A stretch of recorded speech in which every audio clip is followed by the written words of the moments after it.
Oh my god, she's not here. Why are you never here, girl?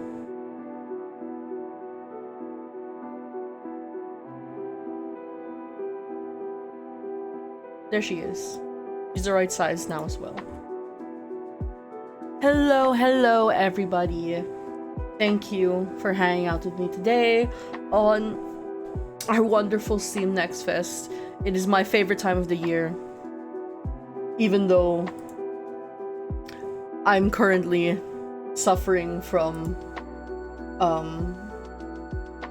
lactose intolerance, and by that I mean I made the mistake of having something creamy, a creamy cheesy pasta for dinner, which means I have a lot of mucus in my general face area.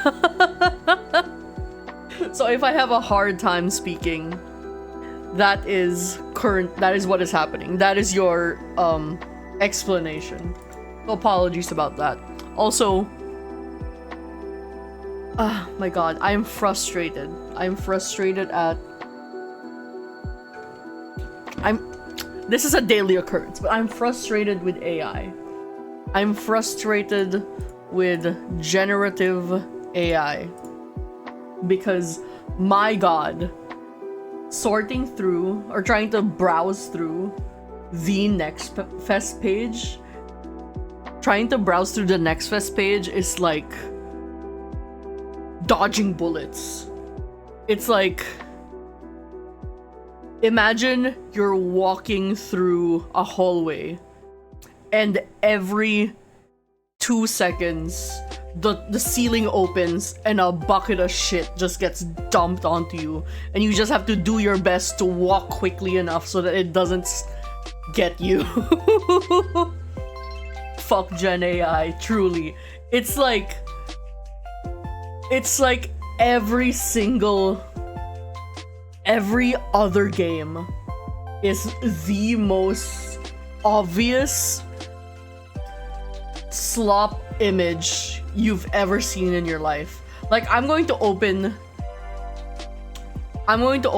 Steam Next Fest right now, okay? And I'm gonna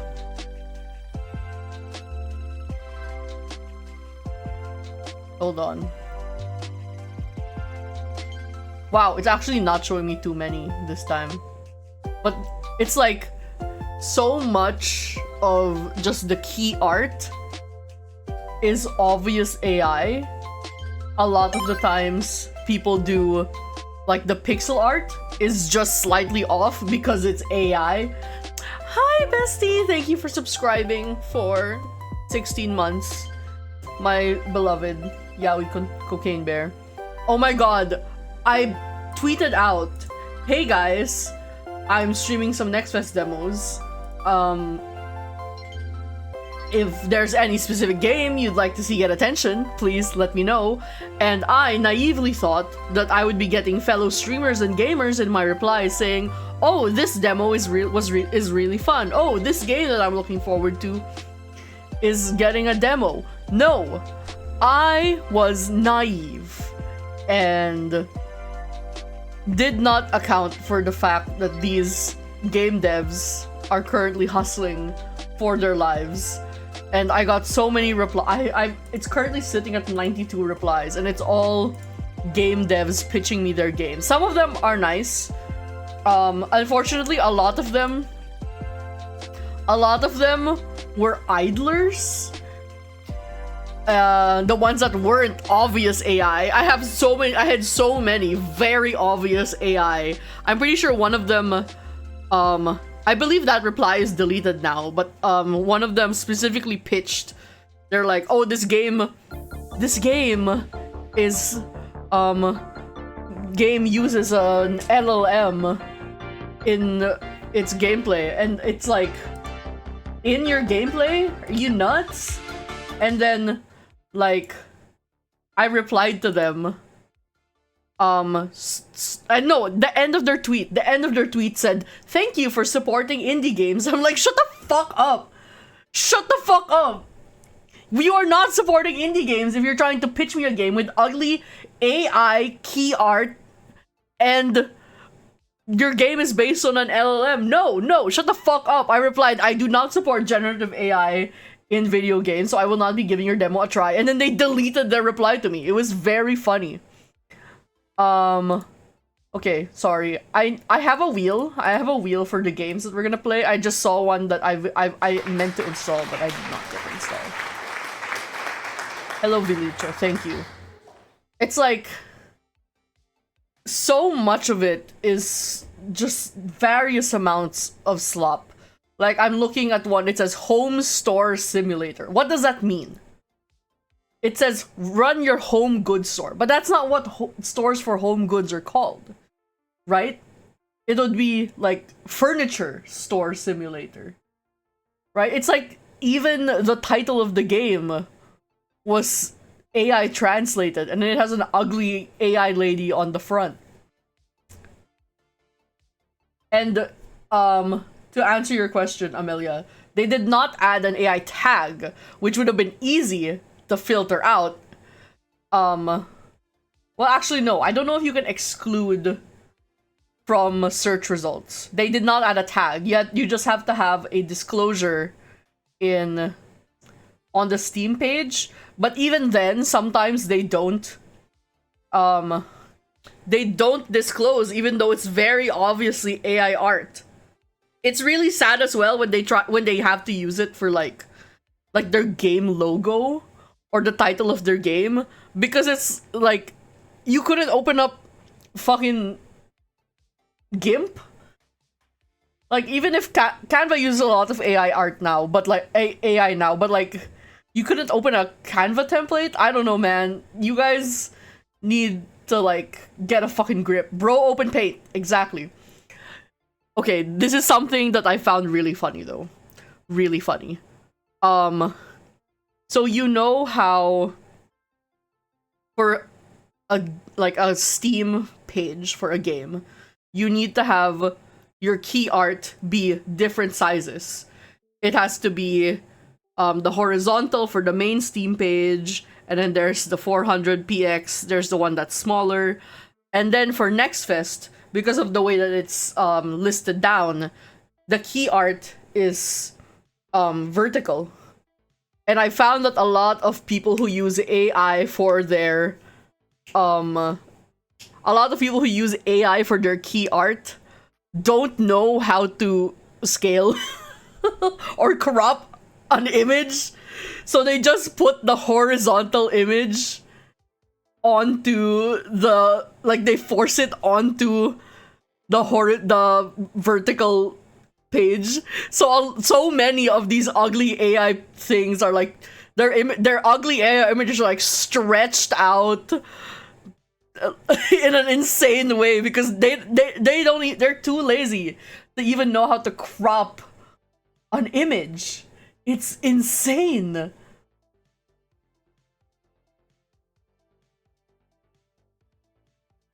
It's truly unbelievable. That's why, okay, I picked the games that I picked for my little list here are games that I found had art styles that I felt like no. I'm talking about the Steam Next Fest page, which has like the list of all the demos, and it's just full on ugly AI art everywhere. It's everywhere. It's insane. I just scrolled past one that's literally just tennis, and it's just an AI image of a lady with giant breasts in a skimpy top on a tennis court. And it looks like a really bad asset flip where you just play tennis. Yeah, a lot of the simulator games are really bad Gen AI as well. I saw one that said Home Store Simulator, which is so dumb because we don't call the place where we get stuff for our home the home store. That implies you're buying a home.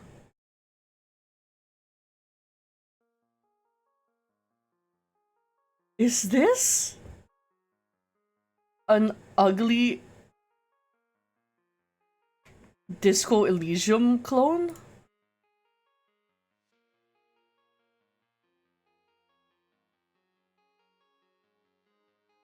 Hold on, that's clearly AI art. Hold on, I need to show this to you. I need to show you guys this. Hold on. Hold on, this is crazy. I'm sorry that I'm gonna give this game, like...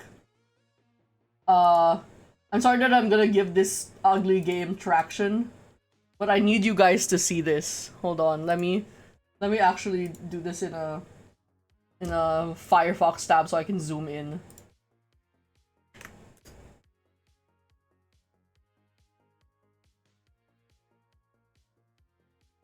I'm sorry, I'm just yapping right now. I just wanted to complain. I needed to complain. Like, I needed to complain so bad.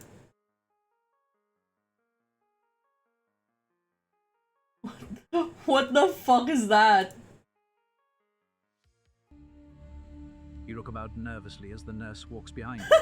Look at the animation of the nurse walking! In an attempt to manually straighten your posture. What is happening?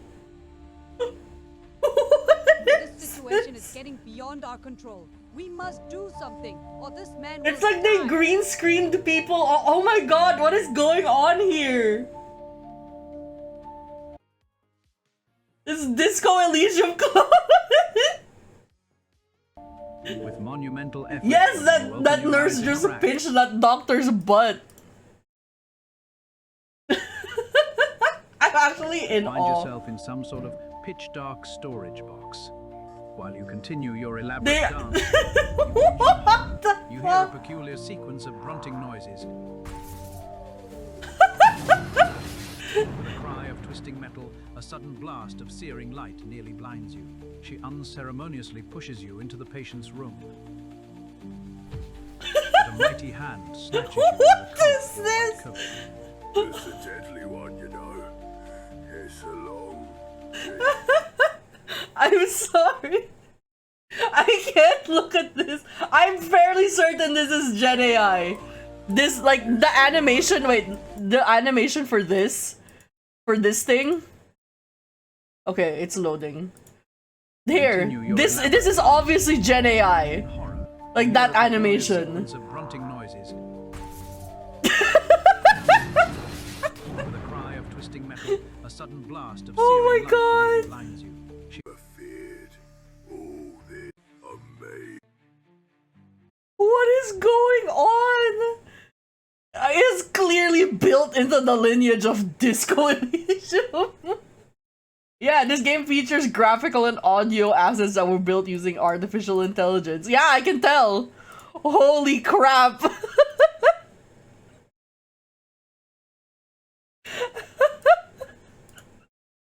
This looks like an SNL skit of what they think Disco Elysium is. The way they were walking down that hallway. Wait, where is that? Where is that clip of them walking down here? Something, or this man will die. The way they walk down this hallway.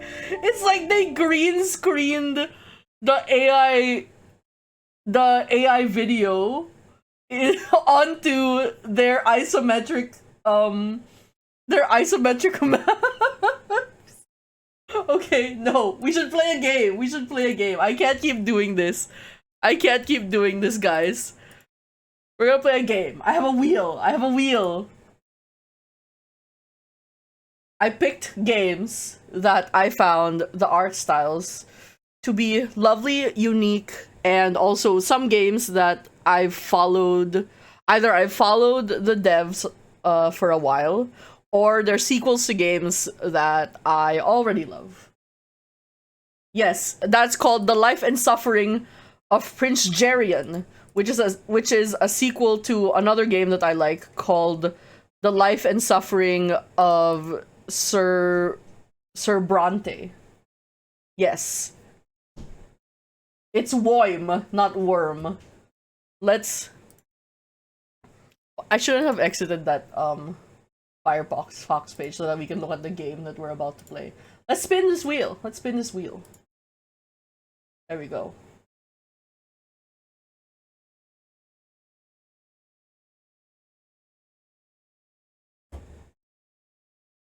Burn with me. Okay, let's look at this. This is a... Let's go show Steam. There's no personal information here. Actually, no, that's a lie. I wanted to show... I wanted Firefox so that it would be zoomed in because my Steam page... I don't know how to zoom in on Steam itself.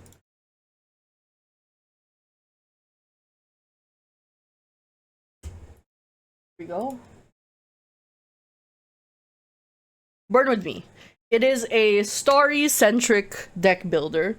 You know I love me a deck builder. And it is slightly spooky. Yeah, I know. That's one of my pet peeves. I'm like, cozy horror. I'm like, I don't think that's what horror is supposed to do. But okay, sure, whatever. The word cozy does not mean anything anymore. That's why I refuse to label myself as a cozy gamer. Like, fuck y'all. It doesn't mean anything anymore. It's a marketing term. It's a marketing term that you guys want to use to get women to play your games. Okay. So this is... I've seen this before. It's on my wish list. It is a story-centric deck builder. And your goal is to summon a personal demon. So, let's play. Yes, I have definitely heard your rants about the cozy game industrial complex. No! Kingdom Come Deliverance 2 is not a cozy game! I do find it funny when the only way people talking about games like that make me laugh is when the dude bros get mad at it. Because like this has been happening with Project Zomboid. With the new build for Project Zomboid, they added a lot of like complexity, and they added a lot of ways to like... They added more homesteading, so they added like animals, more farming, and then so a lot of the girly pop content creators have been doing like, here's how to make your house really pretty in Project Zomboid, which is a game with like a really weird zombie killing mini game, but you can ignore it if you want. And like that pisses off the quote unquote serious gamers that the girls are playing their game. It's so funny. Okay, hold on. Where is this game? Unfortunately, marketing is really good at changing the meaning of things. Alright. Dialogue up, SFX up. Burn with me. That looks like a rat. It seems that we have a rat. Oh, I forgot to thank people who redeemed stuff prior to me starting. Congratulations, Hayden, on getting first, and for your stream streak. I'm so proud of you for continuing your streak, even though you took a week-long vacation.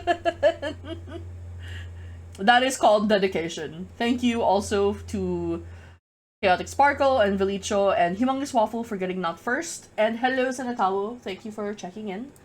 Let's start our first game. Hold on. I want to make a YouTube video out of this, so I have to do like an intro. Like a Let's Play Gamer intro, so you're gonna have to like bear with me for a second. This is Burn With Me. It is a story-driven deck builder where you try to summon your own personal demon with a pentagram and cards and candles and all that occult paraphernalia. I can't speak! Paraphernalia.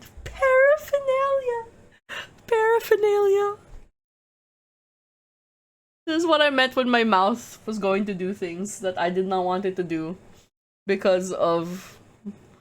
Listen. We're clicking start. Oh, okay. Hey, man. Is that our demon? He's not looking too hot. Alright, let's do... Oh, we gotta put all of them around in a circle. Are we sacrificing people?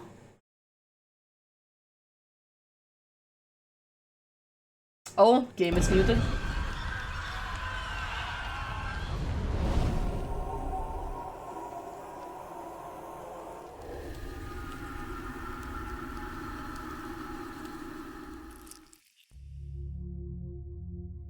Whoops. Actually, we have to do that again because the game was muted for a second, so we have to do it again.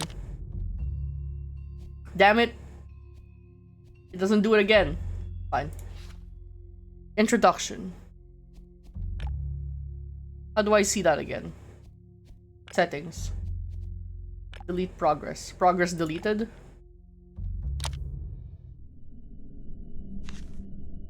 Alright.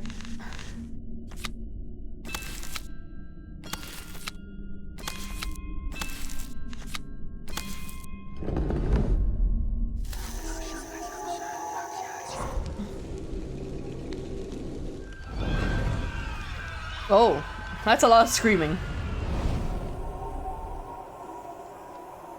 We Full Metal Alchemist their ass.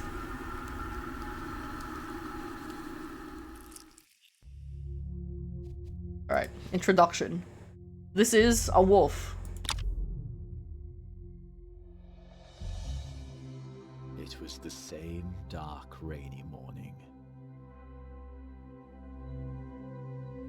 Okay. The towers of the Arcane University were swallowed by low clouds, and stained glass windows glowed dimly through the thick veil of rain.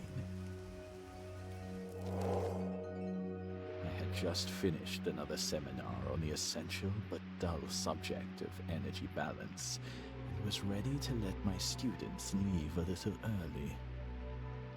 Until I recalled the University Council nagging about spending the hours with the utmost efficiency. Ah, well, the enemy is always the admin. I looked at the faces of my students, each noticeably marked by boredom.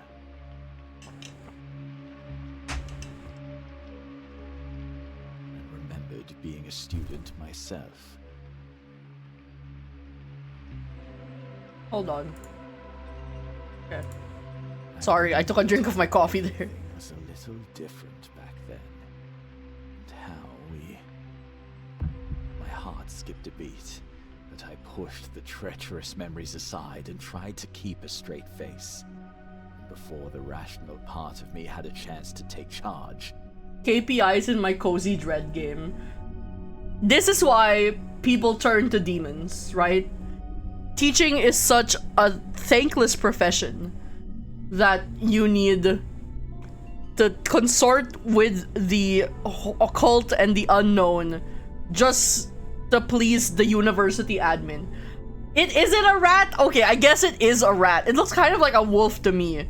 It's just that there's no tail to judge things by. I'm gonna need you guys to show me a tail. I shut the damn textbook and said, "Have you ever heard the tales about summoning a personal demon?" He looks like a wolf here. This is a wolf. This is not a rat. He looks kind of rat-ish. Maybe he had a wolf for a mom and a rat for a dad. He might have lost or sacrificed his tail. That's true. Pay attention. I won't repeat twice. Redundant. Repeating implies... Never mind. Ritual basics. Oh god. Okay. Place cards on all 5 corners of the pentagram. Cards will give points, which will fill the vessel. Don't worry about overshooting the score. Ogre.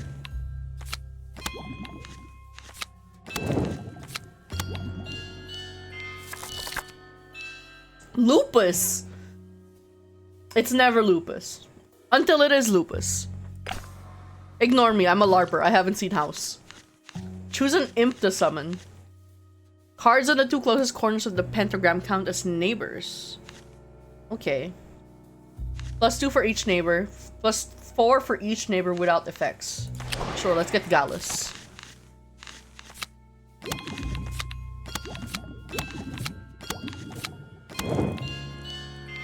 Lovely.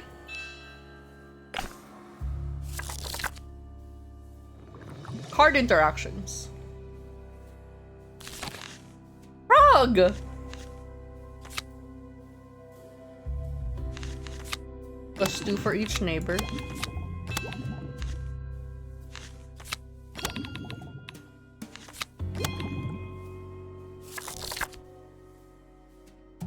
Order matters. Okay.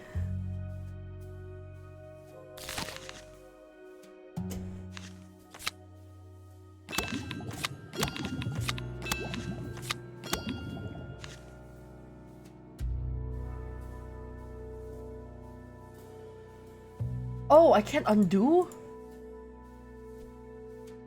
Some cards have special effects or votes. They're only triggered the moment the card is played.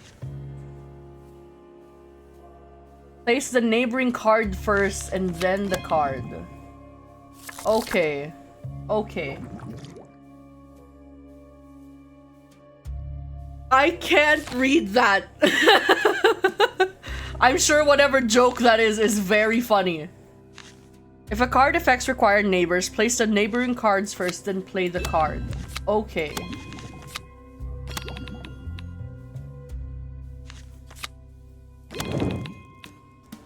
There we go.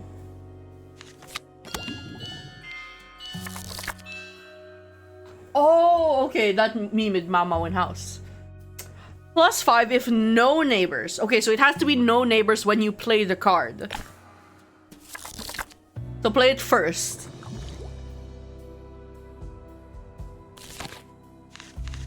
Okay. Ogre. Exactly one neighbor. What? Play good cards first, then draw. Wait, okay, I'm not reading the instructions. I'm not reading the instructions. Sometimes, you may need to draw extra cards from your deck. Be careful though, as doing so burns a random card from your hand. Burning a card is permanent. That card is gone forever? Okay, insane. Let's do that. And then draw. Put that. That. There we go. Well done. You're ready. For what? What am I ready for, wolf teacher? After the classes, I sat in my office shaking with dreadful premonition and excitement. I didn't plan to show them. It was an outburst, a result of my lowered guard. Okay, hold on. Does this have a Steam category yet? Okay, let's switch. You guys have, okay, you guys, if anyone who's planning on staying the whole time, you have to remind me to change categories every time I change a game, okay? Because that is my biggest weakness, because I'm not used to changing games. I usually stick to one game per stream. Also, hello, Blurneko. How are you doing? I'm doing alright. We're on our first demo called Burn With Me. We're about to summon a personal demon. Several years of studying these rituals might have changed the chemistry of my brain. Your brain chemistry was changed. That's how I feel about Andor. The topic of summoning rituals is actually taboo.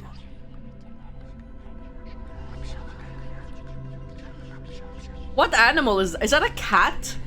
Still very rat-like in appearance. This one is like, I don't know, a rodent from a forest rodent of some kind, like a prairie dog. The darkest fairy tales. Possum, maybe, yeah. Told in strangled whispers behind closed doors. And I stupidly cursed the whole class with this knowledge. Cause you were bored, or cause they were bored, I guess. Teacher just wanted to impress his fucking students. Accidentally curses them for eternity. Isn't that always the way? But I could tell that at least one of my students wasn't even remotely afraid. Oh my god, is that us? Are we not afraid? Oh, oh, oh, the dog's got his dogs out. Those are human feet. Those are human feet. I guess we will start the chapter with the dog with his dogs out. And he came. The first thing you notice about Alan is his deformed, demonic-looking arm.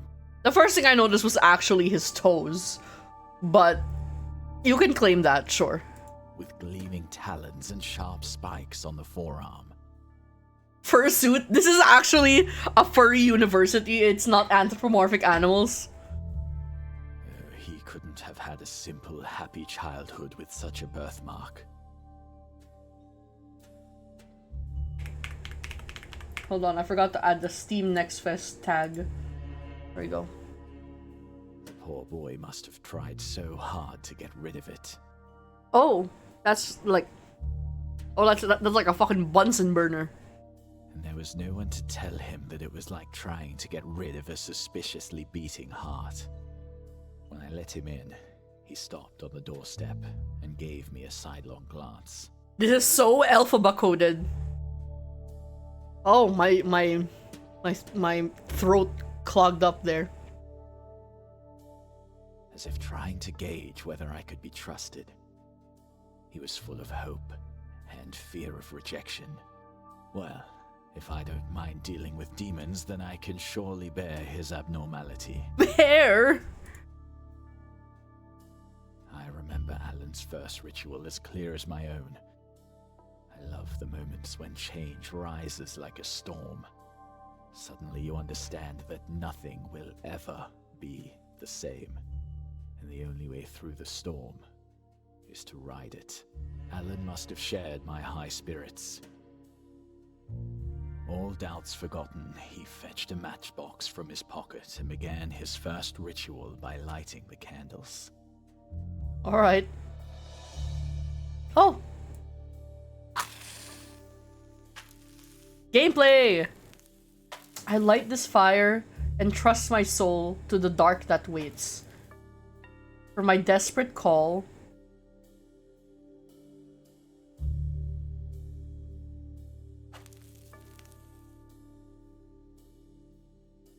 Oh, okay, it ends there. For my desperate call. Okay. Oh, hand! Fuck! Oh! Jesus. Did I not notice that before? What the fuck? Hey! Hey! Hey! Relax! Relax! There was no need for that! There was no need for that! Holy shit! Do you think we can provoke it again? Hey. Hey.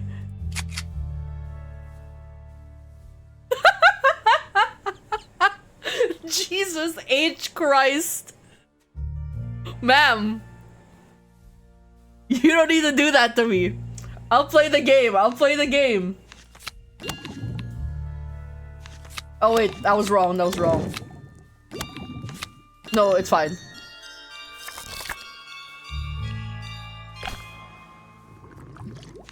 Okay.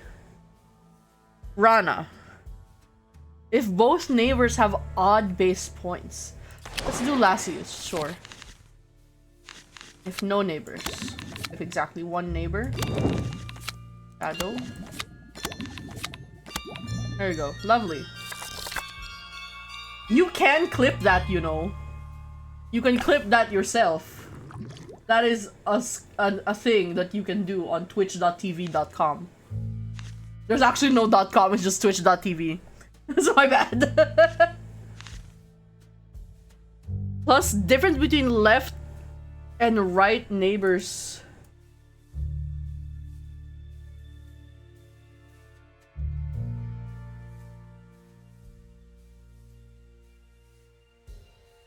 Where is the button to clip? Oh, it's in the player. It's next to the gear icon. Clip. Alt X. Burn at the end of turn if on the field. Okay. Let's do GLaDOS. It's a fish. It's a fish. Hello, fish. Yeah. Yeah.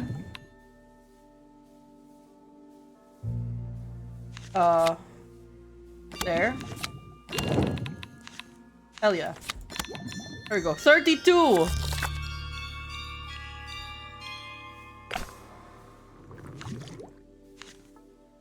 I could add a clip, a clip command. I think I could do that. Next stream. Permanently give both neighbors +1 base points. Alright, we're summoning this octopus. Okay. Shadow.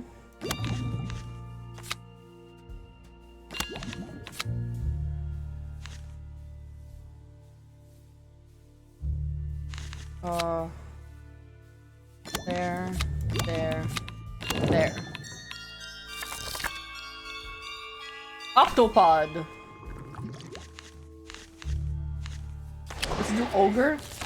I need something to replace these shadows. Okay, no neighbor.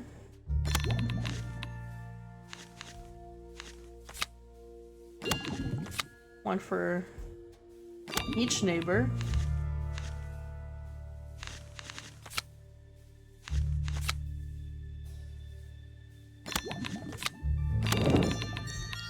There we go. Ooh. Wolves. Burn the rightmost card from your hand. Draw 1 card. Let's do Morris. You little guy. No neighbors.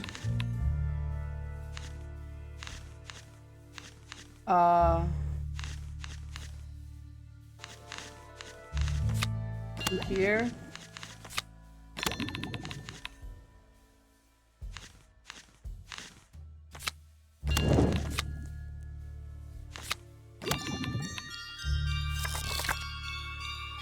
They're scaling. He started changing from the very first ritual he conducted. Am I gonna change? Is that what's going to happen here? Basically, the moment he stopped muting his other part. He learned fast. Once I spotted him casually commanding a shadow to move, merely so he could see better. That's the kind of shit I would do with magic. Not gonna lie. Another time he reached out to catch a mug before it was knocked over, then stared at it in horror. Everybody knows. One wrong step with demonic transformations, and a poor soul is devoured by madness and obsession. This is what ADHD is like, actually. Like maybe some Adderall could fix him. But Alan was born like this, and the subtle science of summoning came as easily as breathing. Once he was comfortable with the basics, gaining so much power with every turn that it flooded his heart. Not flooded his heart and soul. I decided that he was almost ready to face his personal demon. Ooh, a boss fight. I watched Alan closely for some time and sensed one final way I could help him. A simple technique called Sanity Vessel. Oh. Okay. It lets you store some of your excess power and spend it later. Oh, okay. Sick.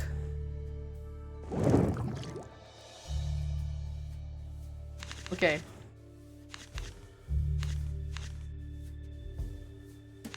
Let's get Laceretta. Let's do no neighbor. Exactly 1 neighbor. Shadow.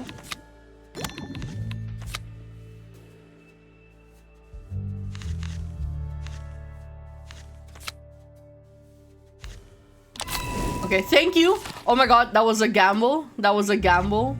That would have been so annoying if that had gotten one of the other cards. Okay. There we go.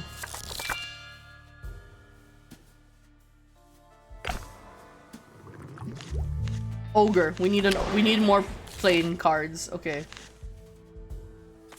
Burn. There we go. Ogre here.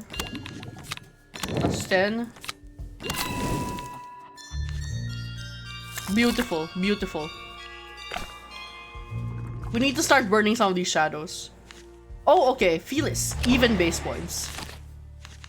Let's... Okay. Do an ogre.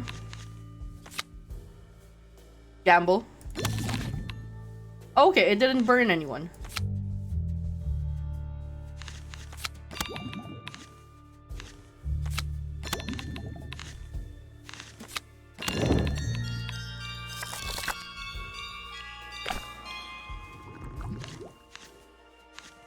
For each place card with 4 base points. Let's burn some cards.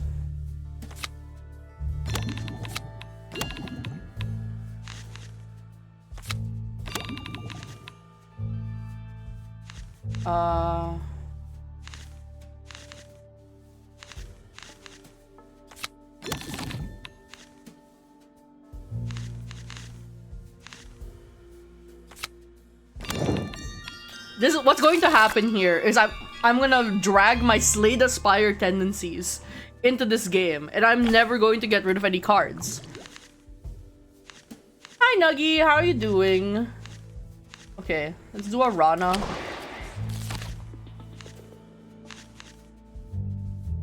Rightmost. Okay, we can do this. Got rid of the shadow. Nice.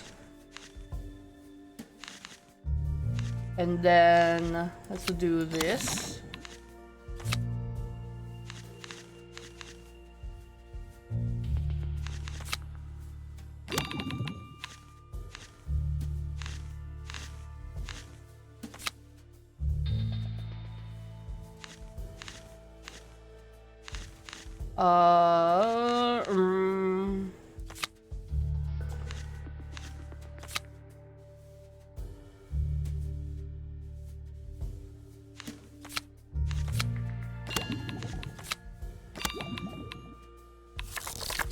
Okay, so we used our stored energy. Sick.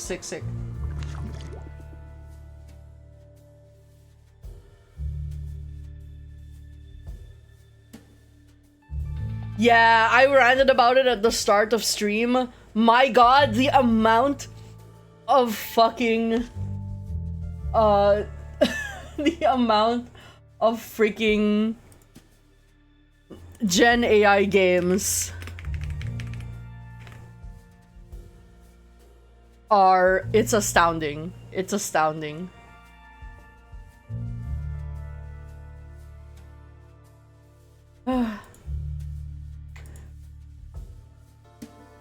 Hold on, I need to find that game that we just looked at. The one that had the fucking... Actually, I can just go back.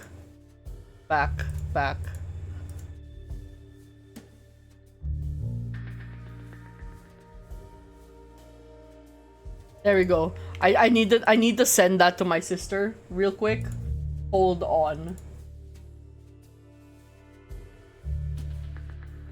Girl, I need you to watch this AI slop games trailer right now. Yeah, I need them to let us have it in settings to let us filter it out.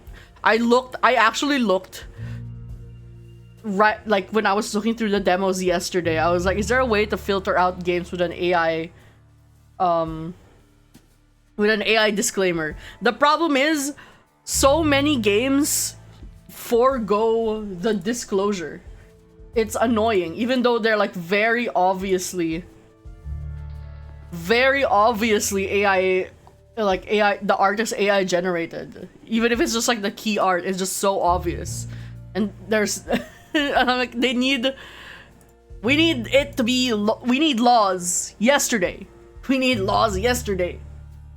And also the problem if there was a filter, it would just encourage devs to not disclose.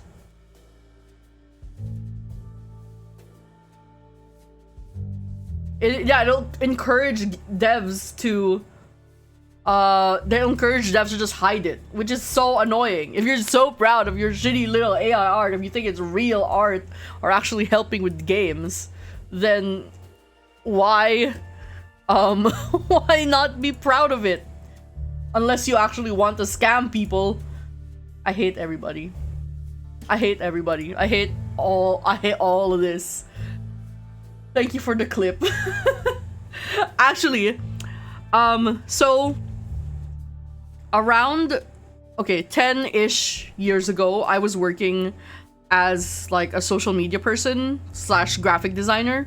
I made social media graphics for a company, and one of the websites that I use to get free assets, like free for, you know, commercial use assets, I really liked it. It had really good PSDs. I could edit things out in Illustrator. It was a blast. Recently, within a year or two, they pivoted to AI. They pivoted to like having an image generation thing.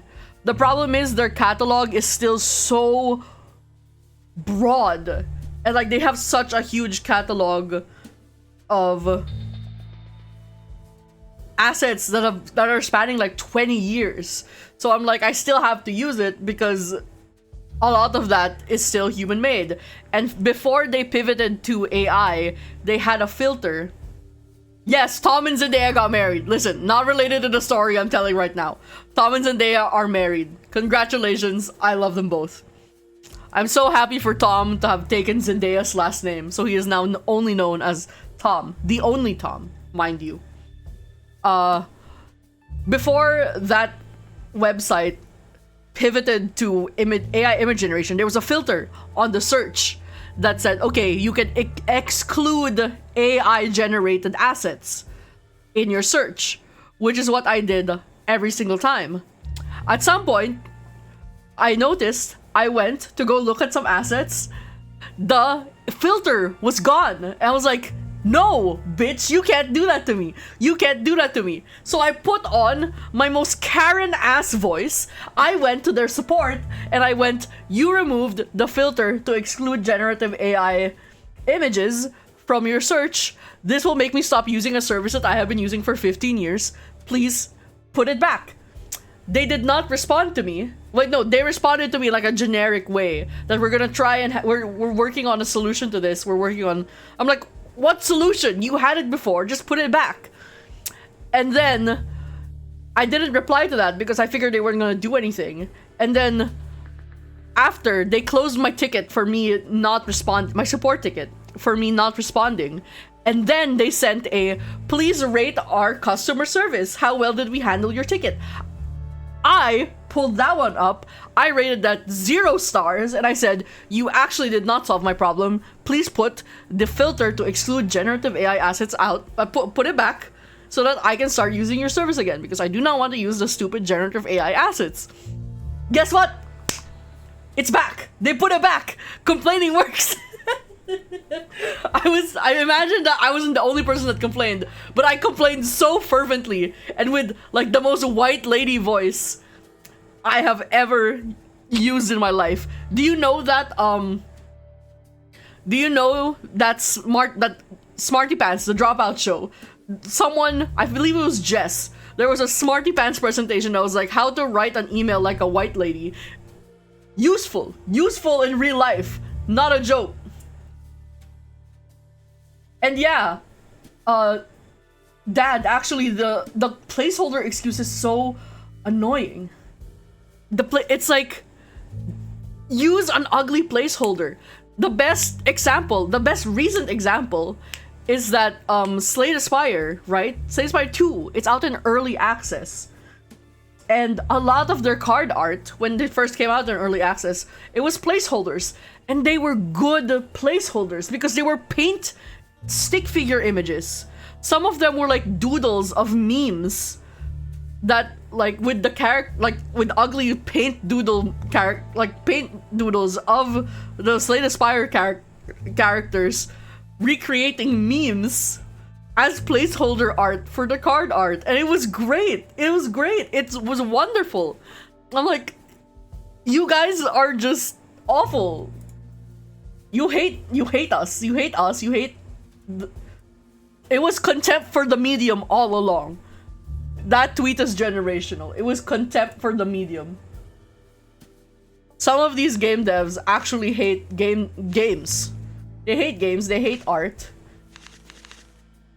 Or they're lost in the fucking sauce. Okay, we're doing this again.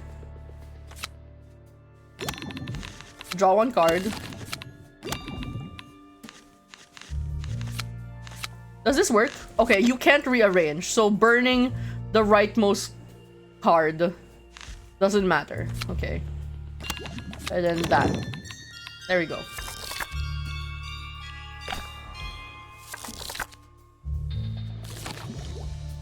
We have plot. We have plot. Oh, okay. Time to face your personal demon. May your deepest desire lead the way. Would we, guys? Is this a wood? You into those toes? Those knees look sharp. I'm not afraid. Alright.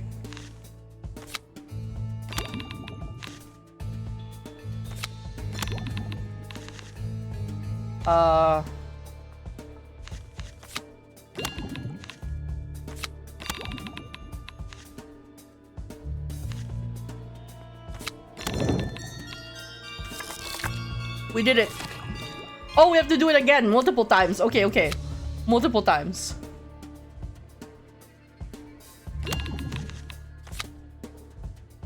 Okay. Exactly one neighbor. Odd base points.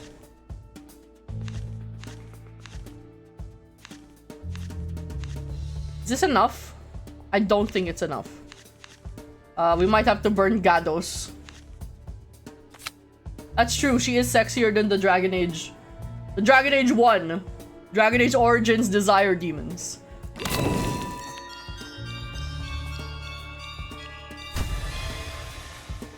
Hard mode unlocked.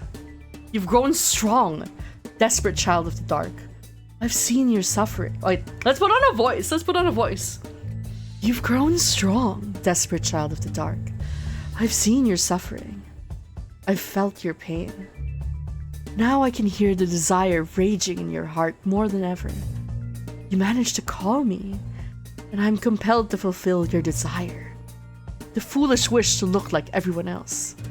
Ask if you dare. Oh no. We're gonna get monkey spawed. Couldn't avert my eyes. His features melted and reformed into something new. Oh my god. I was gonna make a terrible joke.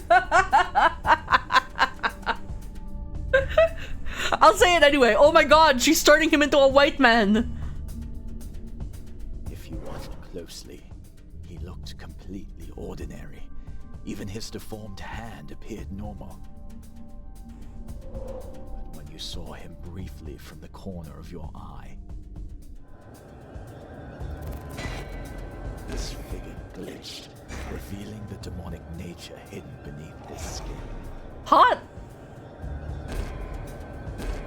Good for him. I wouldn't dare avert my eyes. Would, exactly.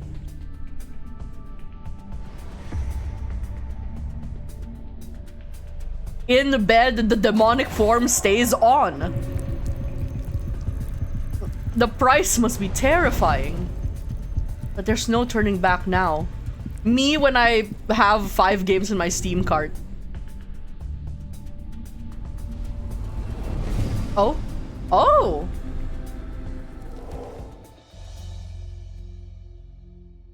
Good job!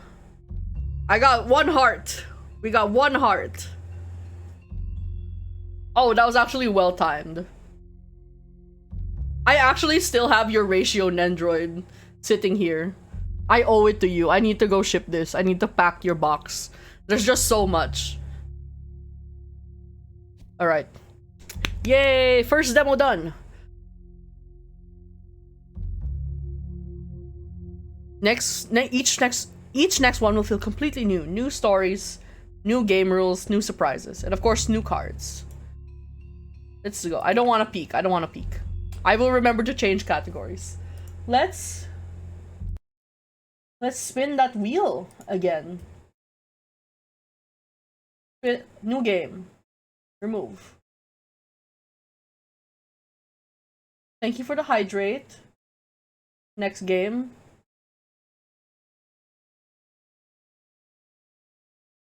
Midgardr. Okay, let's go to Midgardr. Store page.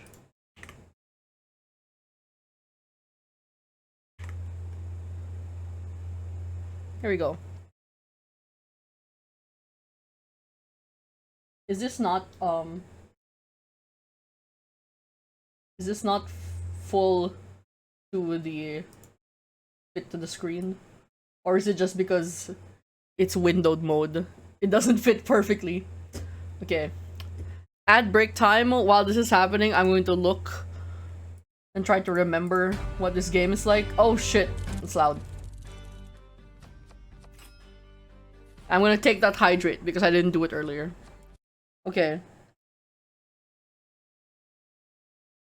How are we doing, guys? Let's open while the ad is happening, let's open Next Fest. Signal 0. Okay. I know that it's like a joke or like a thing that I'm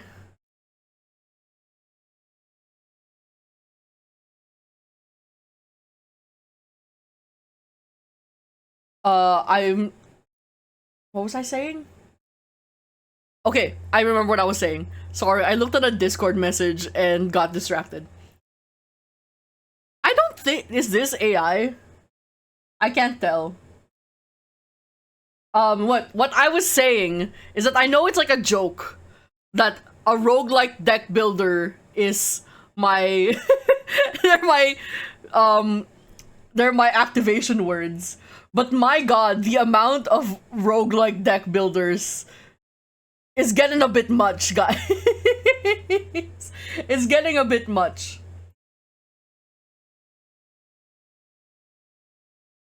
Like, see? This is clearly AI art.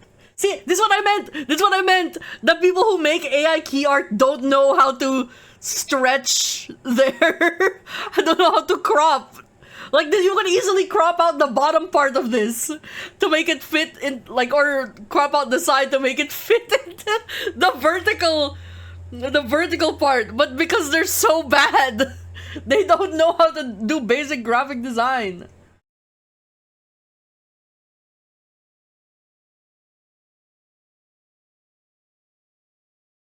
See, all the simulator, it's all ugly. These asset flips, they're all such ugly AI art for their key art. What the fuck is drunk or baby? A chaotic party gamer 1 to 8 players guess whether bizarre real life scenarios were caused by a drunk or adult or a baby.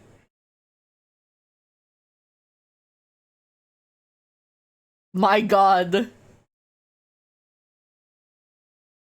That's actually funny. Unfortunately, this is also AI art. Look at that. Clearly AI backgrounds. You could easily just do a pattern here or like a solid color. It's a party game.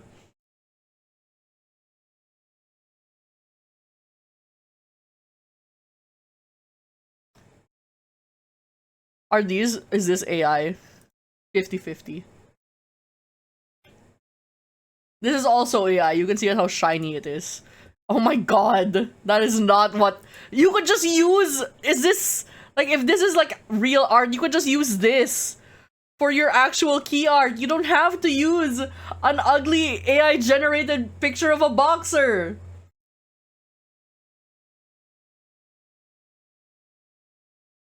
It hurts so bad, guys. It hurts so bad. Okay, this is a good title. Paradise. That's a good title.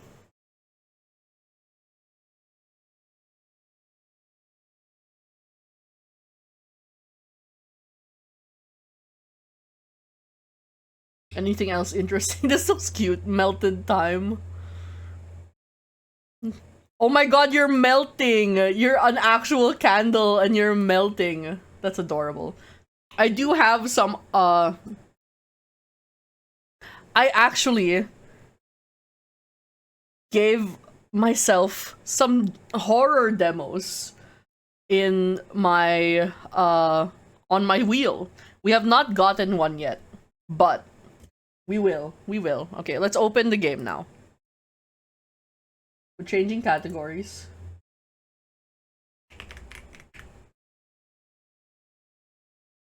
Zero followers. That's what I love to see. We're closing Burn With Me.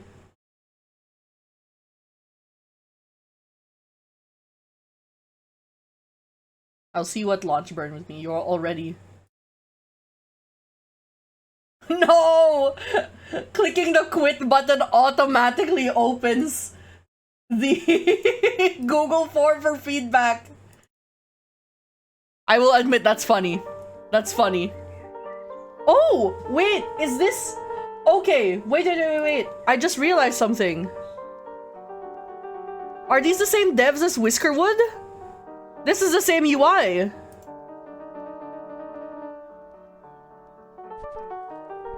It's not.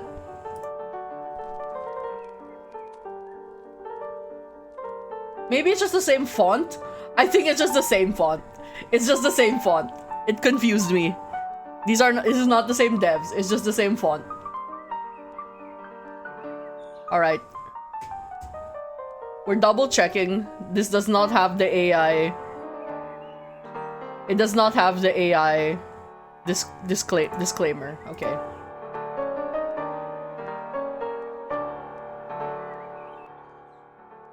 Okay, let's look at the Steam page. I think the game is a little unoptimized. That's fine. Midgardr is a strategy, choices matter card game city builder, where you are a duke sent to govern a village at the edge of your realm. So I picked this one because I like the vibes. Look at that card design. And I love city builders that are a little weird. You know what I mean? It has the vibe, it looks like a board game. I wouldn't be surprised if this was like a real board game that they have.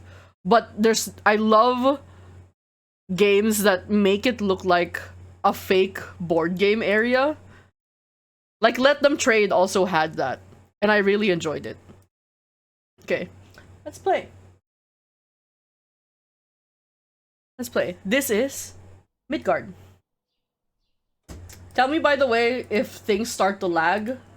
I will find a way to... Is there a settings page? There's the settings. Maybe we can lower the graphic settings, yeah. Windowed mode might help. Oh. Okay. Okay, windowed mode does not help. There you go. Medium.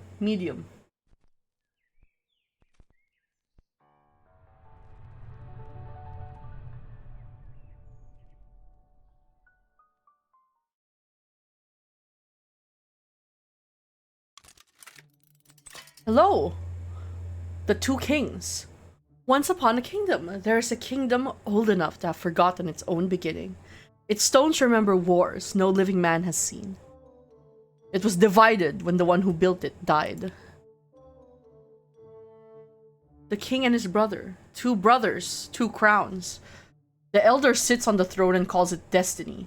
The younger rules the neighboring kingdom and calls it injustice. Both are right. Oh, are these...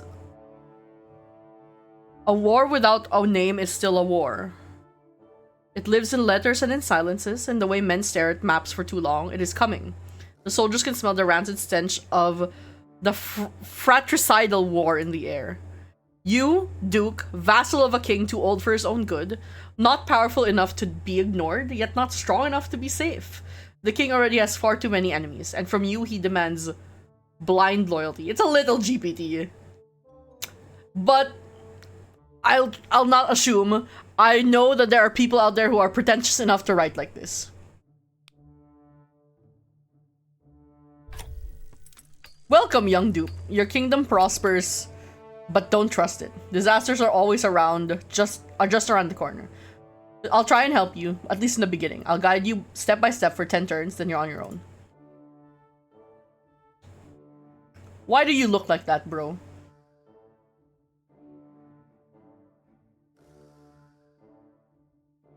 Top left, resources and quests. Click the padlock. Okay. Coins, stones, wood. Okay.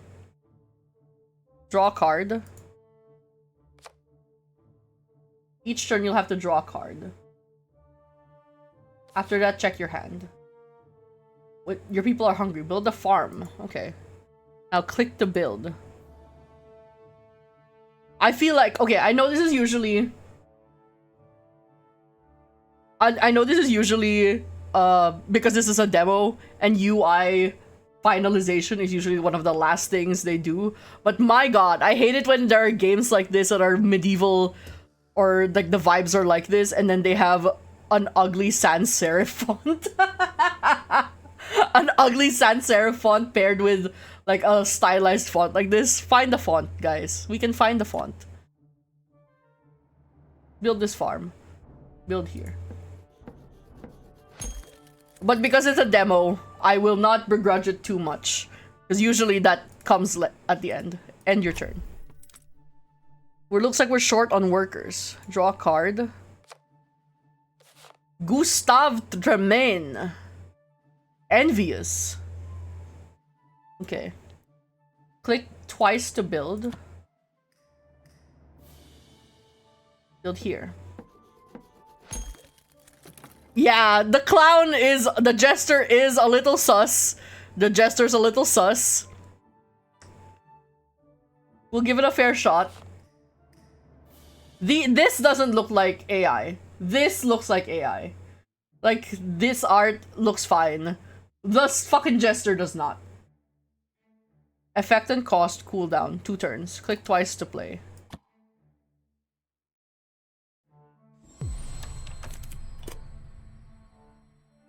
Wow, you've unlocked their action cards. Each time you activate a character's effect, something unexpected will happen, but we'll get to that later. End your turn.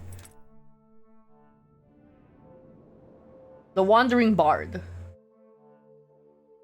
A traveling bard offers to perform for the village. Songs of distant kingdoms, heroic tales, and ancient ballads. He asks only for food and shelter. Okay, choose what you prefer. Welcome the bard warmly. Number of choices. Affected resources. Okay, that's interesting. That's a pretty good... That's a pretty decent UI. I feel like they wanted to stick to the whole coin flipping thing because it looks like tokens in a board game. I think what's setting me up for the clown is that it looks they're not actually editing they're not actually making new art, they're just editing the face to change the expression, which could just be the quirks of a demo because they haven't finished the art for the guy. It does have that weird sheen, that weird yellow sheen that doesn't fit the darkness of the shadows for the other art. Welcome the bard warmly. Provide generous meal and comfortable lodging for 3 nights. I wish this would tell me if it minused.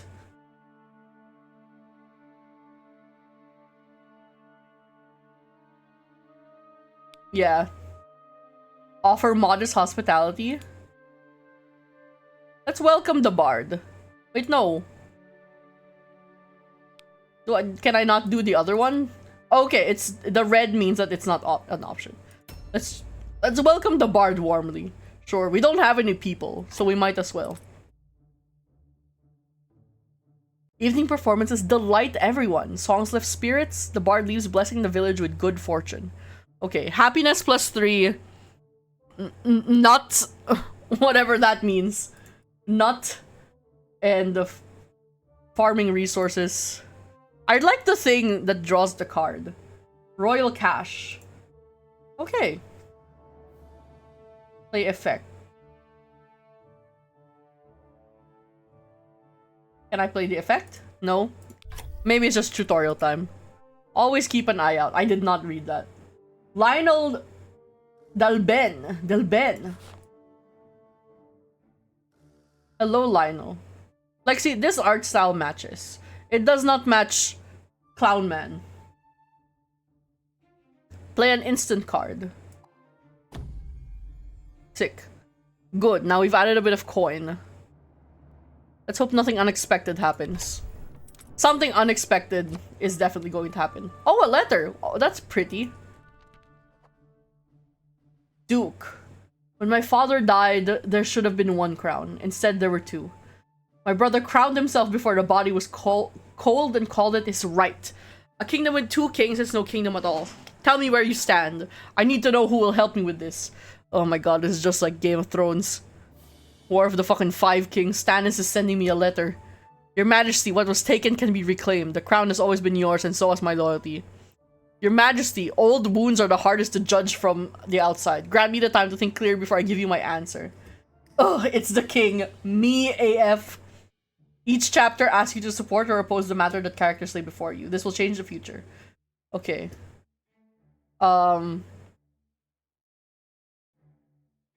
Whatever, let's support the king. I wonder how the king will take it. Whatever. Summer has come. Check the compass. That strange mechanism shows happiness. Oh, that's very pretty. Okay. You'll be able to find information about the state of your village. Okay. Happiness. You can only have your people fast for 1 turn. After that, if your people is greater than your food, then your end of your turn is -1 happiness. Okay. Sick. I really like the 3D elements. The goblet has 3 charges. Drink from the goblet. That's really pretty. Look at the way it spins. What the fuck? Oh, okay. I don't know what that did or what it spiked with, but I'll take it. Blighted fields. Black rot spreads through the grain fields overnight. Oh no. Burn infected fields immediately to save seed stores. Sacrifice this harvest to protect next year's planting. Harvest dying grain frantically.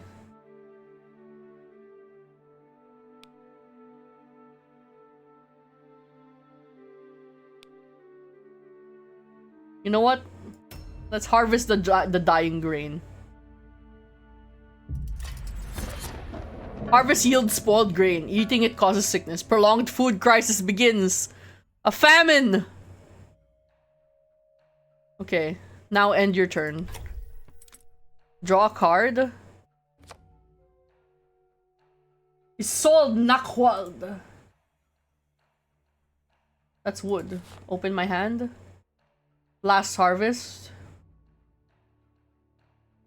Play the card. Lionel de Albin.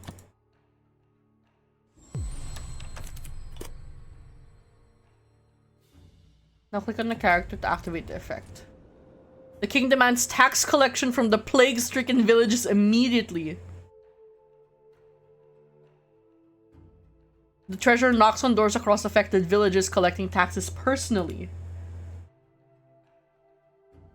At least they're Italian this time and not French. I feel like I've played so many games by the French recently that it's so overwhelming. It feels like to be a game dev, you have to be French. Okay. All at the central location. To a single contaminated location. My treasure is going to fucking die.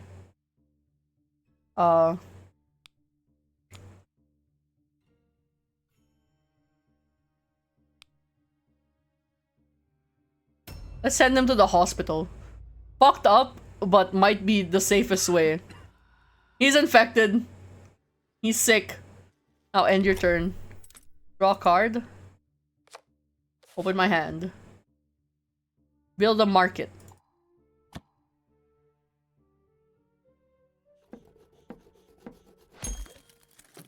Now end your turn. Draw a card. Children playing near the old oak discover a leather pouch buried in its roots. Contains assorted coins from forgotten times. Modest wealth, but honest find. What to do with it? Okay. Distribute coins equally. Communism.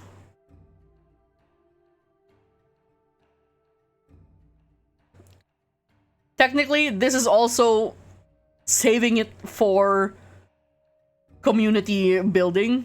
It saves it for public services. So either is fine. Let's save it.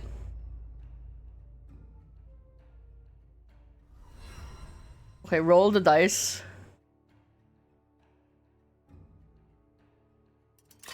Okay, famine is over. We've rolled dice and saved the famine. Toss the coin.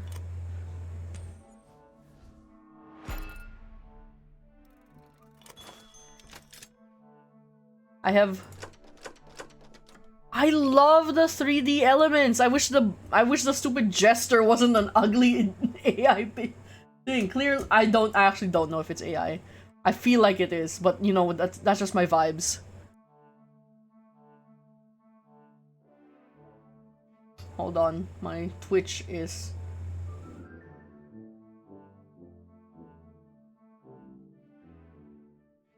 Okay, that's good. That's good.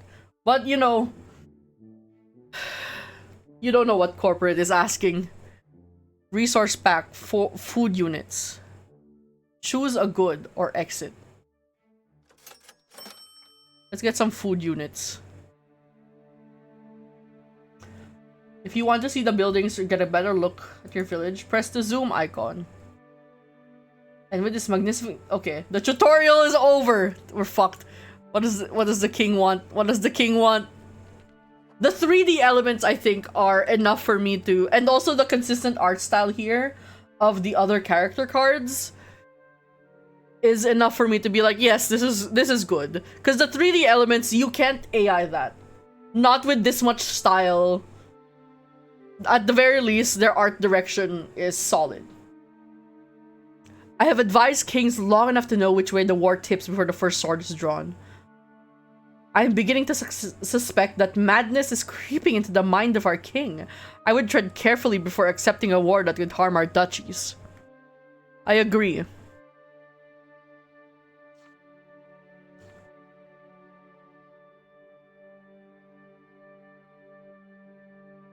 Okay.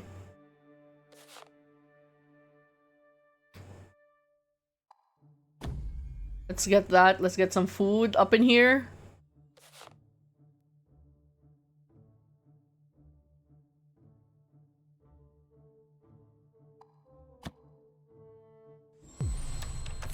Hello, Isolde.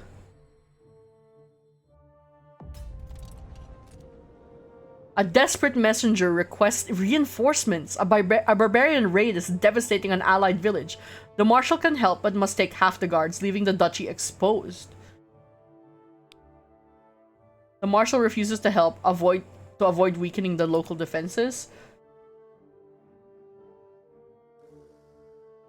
Civilian volunteers is fucked up, but we are in feudal times, so sometimes that is necessary. Popular mobilization works. Guards save the village, which generously donates timber and stone from the ruins. Fuck yeah. We are a community. Okay. Can I end my turn? Oh no, I have to draw a card. I forgot to draw a card this whole time. Marion Lestien. She kinda hot. Look at that sideburn, like that side shave. Damn. She's vain though. Not that I care. If you look like that, you deserve to be vain. Do I still need to play cards? I have no idea what needs to happen to end my turn. I guess I just play until my turn is over. House.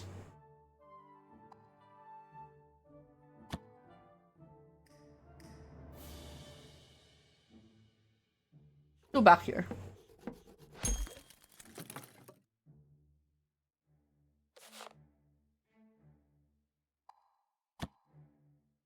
Build a second farm.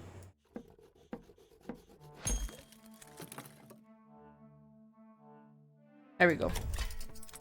Turn 12. Autumn has come. The Hollowed Keep. An old mist-shrouded keep has been discovered among the trees. Some say it holds treasure. Others say it's cursed. Send a team of explorers, consecrate it, and turn it into a place of prayer. I'm sending a team of explorers. This is also straight up a D&D one-shot in the making. Let's send a team of explorers. They find useful materials but suffer losses. Oh, we killed a guy. Unfortunate. Did we draw a card? We did not. Public feast. And next turn. Oh! Our treasurer fucking died! I'm sorry, dude. I didn't mean to kill you.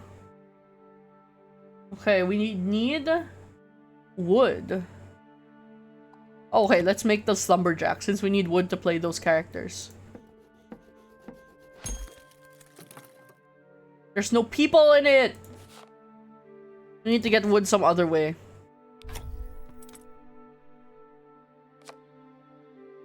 Royal Cache.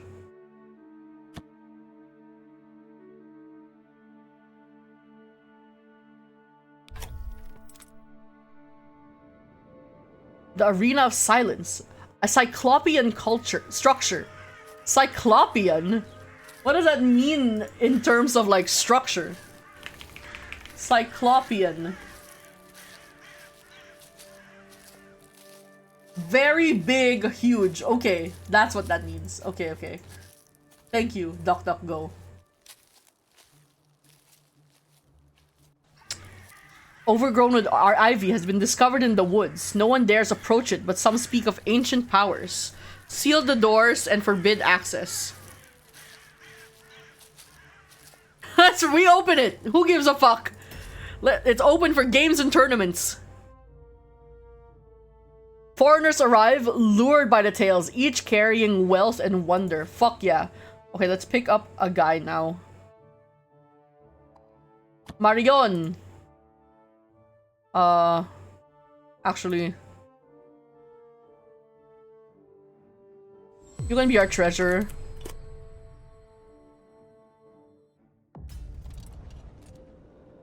Marshall is wounded by a rusty blade in a skirmish. Flesh blackens, fever rises, arms swell. The healer says without drastic intervention, he'll die in days. Okay. Let's amputate. You gotta amputate if flesh is blackening.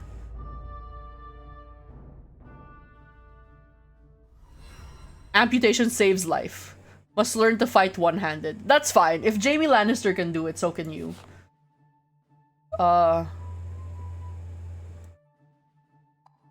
Sure, public feast. And we have a letter. Dorothea, my friend. I need you to hear me. A war is coming and it will devour lands, people, everything you have spent years building. Everything you have spent years building. I am asking you to be a shepherd before you are a soldier. Get your people somewhere safe.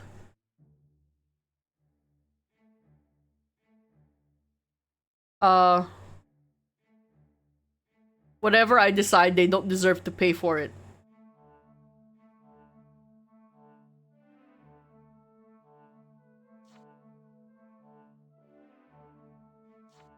Sure.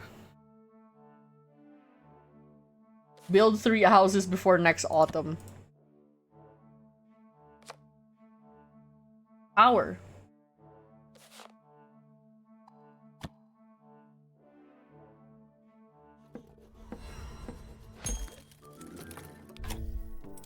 This is turn 16. Bloody Purge.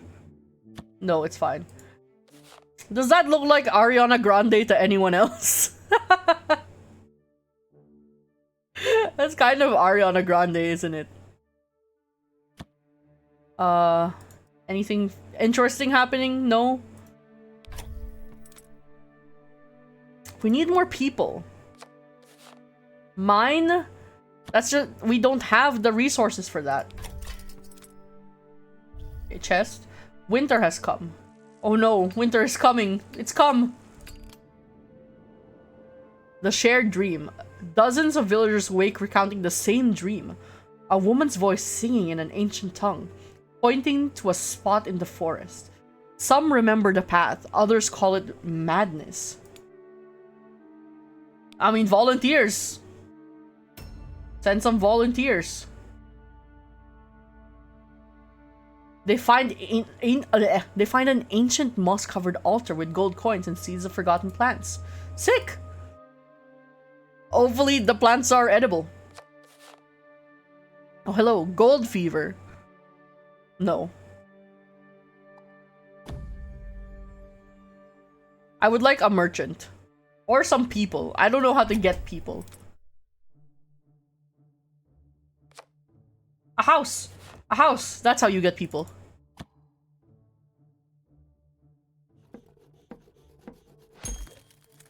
There we go. Lovely. Oh no. A merchant. A merchant and a missive from the king. Sale. Stone units. Market. Can I reroll? Wood units. Stone units.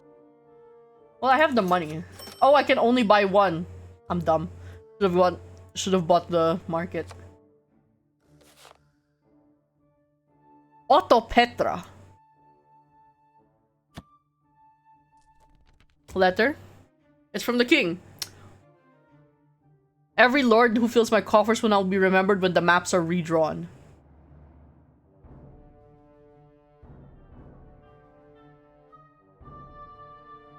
But this gold serves my people too. I'm not just gonna give you whatever, my king.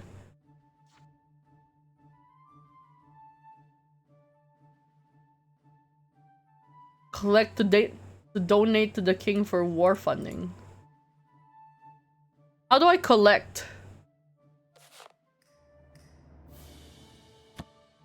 Well...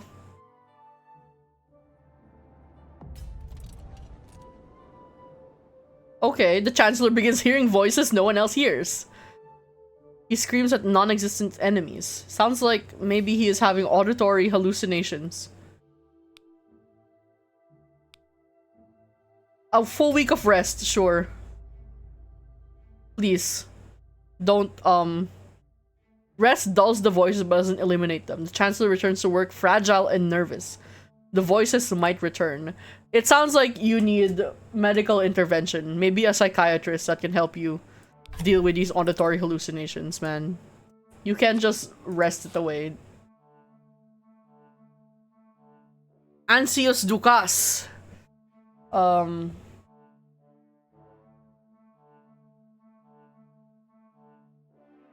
Sure, you can be curious. You can be the emissary. What's happening? The Crystal Crypt. Children return from the forest, speaking of a stone stairway descending underground. Below, a crystal crypt glowing with its own light, and a sarcophagus surrounded by gold gems and blue artifacts. No Oxford comma. Were there psychiatrists during medieval times? Not in the way that we know them. However...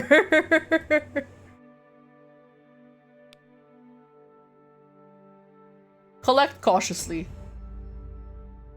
Collect cautiously. The crypt is still there. Treasures collected gradually. Nothing disturbed. All is well. God bless. We need houses. I need to draw houses. Smash down. I do not need to destroy a selected building. Can I discard? Apparently not.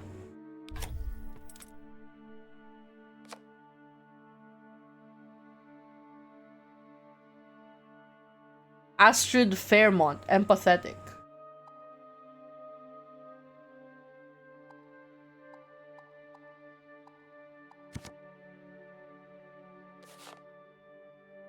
Okay, that was clicking. Okay, lesson learned. Spring. Choose a card to discard. Wow, I did not read that. Amnesty.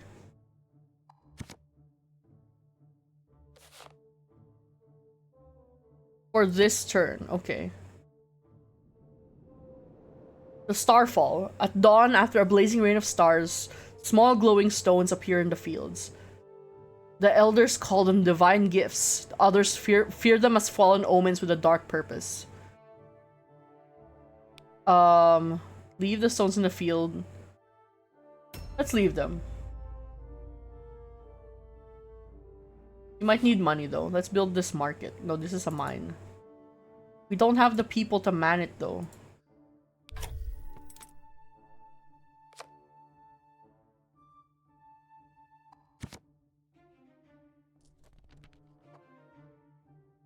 Elias. Okay. I announce that I have changed my mind. The king, bitch! You lying bitch! The king has promised me wealth and honor. I will stand among the ranks of his army. I have heard that a herald of the king's brother arrived at your gates 3 days ago. Be careful making reckless moves. Betrayal lurks around the corner.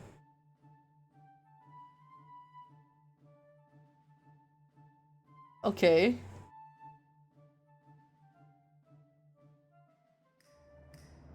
Sure. Whatever. My loyalty does not waver. I'm gonna lie to you. I'm a lying bitch. Oh.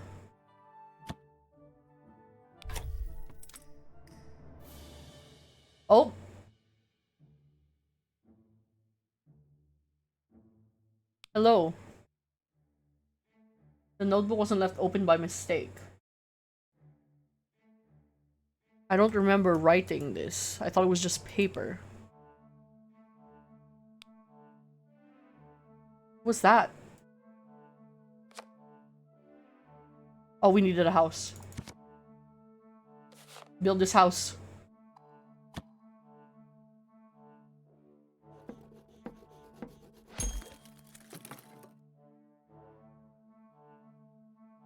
And then...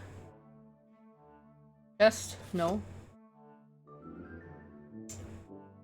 Then let's build this lumberjack.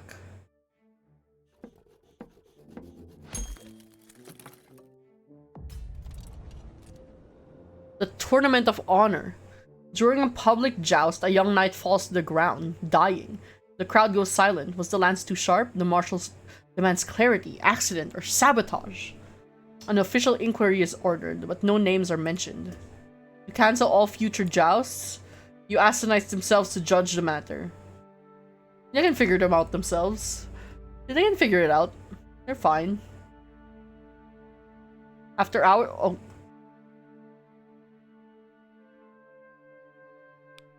That disappeared way too quickly. There should be like a confirm button. Turn 27.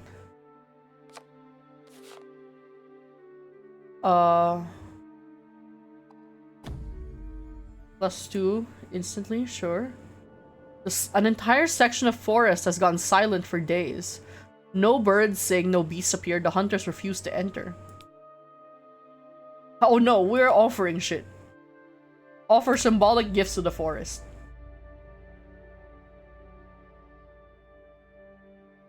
How am I supposed to collect 12 money? Is this house? I need house. Yes, house! My god.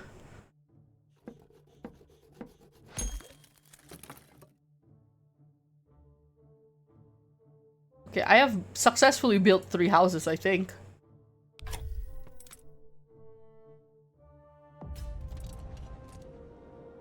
A vastly wealthy foreign noble wants to build a hunting estate. He offers the treasurer a staggering personal bribe.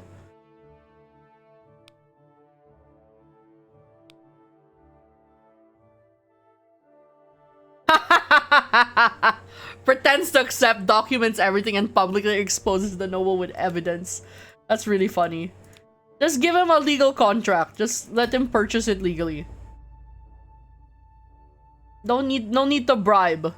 Refuses indignantly and builds elsewhere. Yeah, fuck you too. Oh, I have to draw. Bloody purge. Oh, merchant.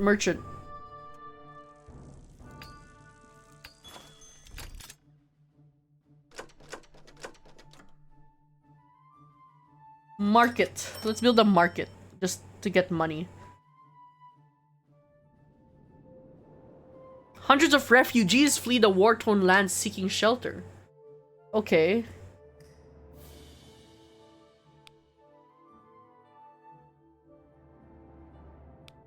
Accept them all. Fuck it. It's just a video game. I can do what the fuck I want. Oh. Famine! Love that. Well, we're building a market.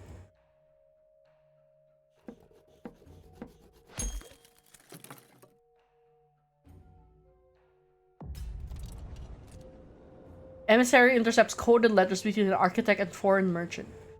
They reference hidden materials. Follows the architect discreetly for days.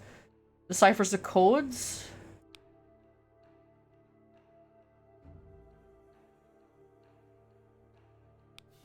Let's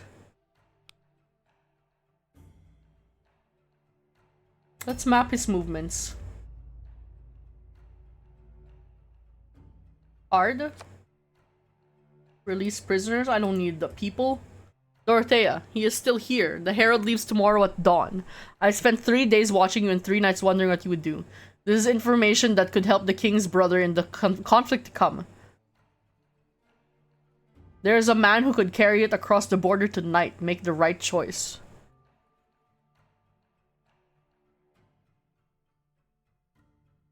I don't know what's happening.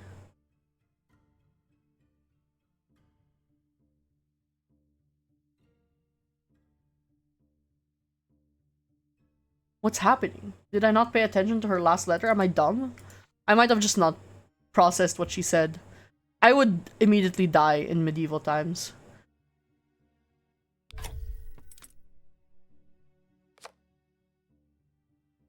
Louisa Verley. Discard that.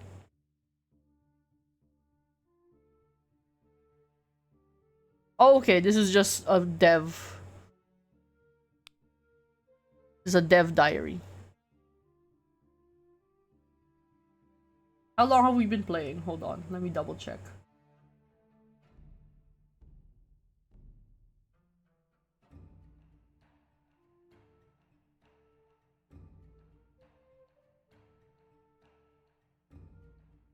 It actually doesn't tell me what time it was. It's fine. Let's play a little bit more. See how I lose. Ariane Morwald.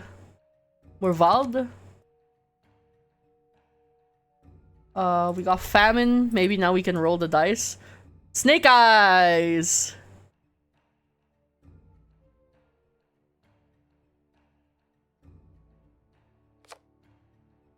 Swift courier. Sure, let's draw a card.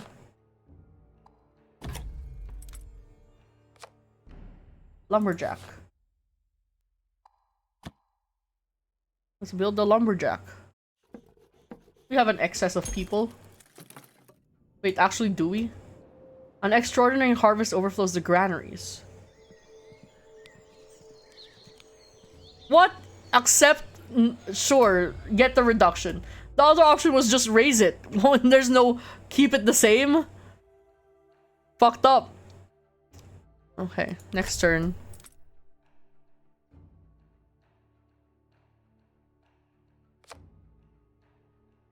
The famine is not good. The famine is not good. Let's... Is there no one that gives me food automatically? No? We need rock. The emissary receives an invitation from merchants. Refuses. Invest all or nothing. No. Invest moderately. Let's invest moderately. It's fine. Oh, he fucking died! He's sick. Ripped emissary, I guess. It's fine, I have a lot of characters. Prologue, the ending. The herald of the king's brother has been here for days now, lodging in your castle. He came for trade agreements. He will leave with something else, but you have not decided what. You walk through the citadel at dawn before anyone else is awake. These are your people. They built this place stone by stone because you asked them to. Patridge Rock knows the herald is here. Magnus could know by morning.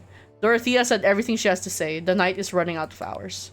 The herald leaves at dawn. You have until then. Every choice you have ever made has brought you to this corridor, this door, this last silent moment, before everything changes. You have Dorothea accompany you. The herald looks surprised. You give him everything. Troop movements, trade routes, alliances. Everything Magnus has kept secret. He listens, then shakes your hand. Okay. When the herald writes north at dawn, the village wakes. Dorothea waits for you to speak to the people. You have to explain what has come to because of the choices you have made. Have faith. Okay. Okay. I protected my people. You are safe. Whatever comes next, that much is yours. Oh, okay. It's March 12th, 1877. Edward, wake up. You've been dreaming again. Kings and wars, crowns and betrayals, choices that were never yours to make. The wine does that sometimes, takes you somewhere else entirely. It's March 12th, 1897. You are home. The storm outside is loud and the fire is still burning. Whatever you saw in the other world is gone for now. Open your eyes.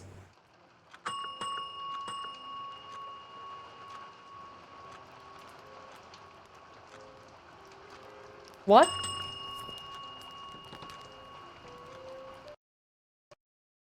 Oh. Game. She's struggling. She's struggling.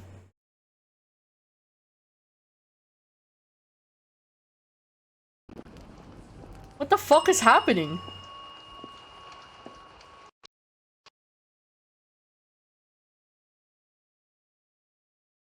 I did not realize there was shit going on outside of the board game.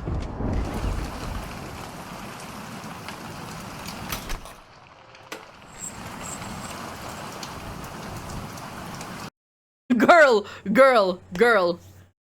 You got this. I need you to relax.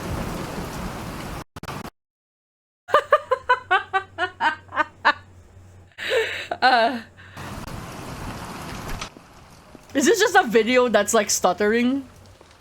Because this looks pre-rendered.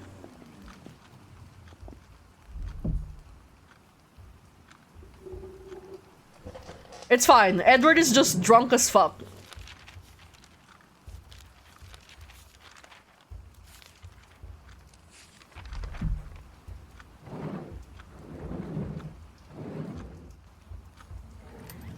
We're getting fucking Jumanji'd?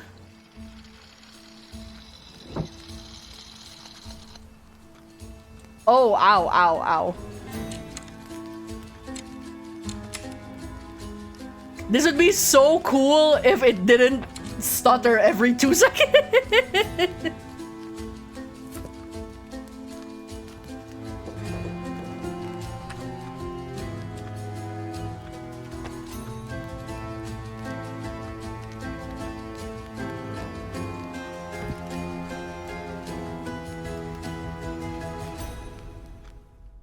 Alright, that's the demo. That's the demo. Beautiful. That was a good cutscene.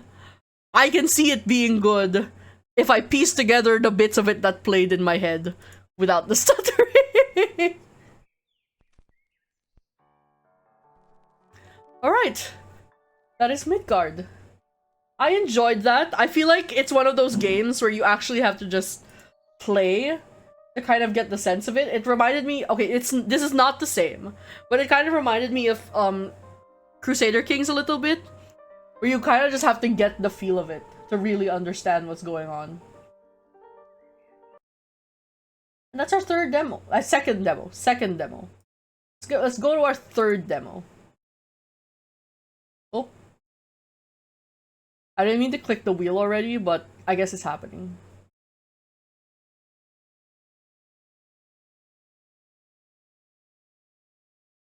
Arcane Eats!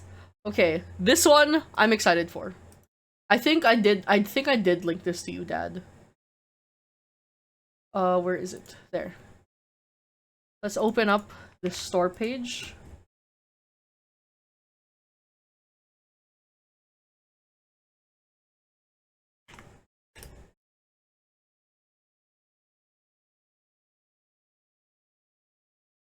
There we go. Arcane Eats.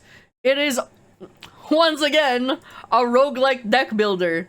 But we are a little elf chef making magical food.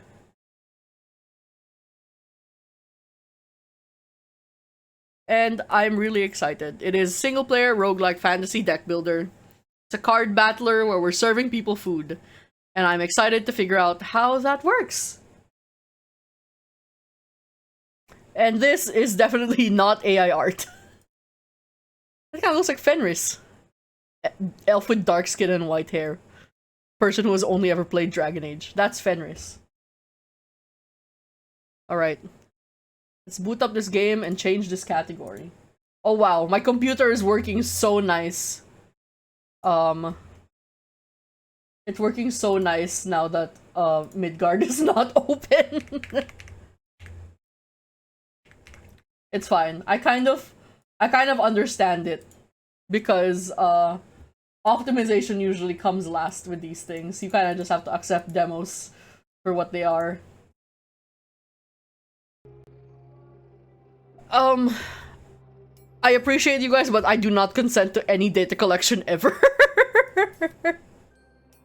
Okay, Arcane Eats. Okay, before we jump into this, I am going to go to the bathroom real quick. I will run an ad. I will be right back. I will see you in a bit. Yeah, small team with the insane 3D stylization of the way the board game works was really good. Really good. Okay, I'm gonna go. I'll be right back. Bathroom time.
Okay, we're back. And she is not back. Hold on.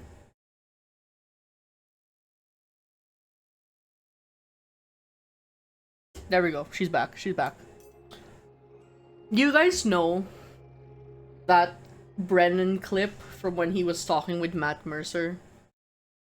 Where he's like,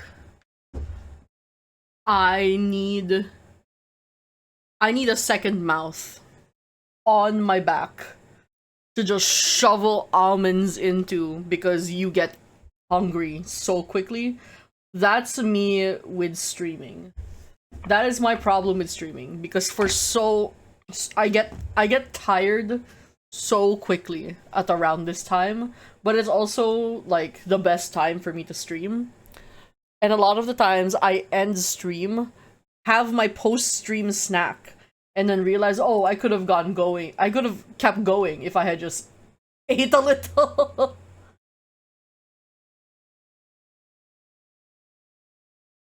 Ah.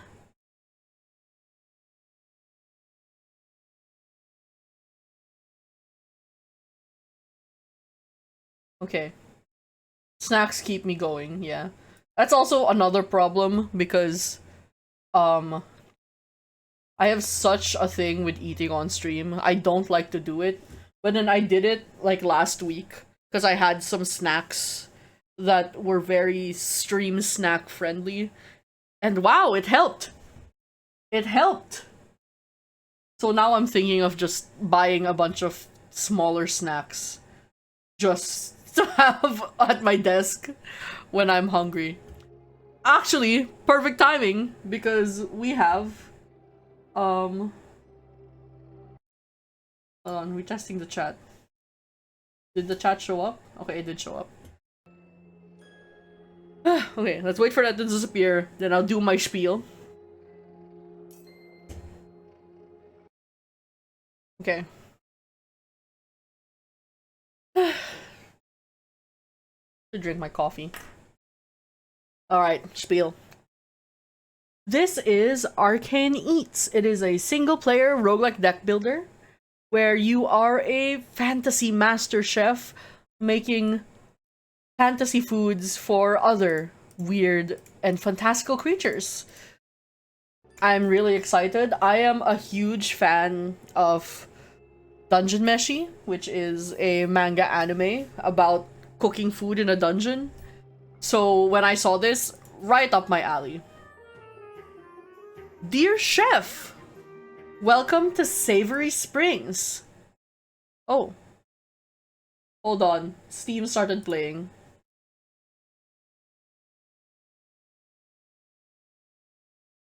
Okay, hold on. Go back to the game. Dear Chef, welcome to Savory Springs, where the culinary ley lines converge. The Mithril Council has long studied the arcane power here, but the recipe to unlock the true depths of its flavor eludes us still. We need a fresh palate and a creative hand. Prove your skill in the kitchen and I shall grant you the resources needed to start you on your journey. Flavorfully, Fennel Fatesimmer, Council Founder. Let's cook! All cards cost energy to play. Ingredient cards also have a food value and a cook time. Place the ingredient cards onto cooktops to play them. You can even put ingredients on top of each other. Okay. Ingredients must cook for at least as many turns as their cook time requires. You're out of energy, so end your turn and let them cook. Let them cook! Customers. Let's cook! Customers arrive hungry and want to eat. Fill them up and they'll pay you coin and you leave happy. When a cooktop shows the cook time, it's ready to serve. You can feed any cooked meal to any customers, no matter where it is they sit. Try now.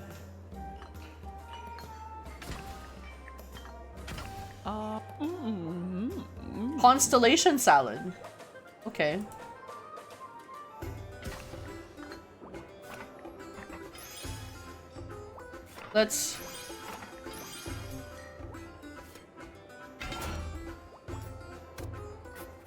Let's cook.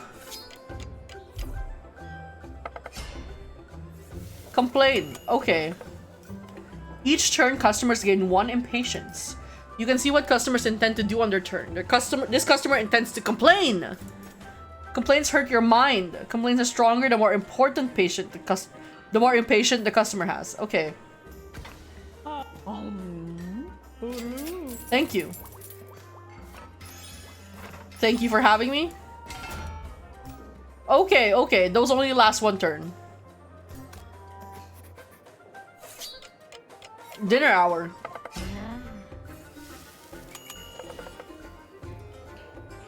Customers don't always complain. Watch out for different behaviors and plan your turn accordingly. Okay. You are hungry. Cultist of Karen! They were called the Cultist of Karen! Okay. Goblin Gutter Punk. They're fine.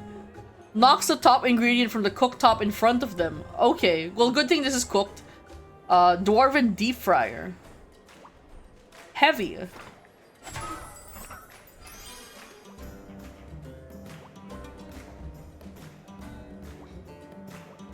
Okay. Oh, okay. Like that.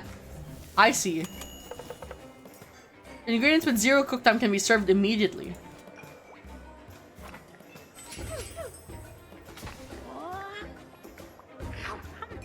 Dragon's Horde of Pancakes. Okay.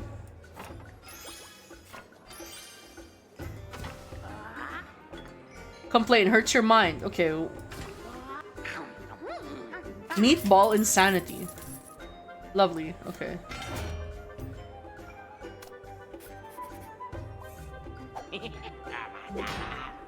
Okay, so we block that. Sick. Let's cook. Low health for passive effects on customers to plan the best strategy in cooking for serving.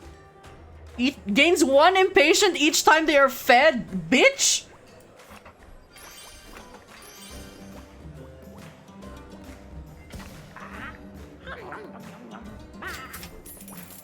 Thank you. Oh, mouse. Oh my god. I've been trying to buy a new mouse, but my fucking my bank has been under maintenance for like 2 days, and when they're for some reason when they're under maintenance, my credit card stopped working for e-commerce.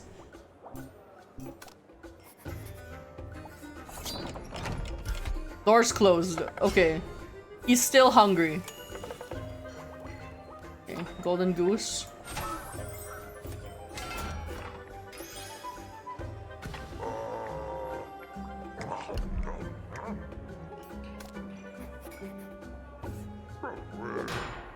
Okay. Thanks for blocking that.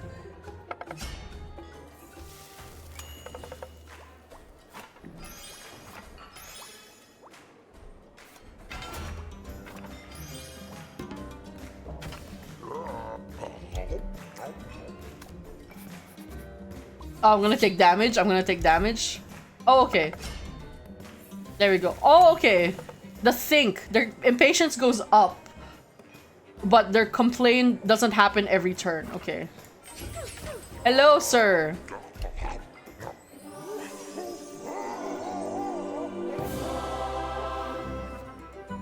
Well done, chef. You've mastered the basics.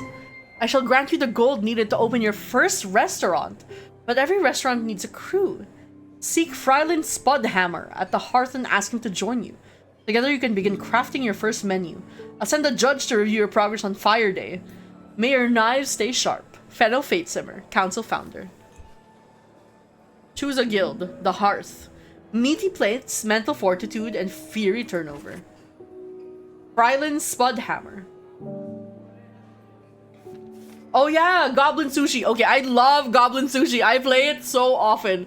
It's one of my off-stream games that I just keep. I'm so excited because they're doing an update to the early access on Thursday, and it's adding a second location. I'm so excited for it. I love that stupid Goblin Sushi game. Okay, there we go. The Dancing Wisp. We're calling it, what do we call it? What do we call our restaurant? The playtester. Let's cook. Opening day. Before you open your restaurant, be sure to spend some money around town to improve your menu. Okay. I assume this is for building your cards, building your deck. Shops are only open on certain days of the week. Sunday, moon day, tree day, and fire day. Okay. The wizard staff. Okay. Earn 1 star. Closed. The bottomless pit. Okay. Half pint market. Oh, hello! It's a halfling! You're so cute! I love you. I would die for you. Okay, how much gold do we have? 100. Spicy. When a customer's spicy amount equals or exceeds their remaining hunger, they are immediately full. Interesting. Draw 1 fireproof. 3-pack. Oh shit, that's cool. I like that. Look at the egg. Let's see what's here. Energize. Ooh. Yes. Dragon's Breath hot sauce. Choose an ingredient in your hand and give it burn and +1 stack. Oh, it's Calcifer! Hi, Calcifer!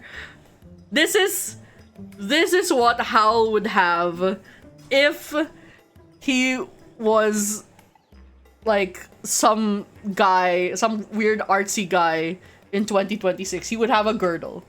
Not girdle. Girdle is something else. He would have a griddle. A griddle. Maybe Howl will have a girdle as well. I don't know what he's into. Do we have money? What does burn do? Burn cons are removed from your deck for the rest of the day. Okay, I don't know. I feel like that's too much. Let's just get the pepper. Let's open the restaurant. Hey Fenris, welcome back.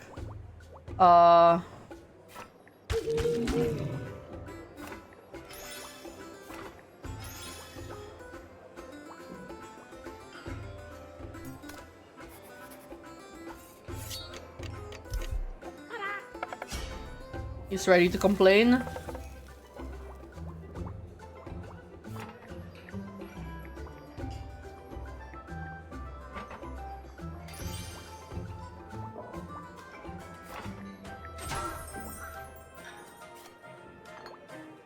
Let's swipe.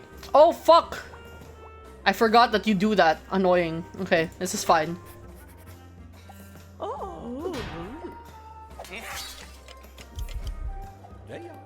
Oh, hello, Dwarven Dirt Farmer.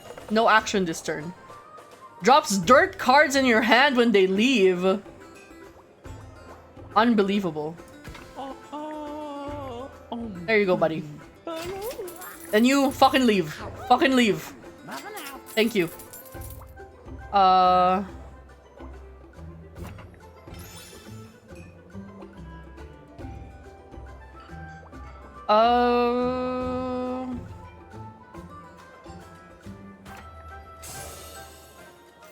With 0 cook time on that's still cooking, you have to wait for an entire dish to be ready to serve. Yeah, it's fine. Dinner hour. Oh! Toll collector!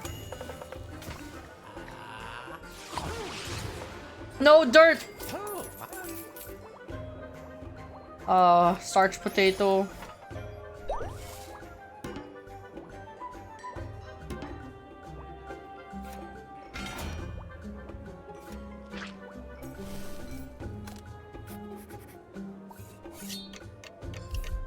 He's so hungry. We need goose, owlbear.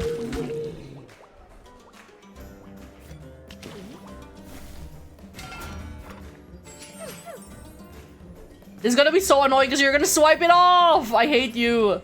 I hate this stupid goblin. Oh no, cultist of Karen.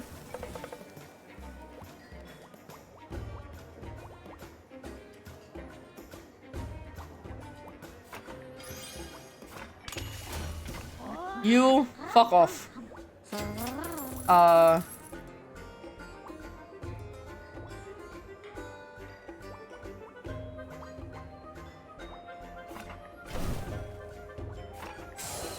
Okay, that he'll swipe the garnish off and it's fine.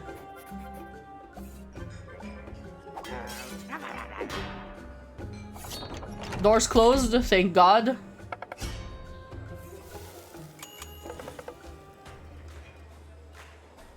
I wish that we could see the final dishes, but maybe that's just a limitation of the demo. The crown sausage casserole. Okay, so this one.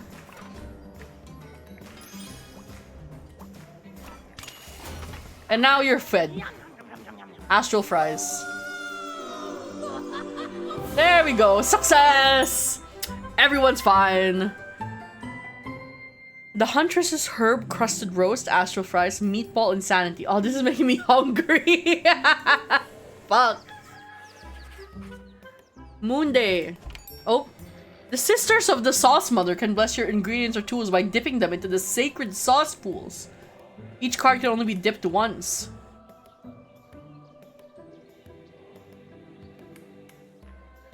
I don't have any seafood or fruits or nuts.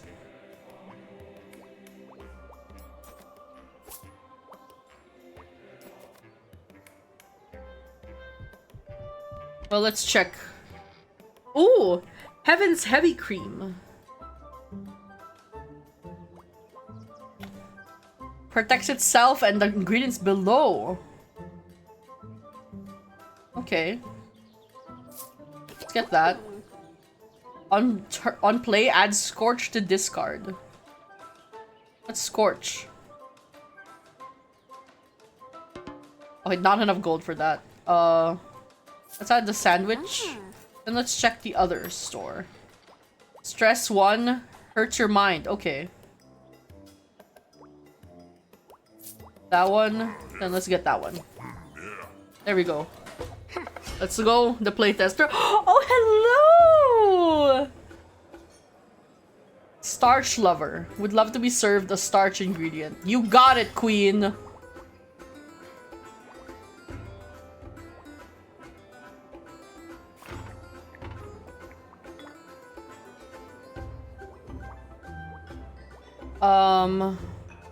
I don't need to use the heavy for that.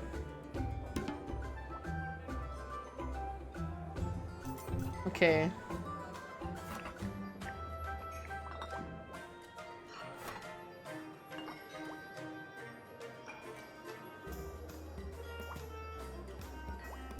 Bad first draw. This is fine. Oh, she gets hungrier! That's so me! That's me right now!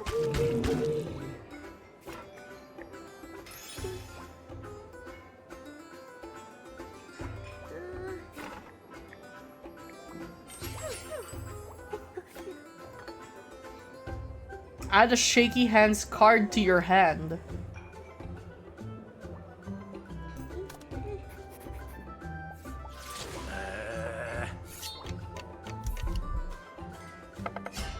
Unplayable. Oh, that's annoying.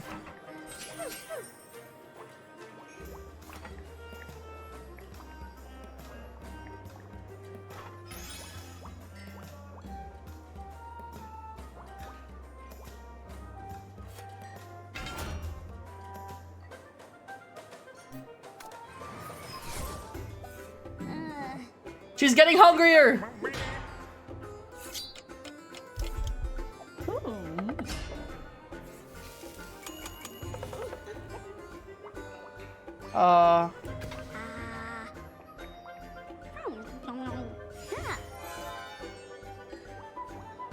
Okay. Let's add this to that and that to that.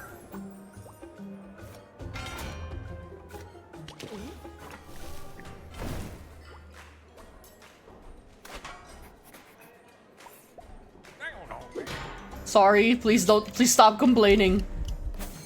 Please give me a deep fryer. Please give me a deep fryer. A deep fryer. Oh my god, thank you. The waiting list will grow if there's not enough seats available. Okay. Oh fuck, I have to feed her? Okay, it's fine. This is fine.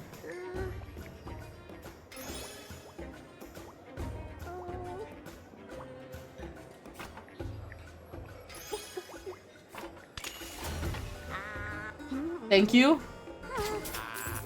Thank you. Thank you.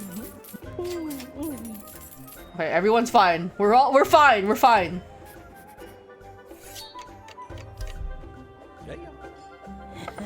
The ancient waitress? Oh fuck, that's a boss. Customers in the Link party must all be full before they leave. Oh.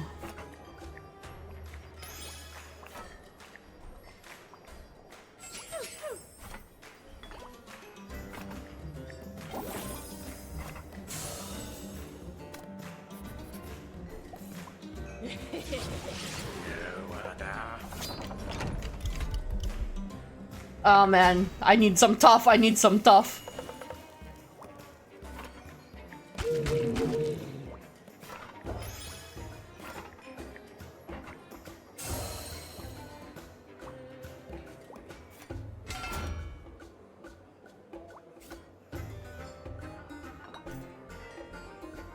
It's fine. It's fine. I'm gonna get damaged a little bit. I'm gonna get damaged a little bit. A little bit. I have 50 health. It's fine.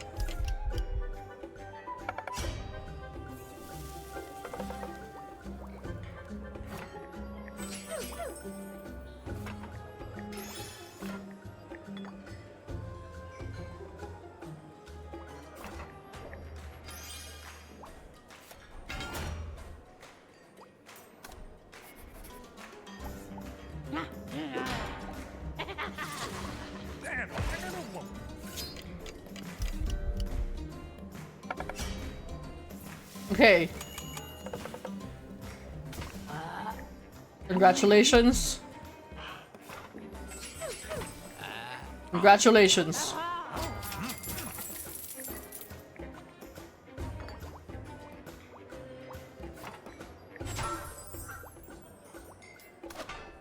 He's gonna complain. This is not great. This is fine. This is fine.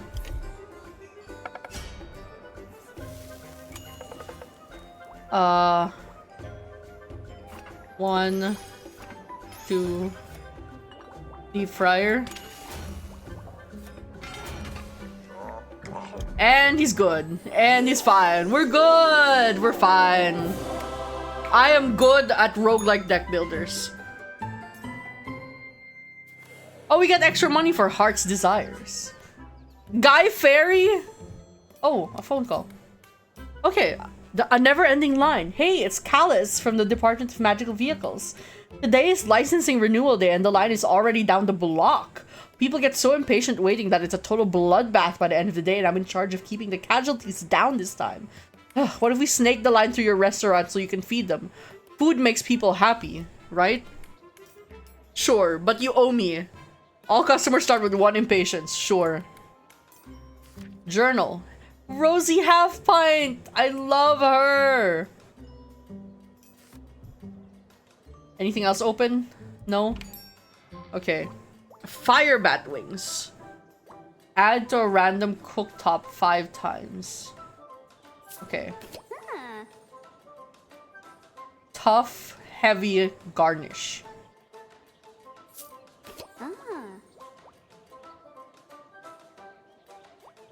Stress 1. Okay. Tough.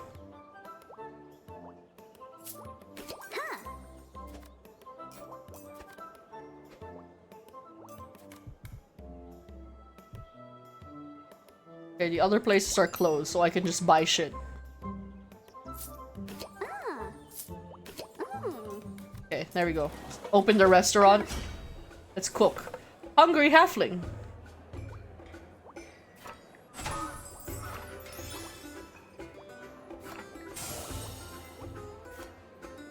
She's getting hungrier. That's unfortunate. It's fine.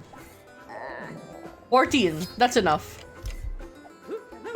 Oh, second breakfast bar.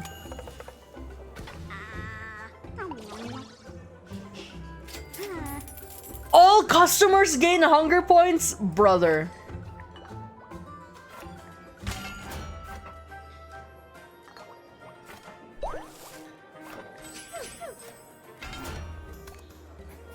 You're insane.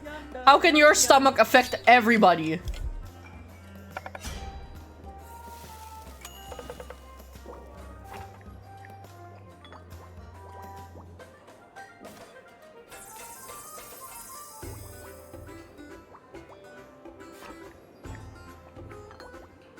Let's take stress.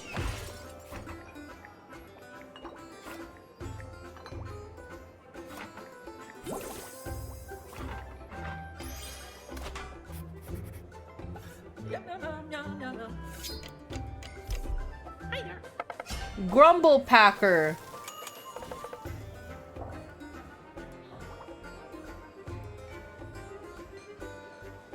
Three tough.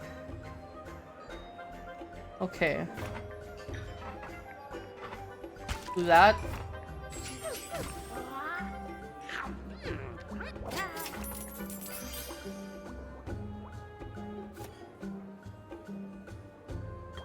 Let's...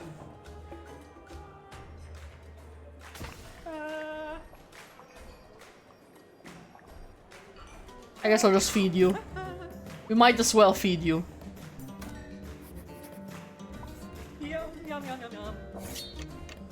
He sings! He's like a bard! Okay, now that's cooked. You're good.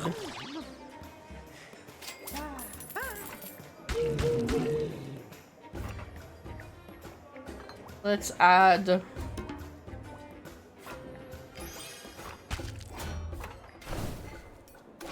There we go. Lovely.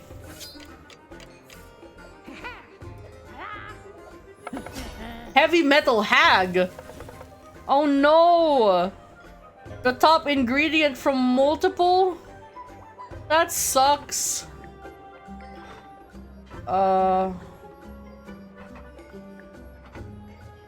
Let's add the top of this. And let's just add starch, starch, and starch. We're not gonna... Fuck this bitch!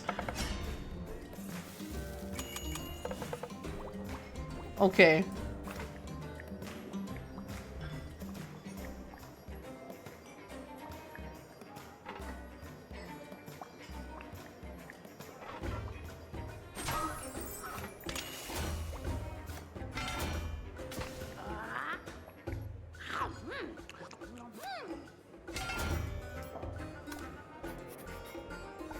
He's gonna swipe that! I should have fed it! I should have fed it! Oh, I'm dumb!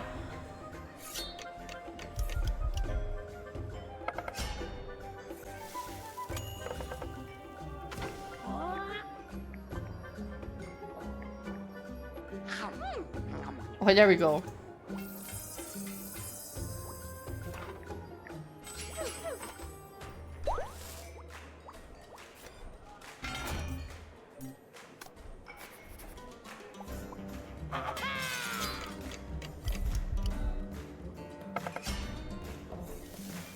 Okay.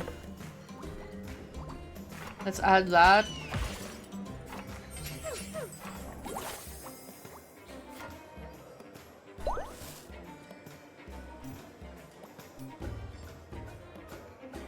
She's gonna hit me with 3 impatient. 4. Sorry, I can't count.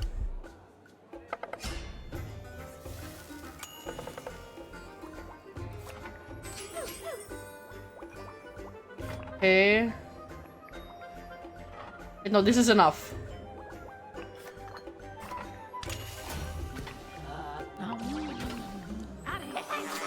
We're good!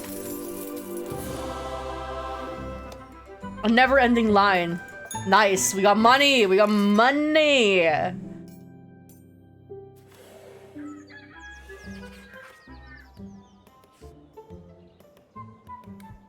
The bottomless pit. Remove 1 card from your deck. Is there anything from my deck that I want to remove? I think I'm good. Oh, she's open, she's open.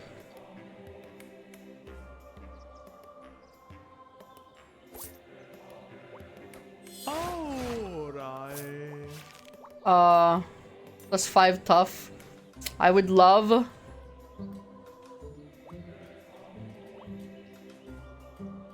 I would love this to also do tough. How about we do it to the golden goose?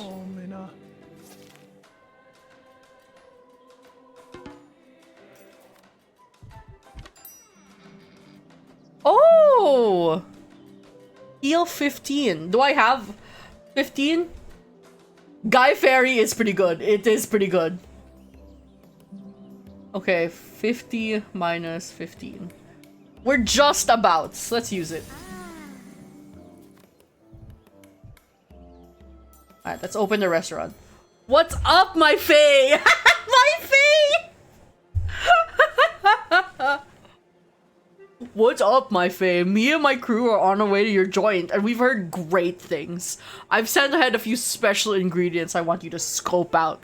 Let's see how you handle incorporating one of these into your menu. See you in the Flavor Wild. Flavor Wilds! Flavor Wilds! Guy out. Dragon Egg, Celestial Peach, Honey Don't Melon. What does that do? Stunned. When a customer gets 3 zingy, they become stunned. Okay. When a customer's spicy amounts equals... Okay. Okay. What's the X? Oh, by the energy. Never mind. I know how roguelikes work. Dessert only triggers this effect if part of the customer's last bite. Gain 1 max prematurely.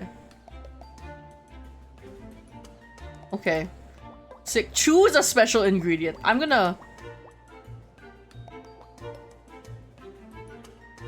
use the peach. Oh, fairies! It's Guy Fairy! Okay, okay. It has to be his last bite. Wait, no, it doesn't have to be his last bite. We'll gain a status effect. Okay, sick.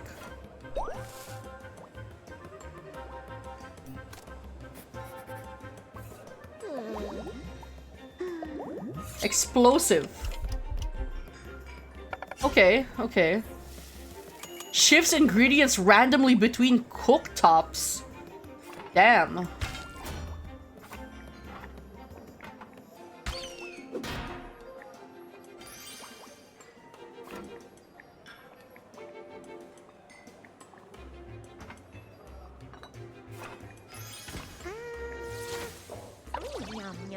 Goodbye. Ooh, garnish.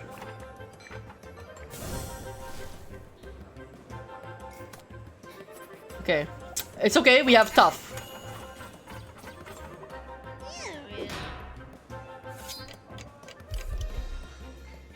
Okay. Oh, he's gonna be impatient. Let's do tough.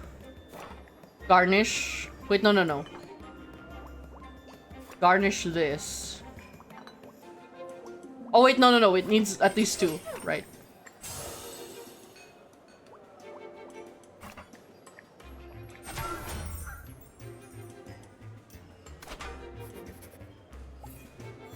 Aren't they great? The flame details are incredible.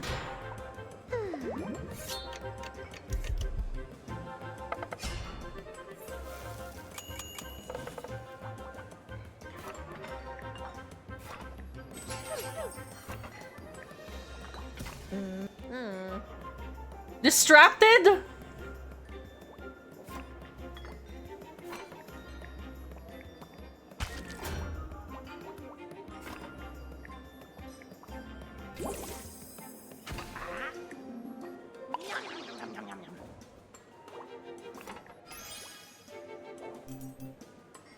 That's okay, we have 3 tough, we have 3 tough.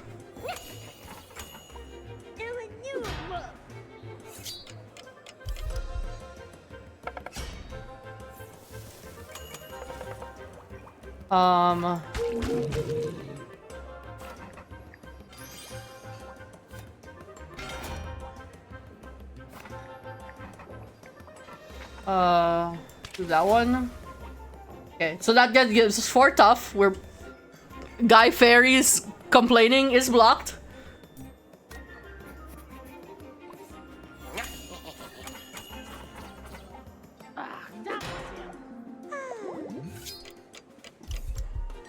Okay, okay. Ignores all food, so that's status effect. Okay. This has to be the last one in...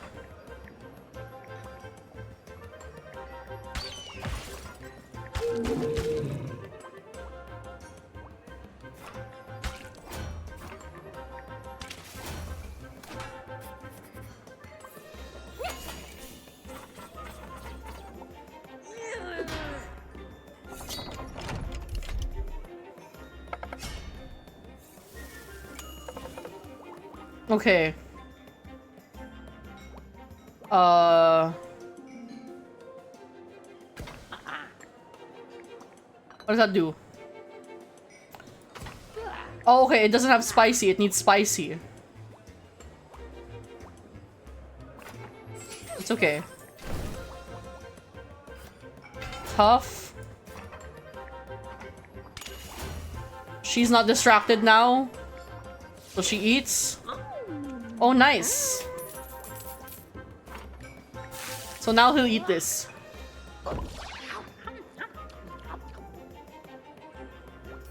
Now we have to wait for the peach. We have to use the peach. Because he has to be fed it at least once.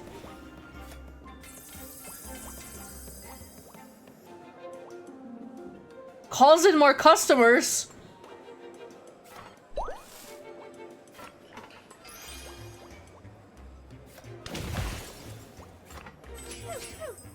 Oh, he's gonna hit us where we don't have any tough. He's gonna hit us with all seven impatience. That's actually a really funny feature for Guy Fairy. He can call in customers. Oh, eager. He has to be fed. Okay. Okay, garnish. I have to feed. Wait, that gives us tough. Feed you. What does this say? They don't give gold when full. Okay, they're from someone else's tab. Okay.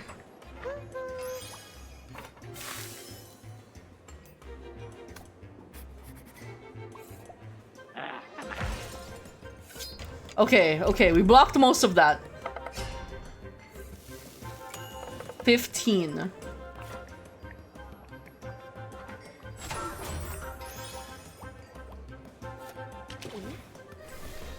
Let's add...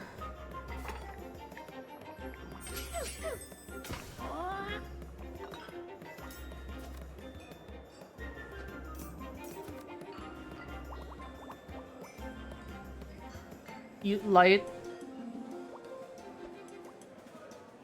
Let's feed you.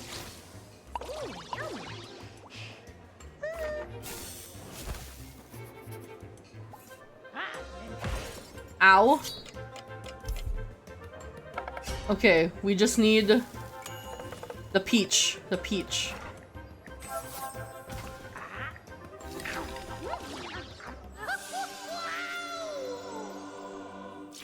He got served the special ingredient. We're good. Excellent work on... Excellent work on earning your first Mithril star. The council sees great potential in you. Your powerful flavors inspired a surge of magic, and the culinary ley lines are resonating with satisfaction. Now it is the time to visit Charms and Noble. In this magical moment, with so much free alchemical possibility in the air, the enchanter there can easily conjure the spell you need to make your meals more glorious. Oh, so this is enchanting our cooktops, I think. Ooh, rewards. Retain 50% of your tough each turn, rounded down. I like that. Oh, Gravy Rain. When you lose... Tempt. Oh. I know, I like this one.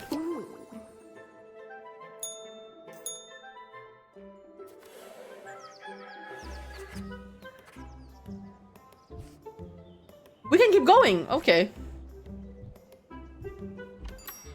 Kitchen supplies. Your next ingredient is played twice. Ooh. Tempt all, impress all three, burn. Ooh, I like that. Dragon's Horde Salt Shaker. I feel like they need to work on the text being a bit too loud, a bit too long for the space inside this little ribbon. Sure, whatever. And let's heal. Beautiful.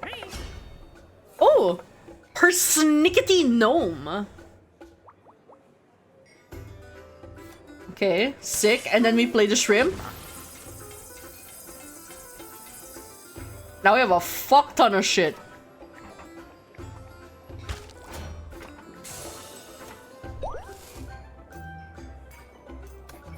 There we go. Oh, I'm so mad. My sister is cooking right now. Kitty! My sister is cooking right now, so I'm hungry. When drawn, lose 1 energy. Oh, wait, that's annoying. It's okay.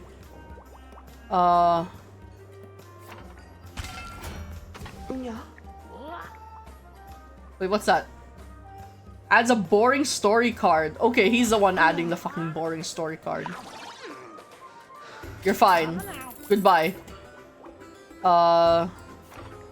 Let's add a star potato here.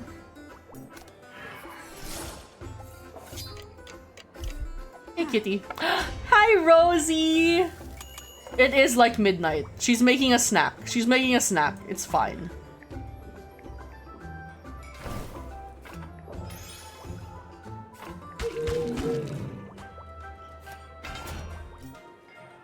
She's getting hungrier.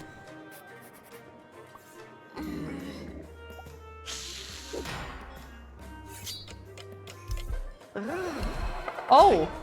Distracted. At night, ghosts come out. Okay.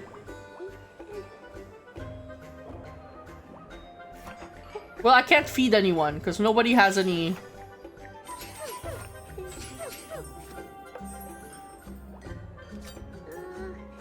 Choose a card. Okay.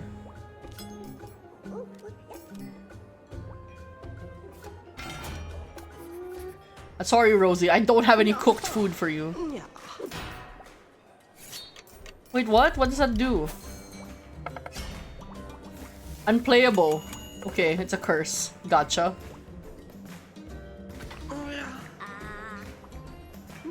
Yummy. Oh! Double trouble. Good for you, man.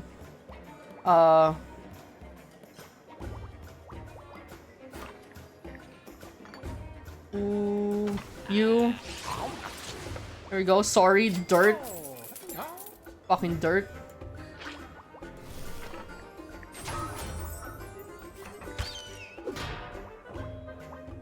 Energize. Get rid of the dirt.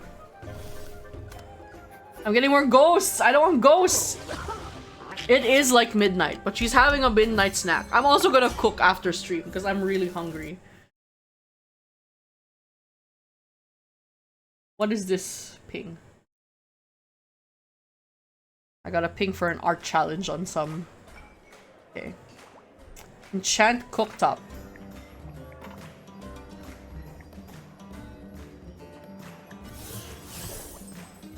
Okay.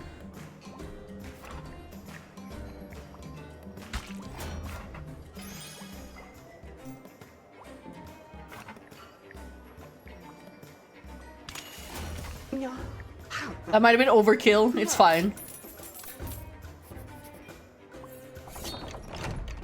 Oh, there's an important guy on the waiting list. Fuck. There's space guys. You know, you can just come here.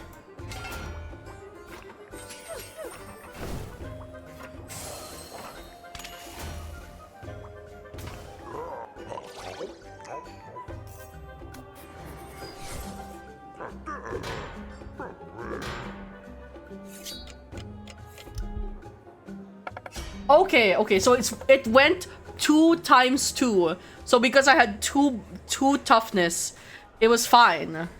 Okay, I see.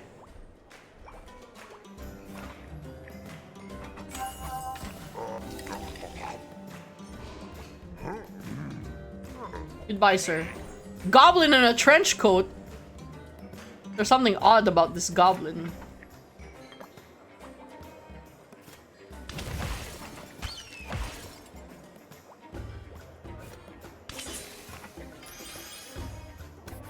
I should have used the enchanted cooktop. I'm dumb. Ooh, I need 4 tough.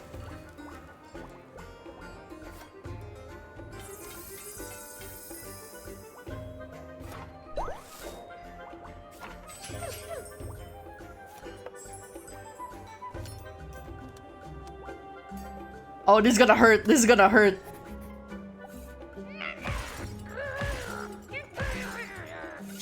Ah, that fucking hurt, man. Okay.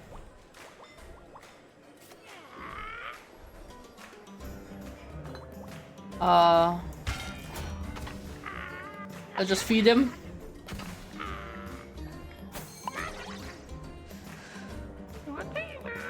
He's fine. We're fine. Oh, Grub Scout. Hello. They're linked.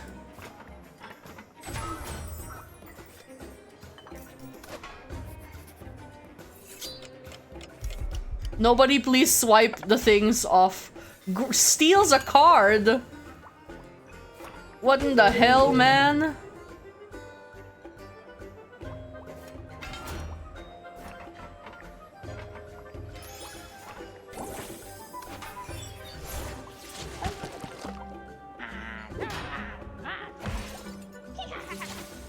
No, not my twin cleavers.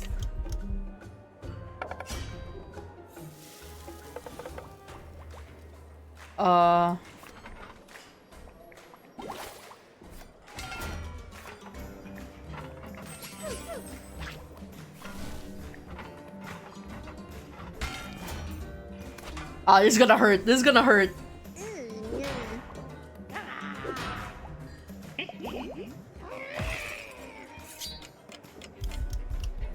Okay, everything's cooked. These bitches are getting fed.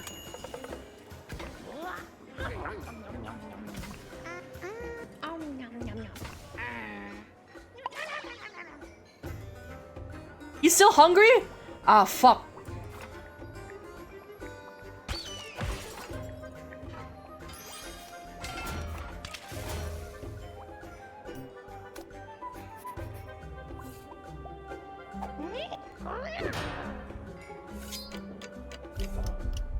Okay, now we're fine. You're fine. We've been fed. Success!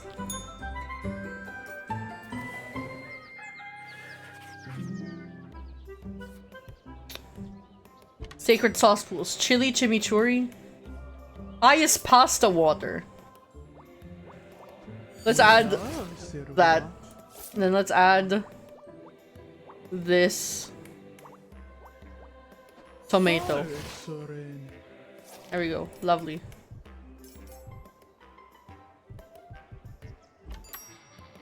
Oh, pink slime. Add a copy of this card to discard. We need more tough.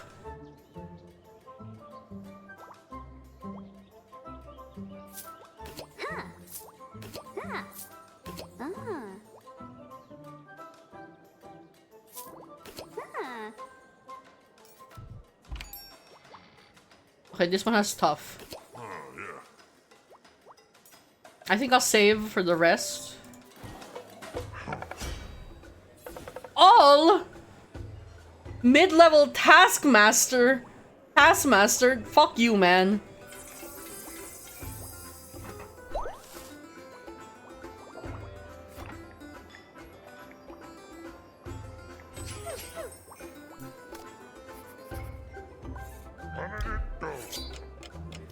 Thankfully he arrived alone, or else that would have been a problem.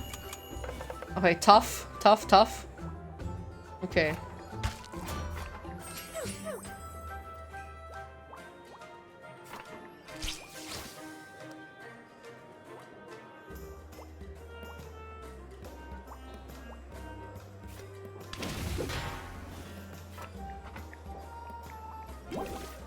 There we go.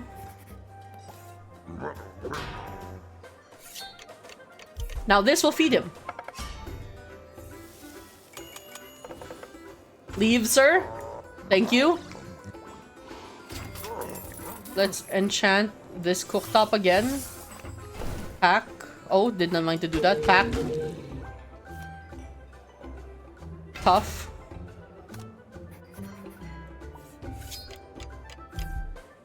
No other customers? Just him? Any tough? Okay, I guess that's tough.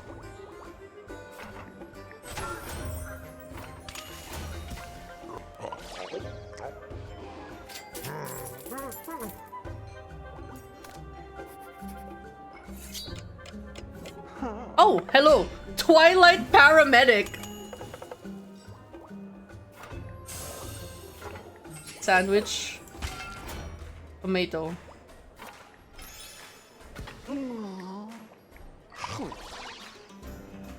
Bites each neighboring customer. Each neighbor gains 3 hunger. Insane! Insane! Oh my god, he makes his neighbors hungry.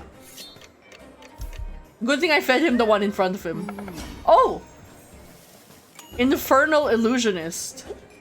Okay, I can feed... Oh, fuck, you're eager. That's fine.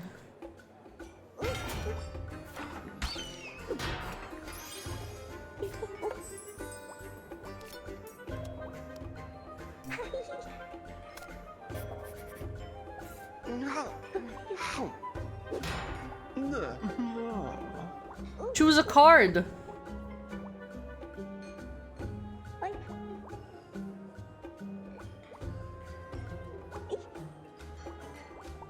That's fine.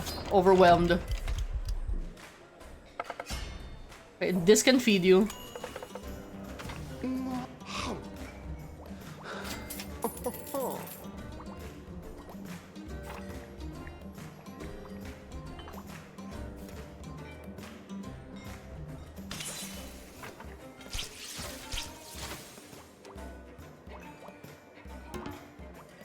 Card unplayable. We don't have any current tough, so whatever. We need the spa. We need the spa. We're gonna die. Oh no! It's fine. This is fine. This is fine. She's eager.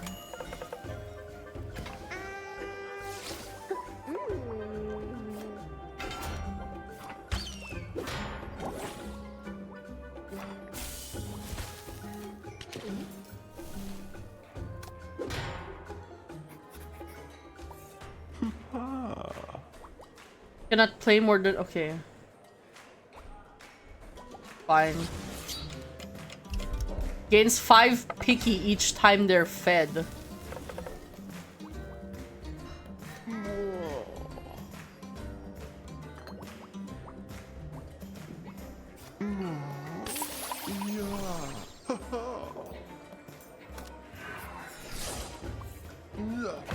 Ow. Well, in your hand, all cards gain 1 stress. Sure. Doubt. Well, at least it's not in. Does it get drawn this turn? Yeah, when you lose all your...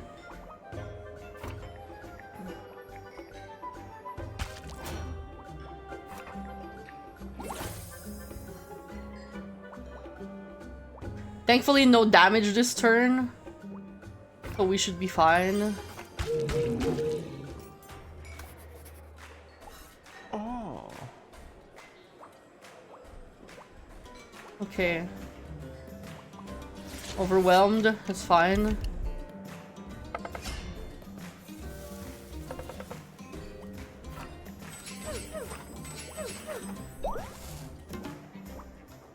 Alright, overwhelmed. Fuck. Ow. Ow. I'm gonna fucking die. Sure. Because we should be fine, right?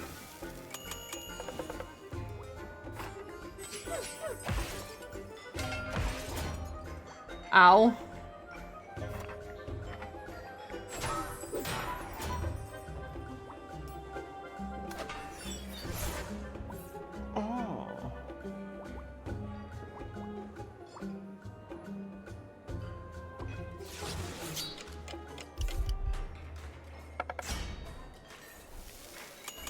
Hopefully we have 0.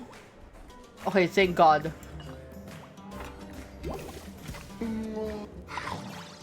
There we go. We lived. We lived. We lived. We lived. Oh my God.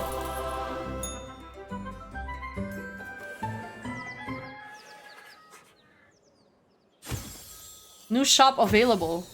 Charms and Noble. Hello. Enchant cooktop.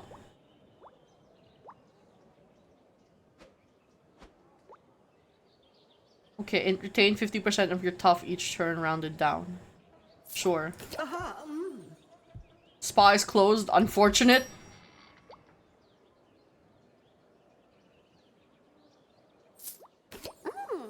I do love the puns. We need more things with tough, so tomato. Sure, holy bagel.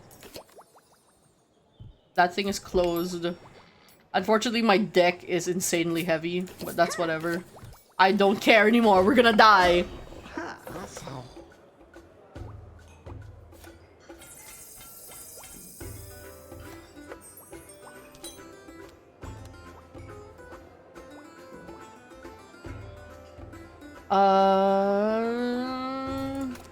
Okay.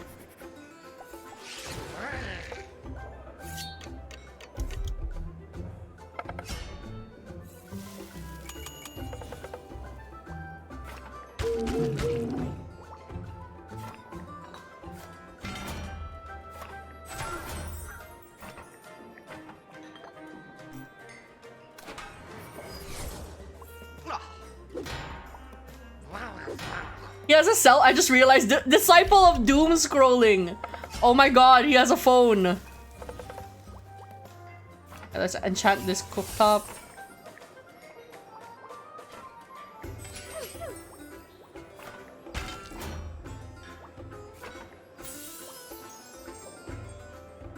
I'm gonna die.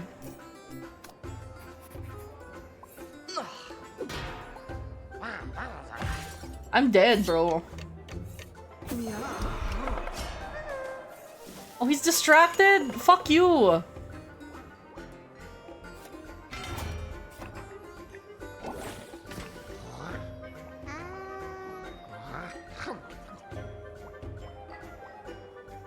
Oh, they're linked.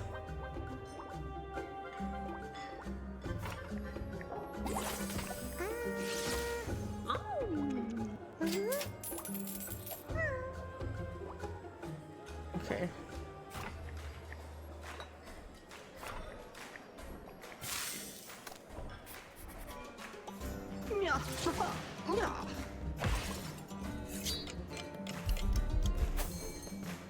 I guess I'll just feed this to him. I don't care if it's huge.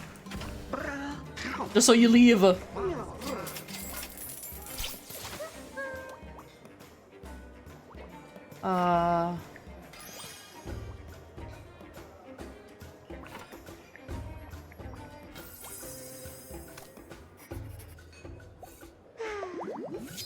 Oh, distracted. I was about to feed you.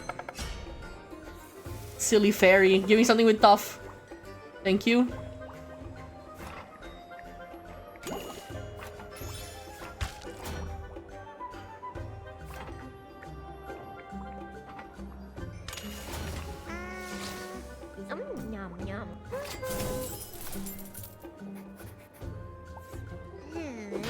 Okay, we have a wait list.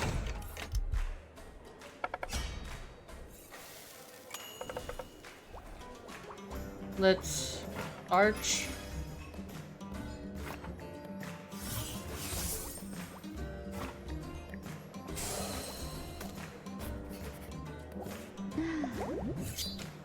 Oh, she's distracted.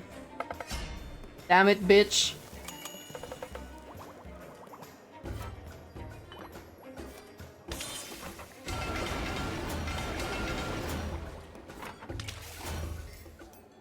Okay, I'm gonna feed that to you next turn.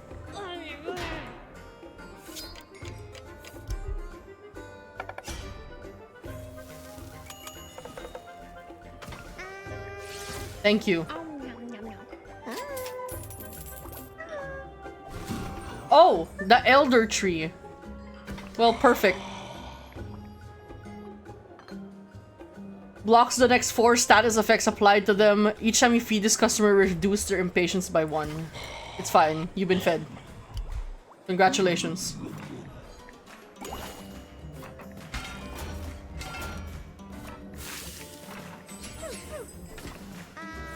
You've been fed.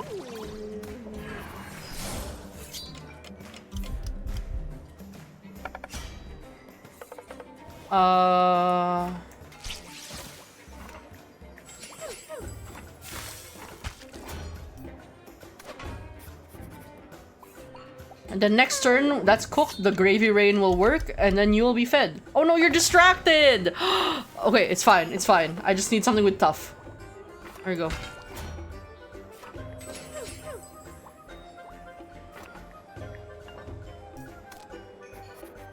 Ah!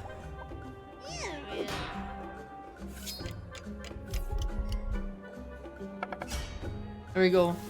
Now you're fine. You're fine. God bless. Spa day, please. Oh my god, she's alive. Heavy, persistent. Yes, give me what has an insane tough. This.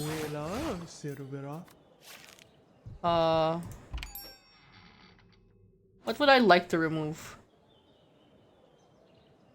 I think I'm good. Let's...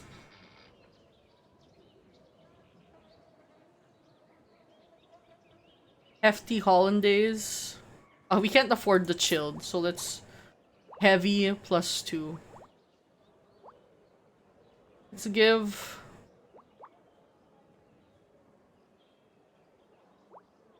How about let's give... this hippogriff shank heavy. Make it more useful since it also causes stress. Hello, my dear. I've heard you've been turning out dishes that could move mountains. You know me, I do have a gigantic appetite for great things. And butter, of course. Haha. Once the sun sets, I'll be eager to take a taste of these delicious gems of yours. Juelia Cragchild is hysterical. Okay, counts as all basic food types. Tempt 1 all, impress all, garnish. Dessert, let's do this one. Oh!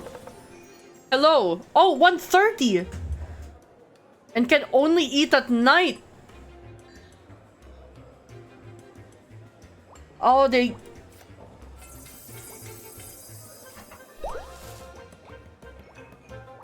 Okay.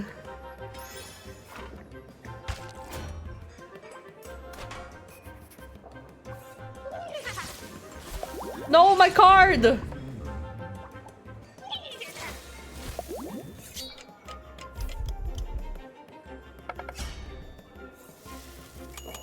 Okay, a gravy rain would go crazy here. Okay.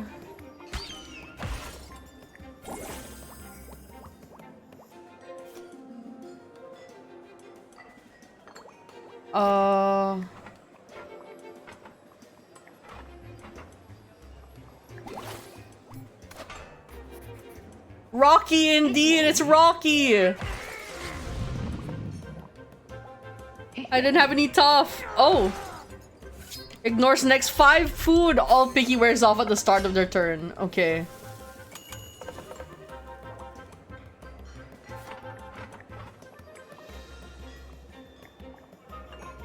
Okay, okay.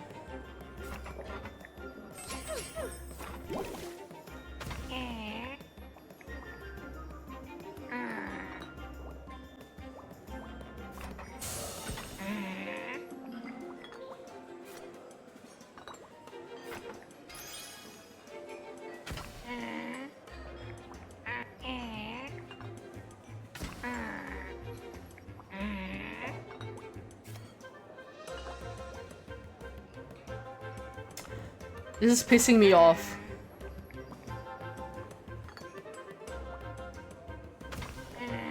I'll feed them both just so it gets rid of them. Just so it gets rid of them.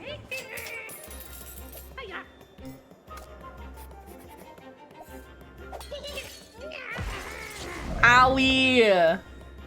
Oh, thank God we went to the fucking spa. Oh, she can be fed. She can be fed now. Okay, tough.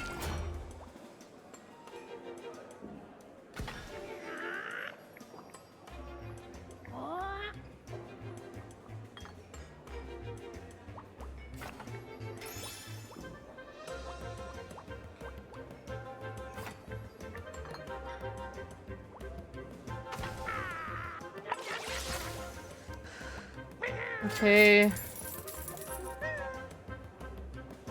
Okay, this is fine because the two tough it will. Ow. Oh, she's eager. Okay, gravy rain. Tough.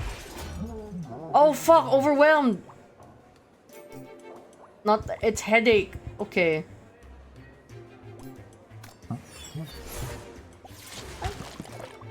I'm so pissed. I'm gonna die. I'm gonna die. I don't know if I can pull this off, guys. Oh, that's so much. We need so much tough.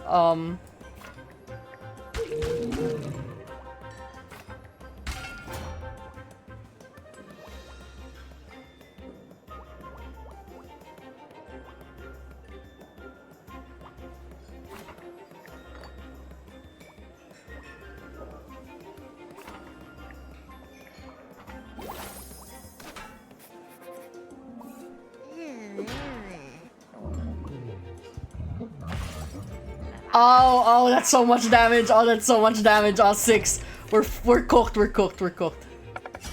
Quite literally, we're cooked.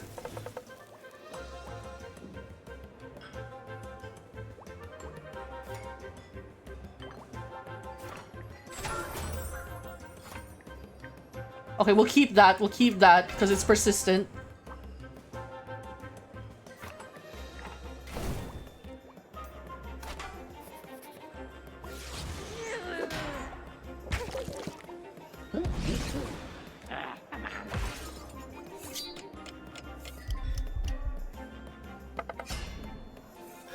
Okay. This feeds you now.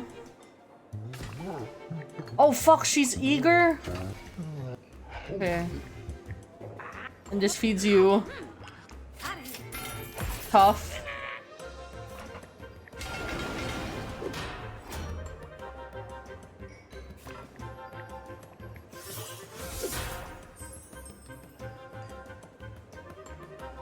Okay. We're gonna take 2 damage here. Ow. Are they linked? Oh, that's a new person. That's a new person. Okay. Tough.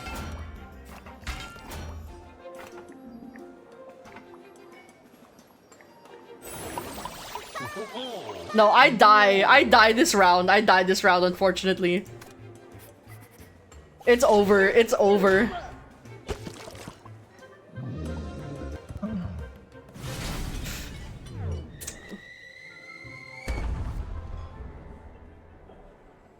It's over. And that is Arcane Eats. That was really nice. That was really fun. I really enjoyed that. I'm definitely getting this when it comes out. Actually, does this have a release date?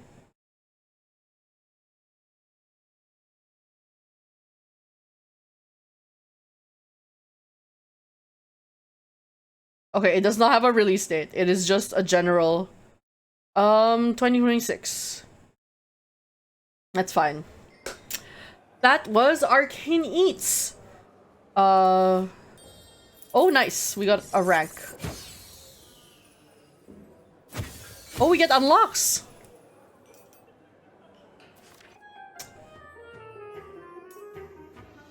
Synergy Temp Binder. Okay. Hire staff to improve your restaurant. Okay, no, it's fine. that was Arcane Eats. Let's roll for the next demo, and then I'm going to run and get myself a snack because I am really hungry and I need to eat. And then I'll be back to play the next demo. Let's roll for the next one. Thank you for redeeming Hydrate. I did need that.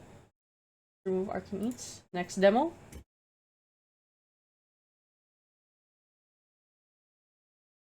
Oh no! This one's horror! Okay, Desktop Explorer. This one's horror. So you guys can look forward to that. I will be right back. I'm gonna get a snack.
Our ass is always gone.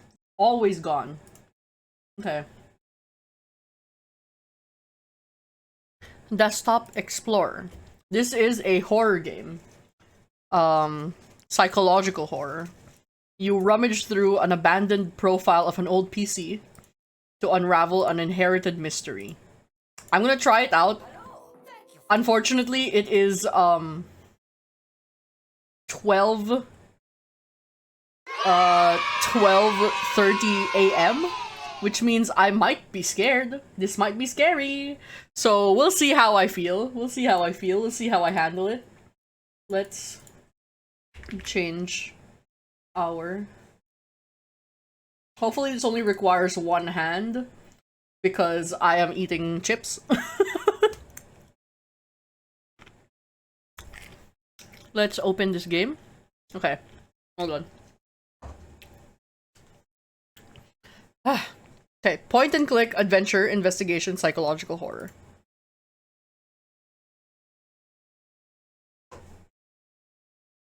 There we go, opening the game.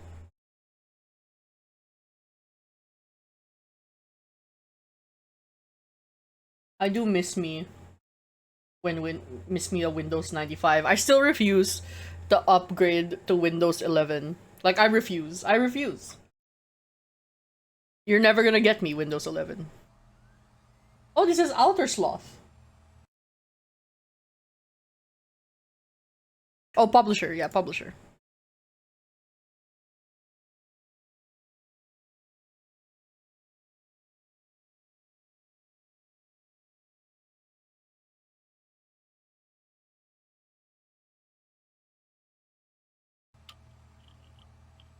There we go.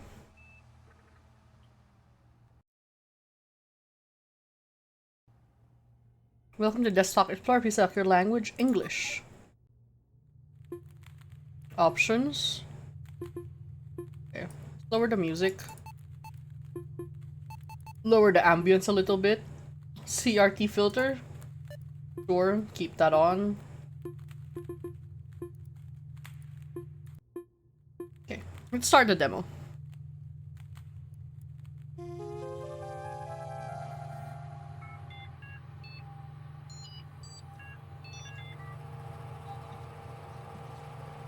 Hi everyone, this is Desktop Explorer. Welcome to Windows Next OS. This is a point-and-click horror investigation game, and we're about to have the time of our life. In case you don't know, I am a scaredy cat little bitch. So, does YouTube still suppress videos if they curse in the first like 10 minutes, like 5 minutes? I don't know. Let's do that again. In case you don't know, I am a scaredy cat. I freak out at the smallest things, so we'll see how fun this little horror game is. I usually don't do horror games for Next Fest, but I figured let's step out of our comfort zone for a little bit. Just a little bit. Alright, so let's do admin. Oh, we don't have a password. Oh. Maximus has the password, so we have to do halibut. Replace mouse and keyboard, buy speakers compatible with PC, connect to the internet. Ethernet port is completely broken. Use Chronolog software. Okay. I like the fake icons. Wait, that has a password. Nothing in here. Downloads, 0 items, documents, family photos. Oh. Okay. April 16, 1998. I was 3 years old. Oh, that's a baby. April 19, 1997. That was a year before. Don't forget. Those symbols look like they could be important. Back, scans. Adoption. Okay. Diploma. Lone Oak Junior High. Why do you have a scan of your middle school their junior high diploma? Prescription. Silver Valley Mental Health Center. Okay. Oh, I wish this was actually readable. I would have googled that shit like I did with Life is Strange. Dissociative amnesia. Okay. Honestly, I swear, there are some Gen Alpha who think that way. Insurance. Okay, insurance form for your mental health. Okay, scans, notes, groceries. Cereal, eggs, popcorn, tomatoes, bananas. Okay.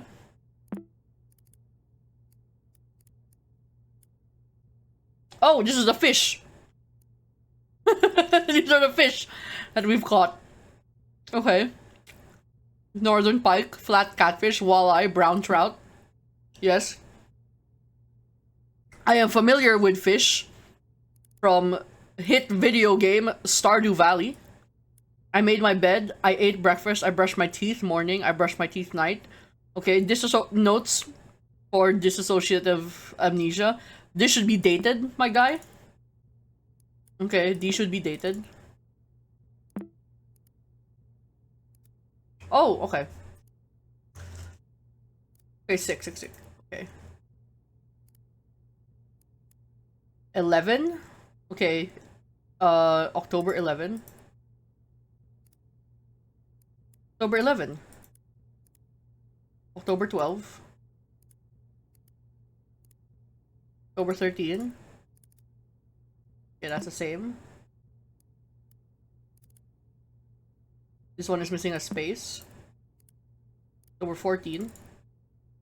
This one is also missing. Okay, we are slowly losing our faculties. I bought a notebook. Used notebook. Okay, we moved it. We moved it to physical. I made my bed. Okay. That's unfortunate. Storyteller.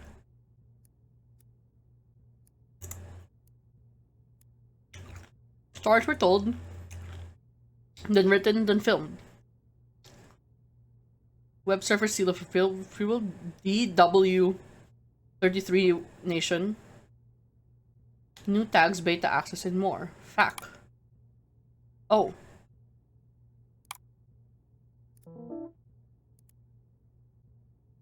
No internet connection.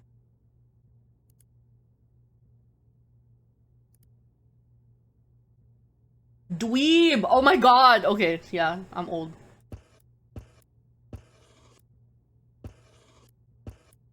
Smiley face.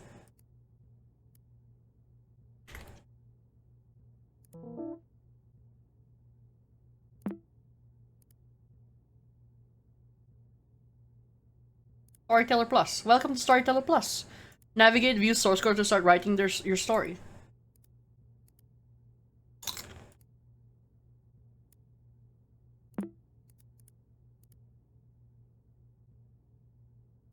We don't have any STP files.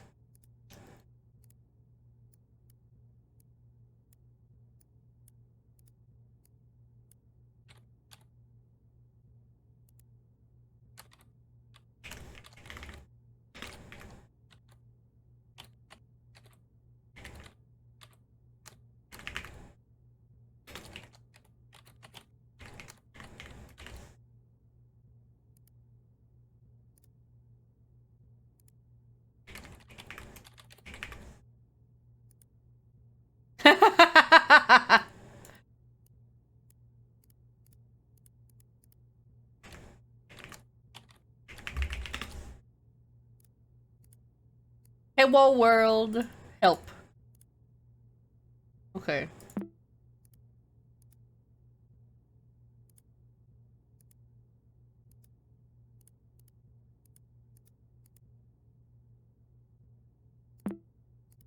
Can we do...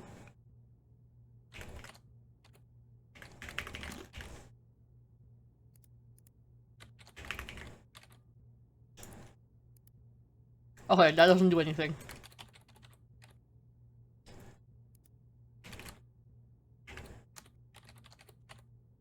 How about we make this 300? Hello world!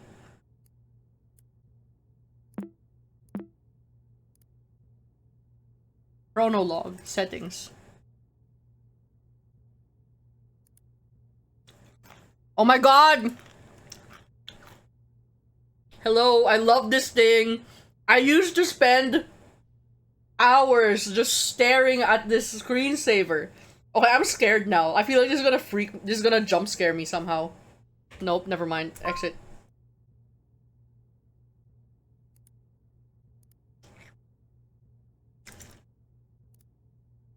I used to spend hours staring at screensavers. What is aquarium?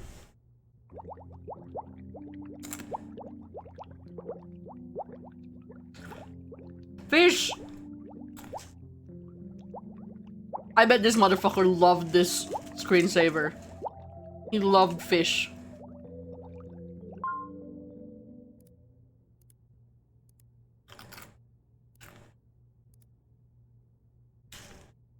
Okay. Hold on, let's check notes. This is February 08, 1999.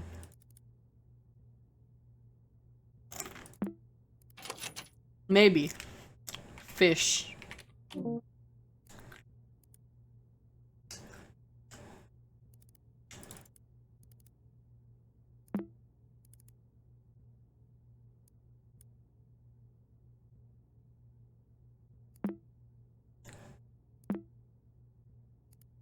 Okay, let's use Chronolog. Welcome to Chronolog. Oh. I like that I need to read its context and create a new one to get started. For the bright lass in the seven seas. Every day, it becomes a bit harder for me to remember. For the brightest lass in the seven seas. Okay, that's the daughter. 2012, yeah. Every day, it becomes a bit harder for me to remember. Every once in a while, I'll have what my doctor calls lucid periods and recall memories I may never think of again. I leave you this information along with my computer. There are other uses, the previous owners of this computer. There is a strange program called Desktop Explorer.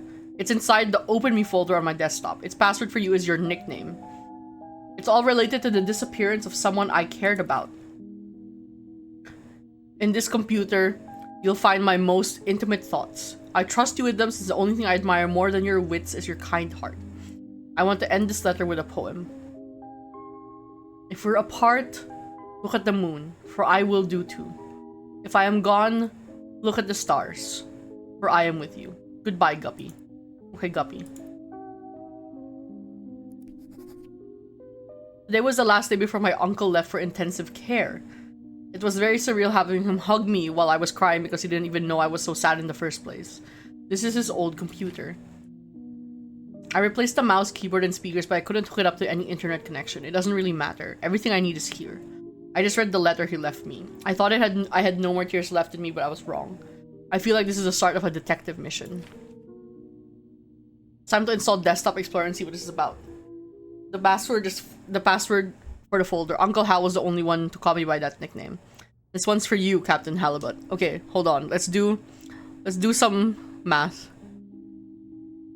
She looked like a toddler in 1997, so she's around my age, you'd think. So like she'd be around 16, 17 around this time, which means 2012. You know what this means? She's speaking in laps lock because she's on fucking tumblr.com.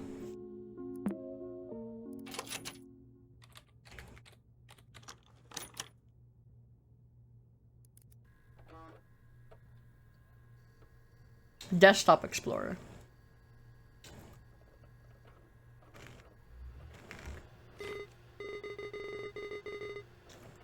Pizarro. Okay. Hello, thank you for installing Desktop Explorer. Wait a second, I remember you. Do you remember me? It's your old friend Pizarro. Ah, I don't blame you. After all, it's been a while, hasn't it? I'll go over everything as if it were your first time installing Desktop Explorer. Desktop Explorer offers the best experience when understanding the user's needs. Let's see what we're working with. Wow! I see you're a pretty average user. Nothing wrong with that. You'll be presented with puzzles around basic computer usage. Pretty simple stuff. The puzzles will look like this. Your goal is to find the password and unlock the next puzzle folder. It won't always be this easy though. Also, submenus are your friends. Most programs have submenus. These could come in handy, you know? Who knows what you might find. These puzzles will test your ability to think outside the box. The world's your oyster. Oh. Be creative and fun.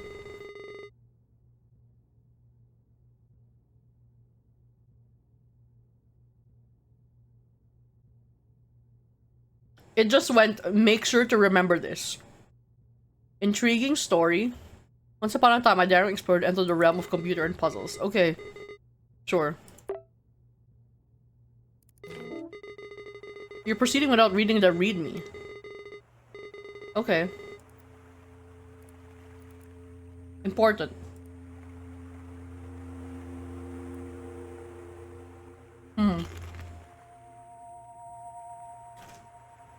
Will you become a desktop explorer? Okay. Time out. I'm eating my chips. What was that? What's that ping?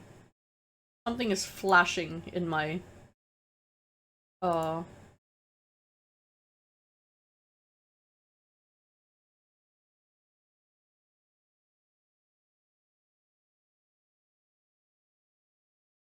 on my Twitch. What is that?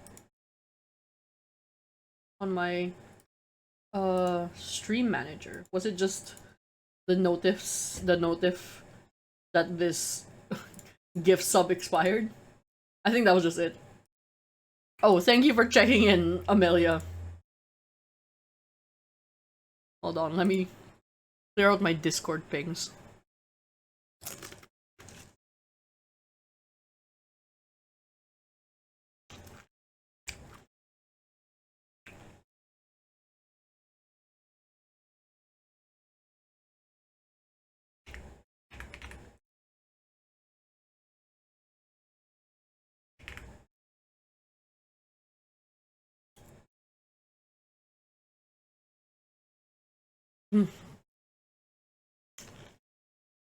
Okay, hold on. I'm so sorry, guys. I really have to go to the bathroom.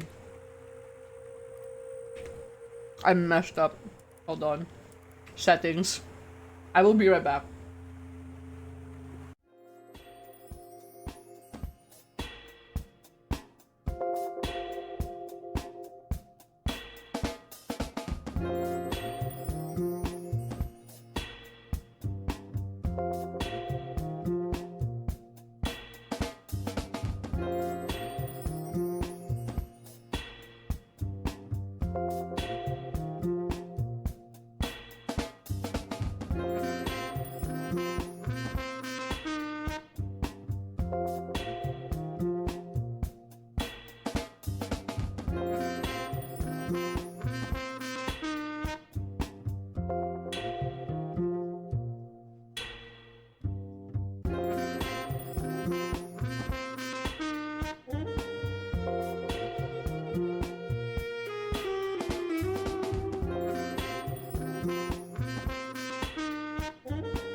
Why does it do that?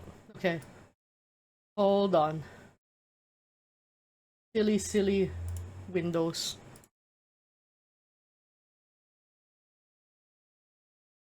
Okay, sorry, I got distracted because my cat was in the hallway and he looked really cute. Okay. Okay, hydrating. If a password is given to you through text, it'll be presented in the following format. However, passwords will always be hidden within text. Alright. Will you discover the mysteries of the cave? Will you answer all its riddles? Will you uncover some secrets within you? Will you become a desktop explorer? I don't know, man. Your hands. Oh. I don't like that. Cave, mouth. Lost on the shore. You are lost. You find yourself between the sea and lush forest.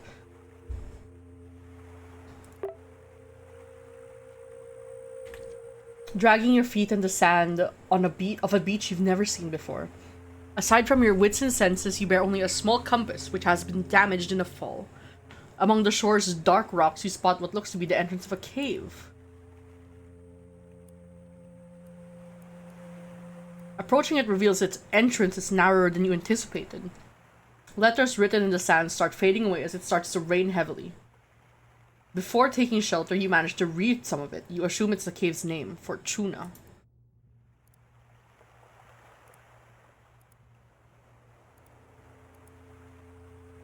Okay. Okay. Okay, inside. As you glance up inside your new shelter, you notice a few cracks between the boulders on top. We quickly realize the lack of natural light in here. Despite not being able to see much in the cave's darkness, you stumble upon a stick next to a rolled up scroll. You describe that it's you realize that it's comically long. Okay. That's a torch.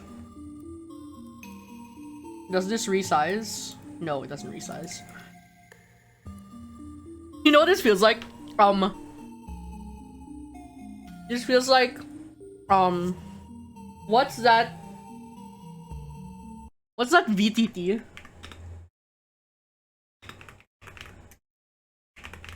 Ah, fuck, I forgot what it's called. Hold on, I have to look this up or it's gonna bother me.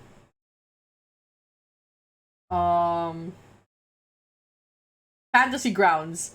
This looks like when I'm trying to play D&D and the DM uses Fantasy Grounds and they give me a bunch of shit and it's just windows upon windows upon windows. Okay, long scroll. Chant my name, O child, and your voice will bear my fire.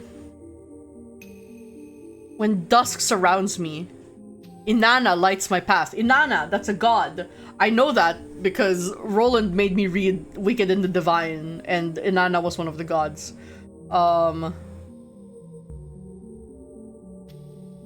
Inanna is the goddess of war, love, and sex.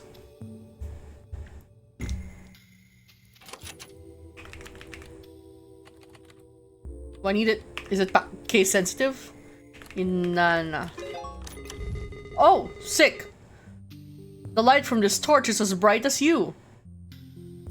Okay. Lighted path. After barely pronouncing the name you read, the tip of the stick you were holding kindled into a soft flame. You now hold a torch of suspicious origin. With a newly lit path, you press onto a room with a wide strip of papyrus on the floor. You notice strokes and writing scattered on it, along with some suspicious looking creases. You read, "Answer quickly and answer proud. Oh, solve my riddle. Say it out loud. I garden the flowers with my hose. Wouldn't you know it? I use my nose." The rest of it is lost within the paper's folded format.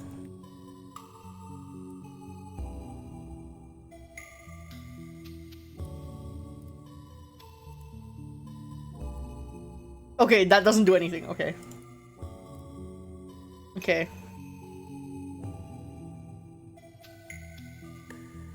Oh, there. Elephant. That's cool. That's cool. Elephas.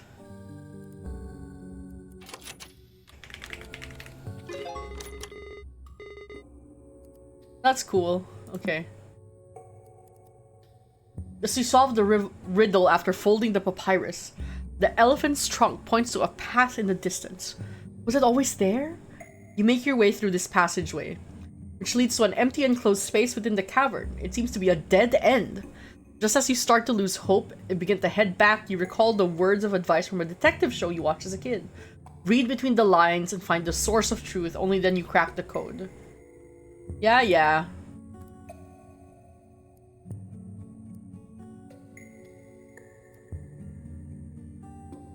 On your left, you notice that the wall is thinner than the others. The word salve is inscribed onto it.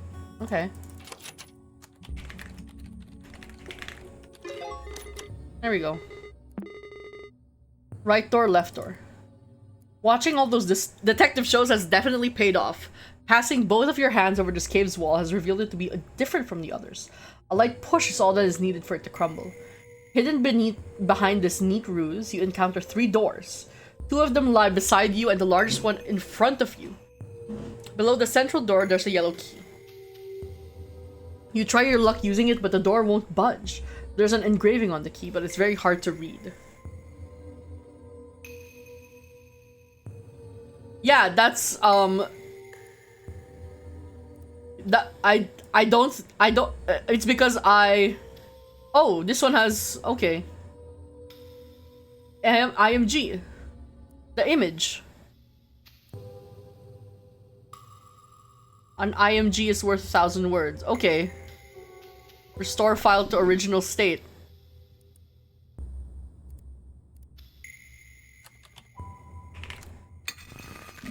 There we go. There we go. I do this all the time.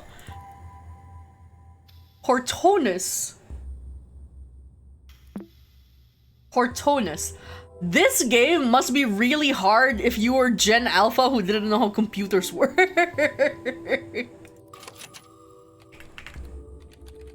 Hortonus. Hold on, I didn't look in the right door. Mate. Okay. As you open it, you see a wall with a rune inscription. Below the rune, you see a word with an alphabet you can read. Is this the name of the rune?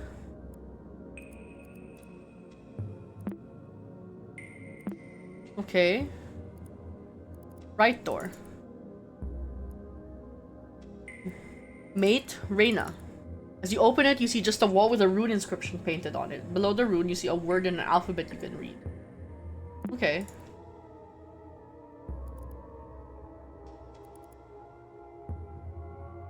The wall is completely covered with the phrase, "Dare to say my name." Okay. You reshape the key and reveal its message. You turn a lock with it, a small chamber like a closet. You begin the big central door. The rock walls of this compartment are completely covered with the same etched phrase. You know from experience that speaking aloud holds some type of power. Examining the room, you're sure that the only way forward is to call their name, whatever it may be. Who wrote these words anyway?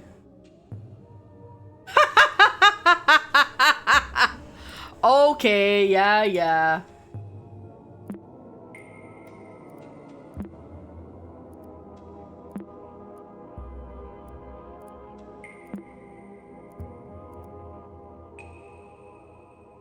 You didn't write their name on the wall, but still you feel as if you can figure out who the author behind these etchings are. Okay. MMTT. Okay. Oh.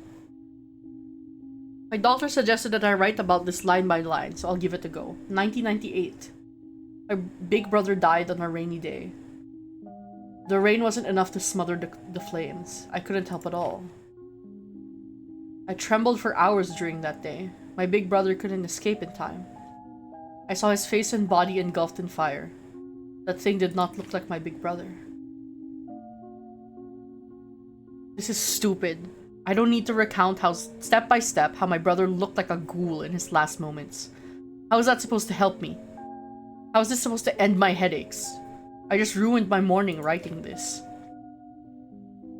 And if I forget everything like everybody says, how is it that I can't forget my brother's withered face? How's that for amnesia? That sucks for you, brother. The password is MMTT. Okay. Ah! Hey, dog. I know you, me. Oh, that's on the, that's on her necklace. Overwhelming dark. As you pass your hand through the wall, the thought of a name you can't pronounce zooms through your mind. You close your eyes and shake your head briefly. As you open them again, in front of you, the dark passage so far is revealed to you. You delve inside. The torch you carry barely lights your arm while everything else is completely lost in blackness.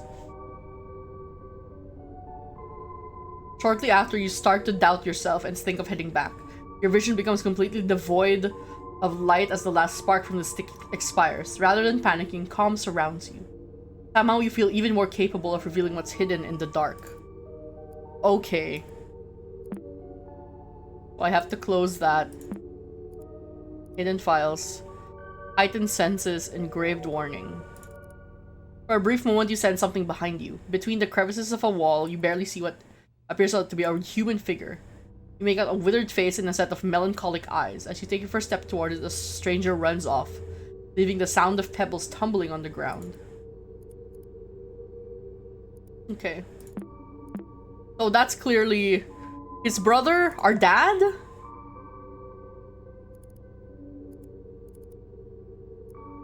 The improvement of your vision has reached its peak. The dark still hinders your light, but you feel comfortable moving within it. You start noticing details in walls beyond arm's reach. You find a boulder next to you with an engraved warning. Keep out. Reaching this point must have required courage, but going past it is utterly foolishness. Heed my words and turn back now before it's too late. Cassandra. Well, Cassandra. I know for a fact that I'm going to ignore you because you are the password to the rest of the game. And that's how Cassandra works. Wow, nothing gets past you. Thank you.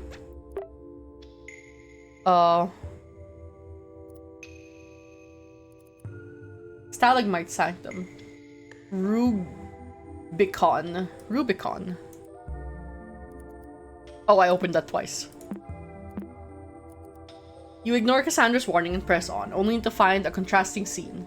A calm and lighted room surrounded by stalagmites. You can clearly see the way forward, but your intuition tells you that these stalagmites are worthy of your attention. This short break soothes your anxiety. You continue on.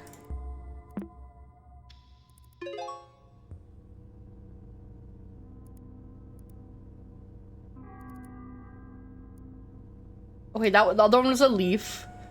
This one is that. Continuing the trail past the stalagmite scene, you reach an eventful dead end. Based on your experience during the exploration, you're convinced something's more than meets the eye. You spend the following hour inspecting every crevice of the walls that surround you. Now you can be absolutely certain there's no path forward. You hear a loud thunk far off behind the cave.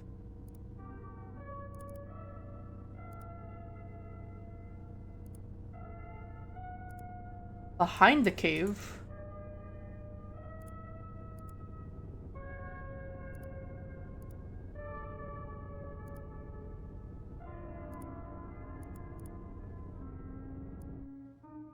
The entrance?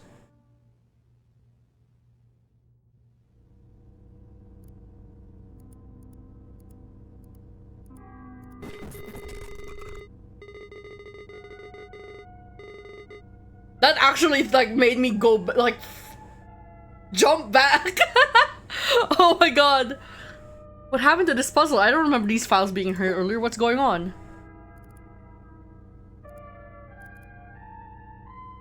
Even after retracing your steps perfectly, you doubt your sense of direction. The cave's mouth is nowhere to be seen.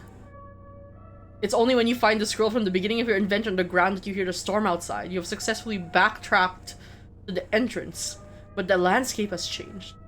The only exit to the cavern has now been replaced by walls and stalagmites.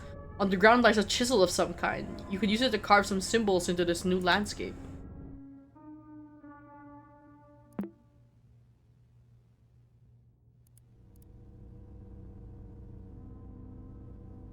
You've seen stalagmites before, yeah.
This one's a bit more...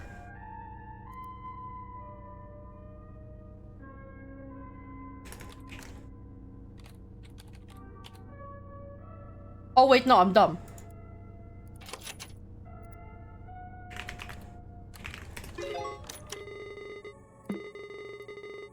Okay, good job. You cleared puzzle 8. Okay.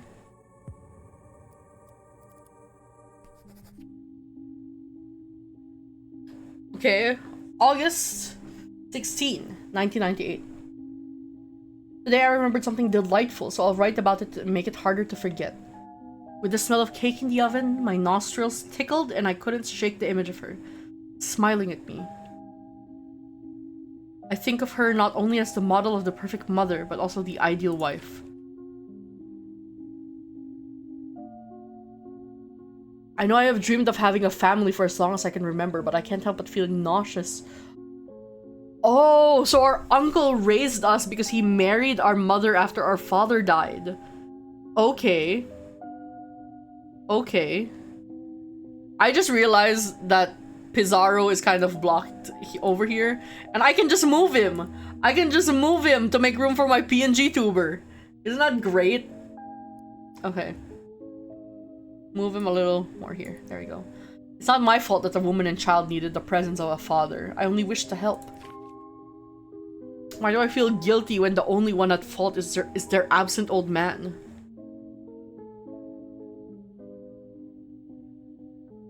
I'm rambling again. My sweet memories tarnished by sour shame. What would my brother think of me? Mural. Okay. There's the symbol again.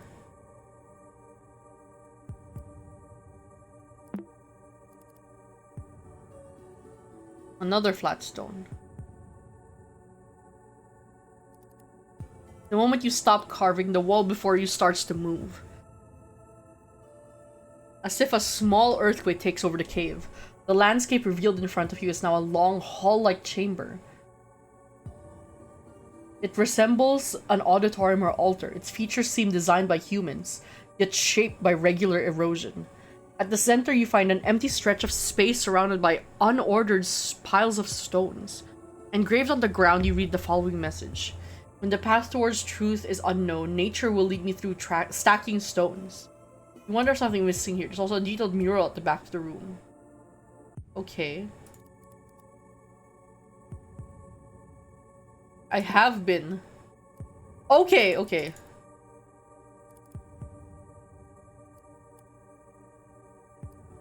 Okay.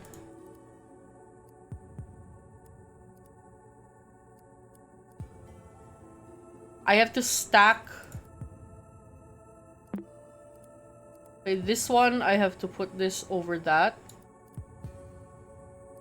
Hold on, I'm losing.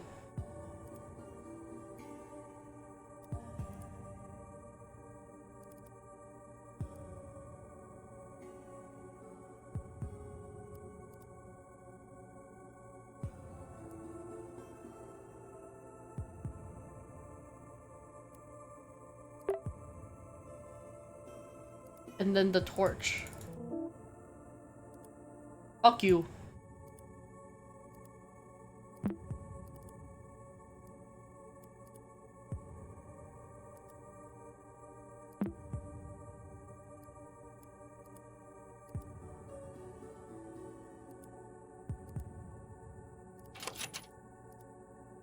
Uh...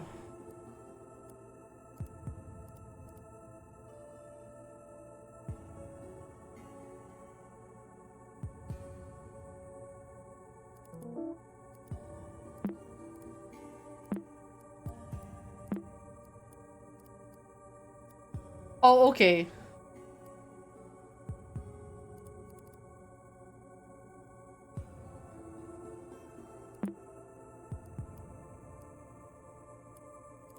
Okay, hold on.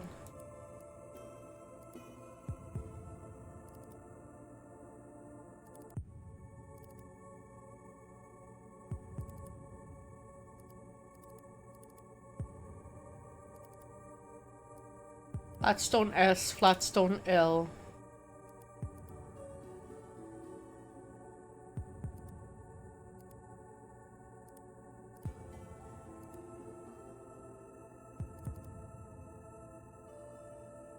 Where's the other one? I know there was another one. Flatstone M. SML. Oh. Small, medium, large. Okay. New file added. Balancing the stones cracks something inside them. You hold the piece next to you. Color lens. Okay. Installing. Installing. Okay, we got a new tool. Wait, that's cool.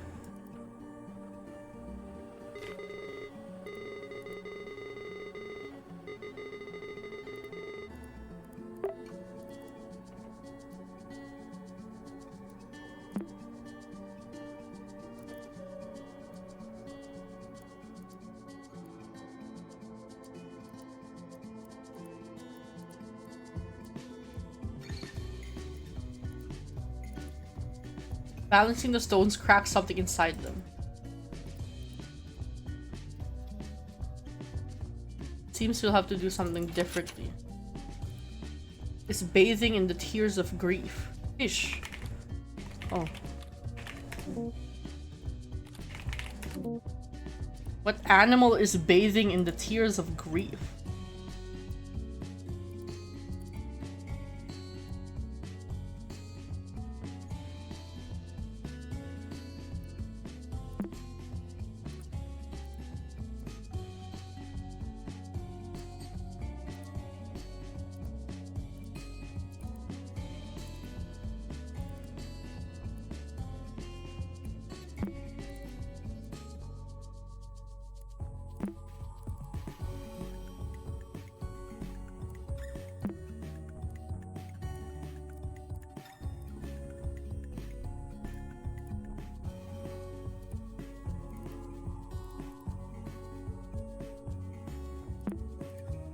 What animal is bathing in the tears of grief?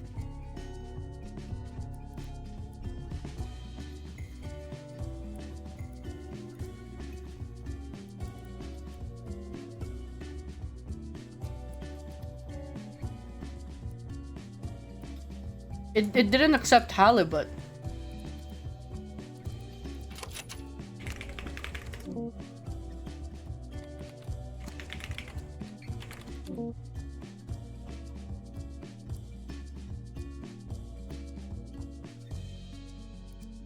It must be something with the color lens, or else they wouldn't have given this to me. Filter. Oh!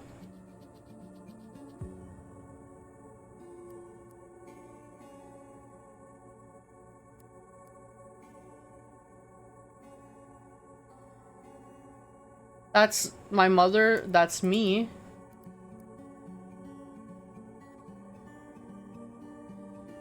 Crocodile. Okay.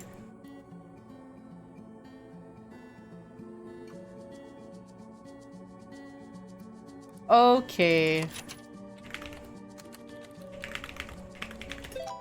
There we go. How many eyes are witnessing the bliss of acceptance? 1, 2, 3. Wait, no, witnessing. 2. No?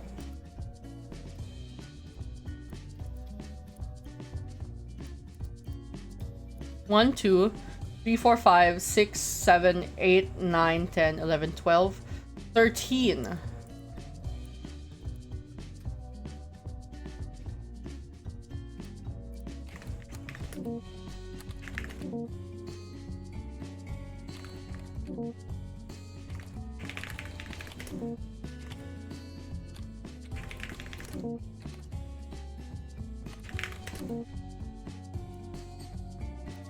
Oh no!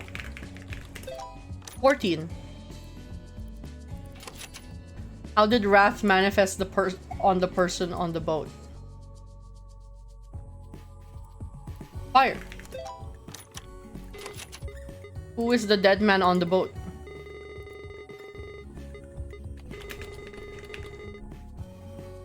My dad.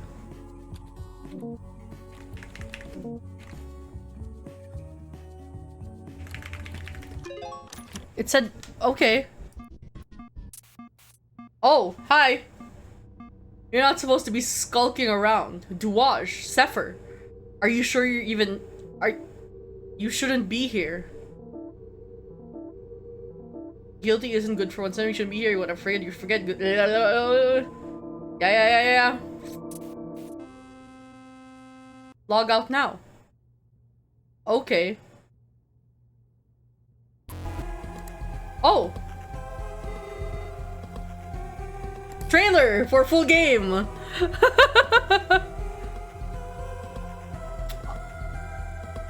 Oh, I told you! I told you there was some creepy shit in the maze that I would have seen if I had stayed there! That was fun! I like that! Okay, I'm learning that I can play scary things if there are people here to enjoy me. To not enjoy me. Enjoy me freaking the fuck out. Or just be with me in my fear. That was really cool. I'm not adding a scarier game to my list. We're not doing that. Let's do one more. I'm going to roll. Actually, I don't want to roll. I'm just going to straight up play. I'm just going to straight up play the life and suffering of Prince Jerian because I really want to play it. I might genuinely play the first game on stream because I don't remember much about it anymore.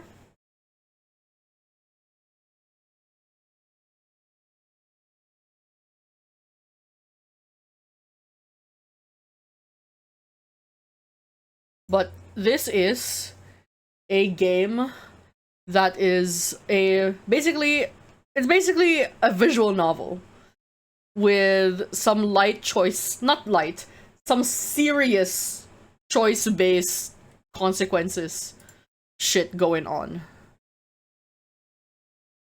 I don't know if this is a direct sequel.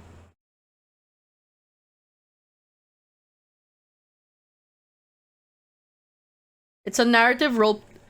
This is the life and suffering of Prince Jerian. It is a... Hold on, let's fuck with the settings. Music lower. Hold the choice button, yeah, animated illustrations. Okay. So this is the life and suffering of Prince Jerian. It is a narrative role-playing game. And it's basically fantasy Road to Emperor. No, it's basically a narrative role-playing game where there's where you make choices and then you can fail, I think. I don't remember. It is very Portrait of Dorian Gray. It is the story of a crown prince of the blessed Arcane Empire. I don't think that's a real place. But it's a game, the previous game, which is The Life and Suffering of Sir Bronte, it starts from the moment you're born. So it's basically from the moment you're born and you play through your entire childhood and your entire life. And it's crazy. I loved the first game. I never finished it because it's long. I'm not joking that it's long. But this demo includes the first 2 chapters. So let's jump in. This game's protagonist. Oh, let's name him. All right, hold on. Consequences visible.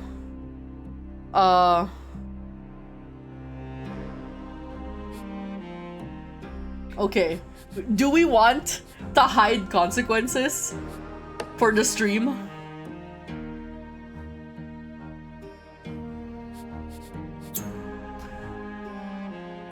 Let's hide the consequences for stream. Do you want to name him Velicho?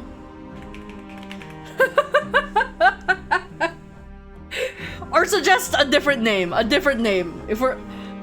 I liked it when we played Noble and I named one of them Velicho. Suggest a name for me.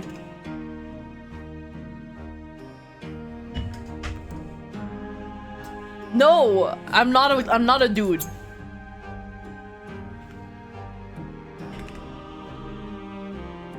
No, Chadwick. No, that makes me sad. It makes me think of Chadwick Boseman.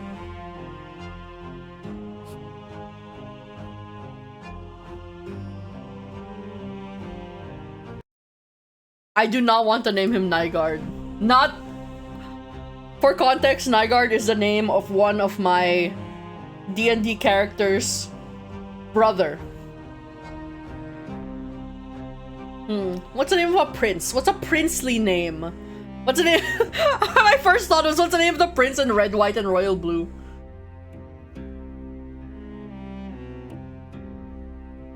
Volca. William? Joffrey. Actually, no, let's name him Joffrey. This might affect the way that we feel about him. If we name him Joffrey, it might affect the way we feel about him. It's fine. We can name him Joffrey. The Life and Suffering of Prince Jerian is a game of choices and consequences. Every decision you make shapes the story, unlocks some paths, and closing others. You will not always overcome the challenges you face, so be prepared to fail.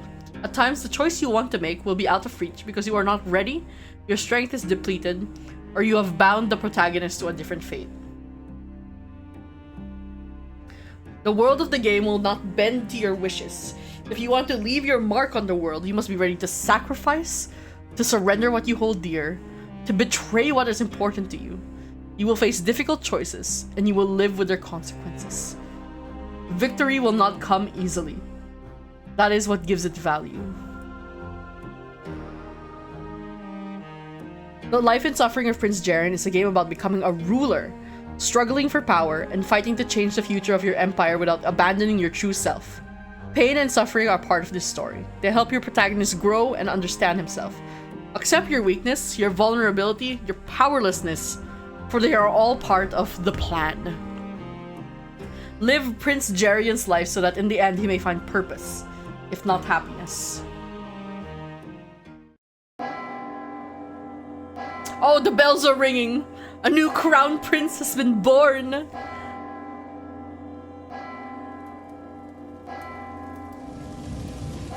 Memories. Oh! The pages of an unfinished book. Tell me if it's too loud, by the way. A lifetime flashes before my eyes.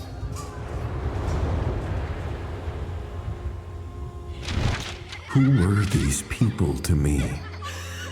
Who was I to them? What have we done? What have we accomplished? My life, the life of my nation, they have become inextricably intertwined. But now the time has come to ask myself the truly important questions. Questions I must answer now, no matter how much I might want to hide from them.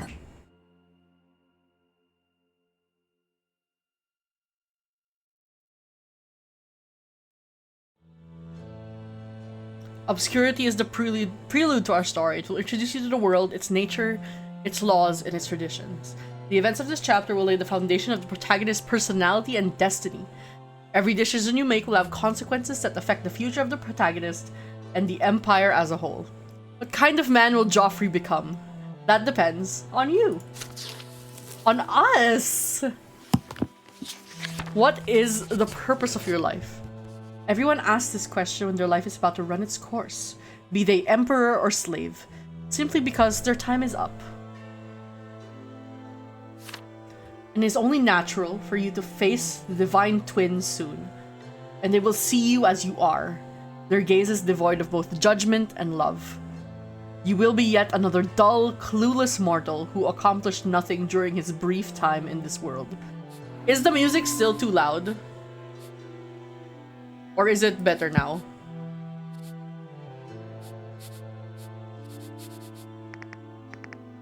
I'll lower it anyway. Okay. No, Villaggio, I don't trust you.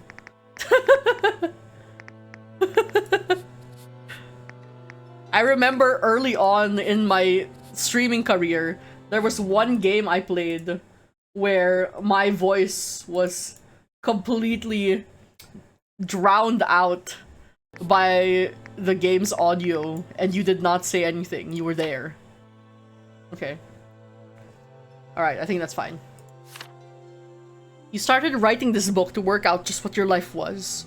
What was the golden thread that pieced together the disjointed moments and days together to form the tapestry of your face? But now that the book is almost finished, you still feel empty inside. Oh my god, look at this! Look at this thing! Look at this thing on the side. Oh, sanity? Oh! Sanity! Oh! We're whole. Fractured, cracked, falling apart, shattered, emptiness. How do we feel today? Opens red locks. Interesting. Maybe you got lost along the way. Maybe you took a wrong turn, made a bad decision, chose the wrong person, and all meaning simply vanished from your life. Winked out of existence. Evaporated like smoke drifting up from an extinguished candle. Sanity meter is 100% always a good choice. Okay. Hold on. Let's hide this for let's bring her out for a moment. Just so you can see. Legacy of the Tempests. The authority you enjoy as the Tempest heir. Opens blue locks. Almighty Scion, spoiled heir, broken child. We are currently broken child. There's something that drives you and gives you the strength to fight. It spurs you to action, urges you to make sacrifices, achieve victories, and perform feats of valor, or back down and betray those who trusted you. This explains the way you lived and the decisions you made. So what is it? What is the one thing worth living for? Oh, changing the world. I am someone who reshapes the world. I am someone who does his duty. I am someone who loves and knows compassion. I am someone who breaks the chains that bind him. I am someone who stands above all others. Life has no meaning. How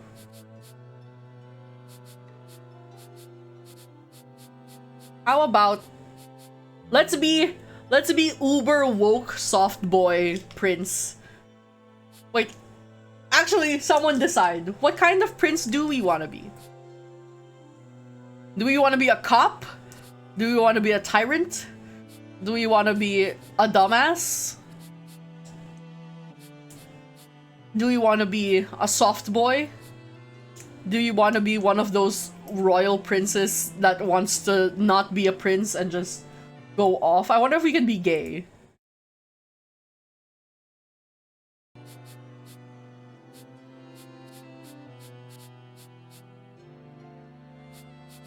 It's to change the world. I'm someone who reshapes the world.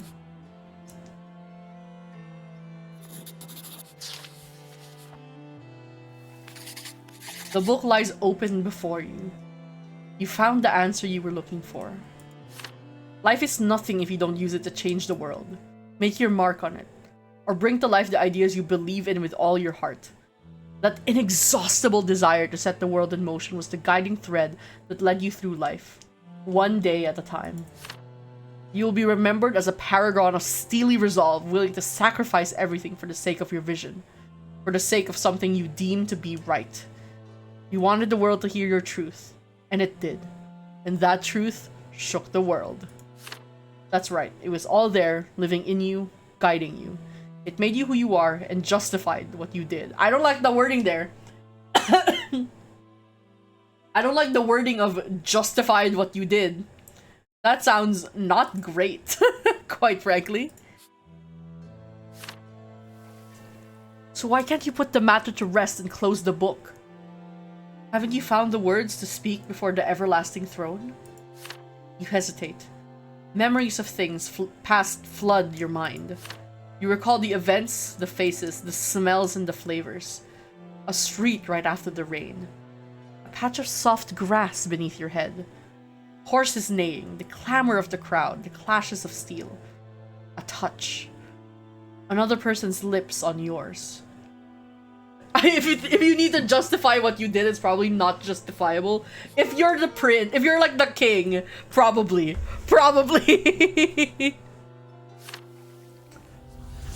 Cold, condemning silence. Bitter disappointment. Fear, madness, and passion. A weak glimmer of hope. The past sweeps over you like a tide.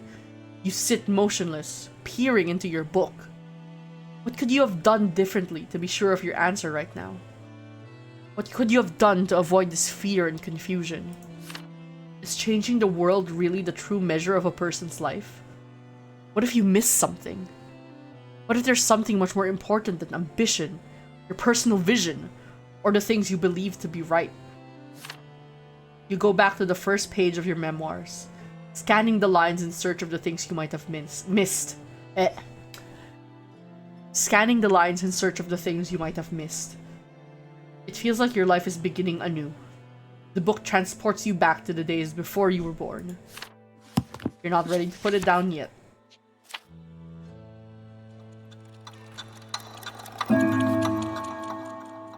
"4 years old.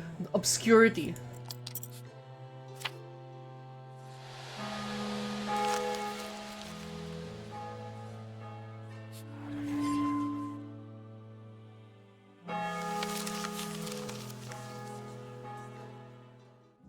The key events in the chapter are tied together into stories. Your achievements and failures throughout these stories will shape your fate.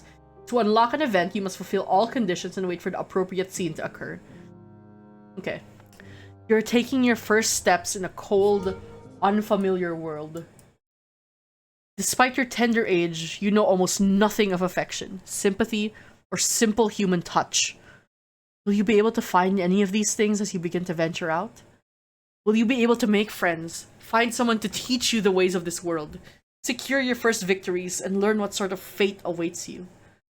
Will you be able to stay true to yourself and carry the treasures of childhood throughout your life? I don't know. We're 4 years old and no one has loved us? That does not sound like... that does not sound like a recipe for success.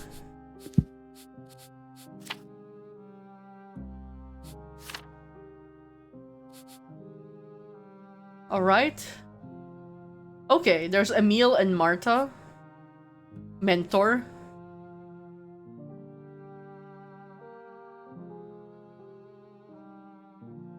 Alright. Joffrey, 4 years old. Personality traits. Passion, logic equal, will, blood. Your tendency to remain faithful to traditions and obey your ancestors. Wait, let's start from the beginning. Okay. Passion, your tendency to perceive the world through your emotions. Leads to sentimentality, ambitiousness, and pride. Logic, your tendency to analyze the situation before coming to a carefully considered rational decision. Does not sound like me, quite frankly. We'll see. Blood, your tendency to remain faithful to traditions and obey your ancestors. Does not sound like me either. Will, your ability to stay true to your own desires and strive for personal freedom. Law, you are striving to observe the divine law, mete out and accept due punishment, and maintain order. Love, your inclination towards divine love, compassion, and sympathy. Okay. Look at us! We're so cute. We're small. 4 years old. Skills, okay. Management, your aptitude for financial and administrative tasks. Does not sound like me either. Diplomacy, your aptitude for negotiation and political maneuvering. Scholarship, your ability to resolve theological and scientific conundrums. We're apprentice in all of them because we are 4 years old.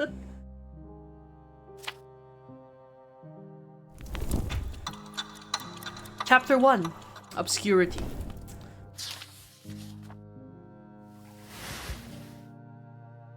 Your path lies across the colorful pattern of the carpet. You have to be very careful as you hop from one little island to another. A single misstep and you could tumble into a lake of lava. A menacing giant rises before you. He guards dusty old books during the day and watches you with glassy eyes at night. Creep by, trying not to wake him. Another hop. You're almost there. This is titled The Stranger. Who could it be? Oh my god. Is that King? Who is that? It's the Habsburg chin on the wall. Today you'll make your way to the big unexplored wardrobe on the far side of the room. You're finally gonna find out who lives there. Sometimes the wardrobe dweller makes the door creak just a little. Some kind of shadow seems to flit through the depths of the great wooden box every time you walk by. And at nightfall, when you can see the sun setting through the window, something in the wardrobe shimmers, almost as though it's giving you a sign. At last, you finally reach the wardrobe. The door is closed. Your mysterious roommate isn't making it creak or casting colorful spots along the wall. You wonder, if you can't see him, is he even really there? The handle is so high you can barely reach it. You stand on your tiptoes, straining for the handle. There. Now you just have to pull it down without letting go. And the door opens. You trip and fall face first into some heavy articles of clothing. The fabric is all so different to the touch. Some of it's scratchy, some smooth. Sneezing from the dust, you reach out to push the clothes apart and make your way deeper into the wardrobe. Something stirs in the darkness. You freeze. Was it just a trick of the light? Suddenly, a pair of eyes flash deep inside the wardrobe. The wardrobe dweller recoils, then steps forward, staring at you. Your heart feels like it's about to burst out of your chest. Who is he? What does he want with you? Why is he here? What if he creeps out of the wardrobe one day? What if he creeps right up to your bed when you're asleep? Your hands clench into fists. The anger within you is at war with your curiosity. What does the wardrobe dweller want? Why is he hiding in the dark like this? Is he like you? Does he have any toys? Maybe a flute? The stranger stares at you intently. There's something odd about the way he's acting. You should attack first and show him your strength. Seize the upper hand while you still can. Or would that be too risky? What if you fail to best him? Hit the stranger! Okay. We're 4 years old. Are we role-playing as Joffrey? I'd think not. We did choose we want to change the world. That's not what Joffrey would have chosen. You want to be cautious and reasonable? Hit? Let's hit the stranger.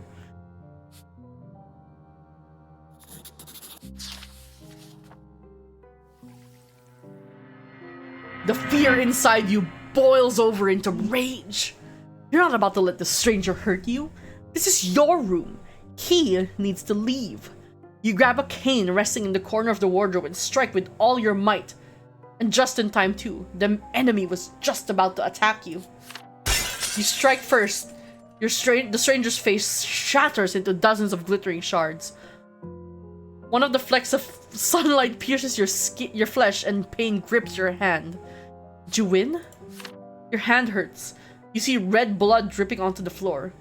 Your foe writhes inside the shards of your feet, defeated. The shards at your feet, okay. Is that your reflection? So it was you all along? It doesn't matter. You still won. Your world is safe now. You are alone once more. Haha, we lost logic.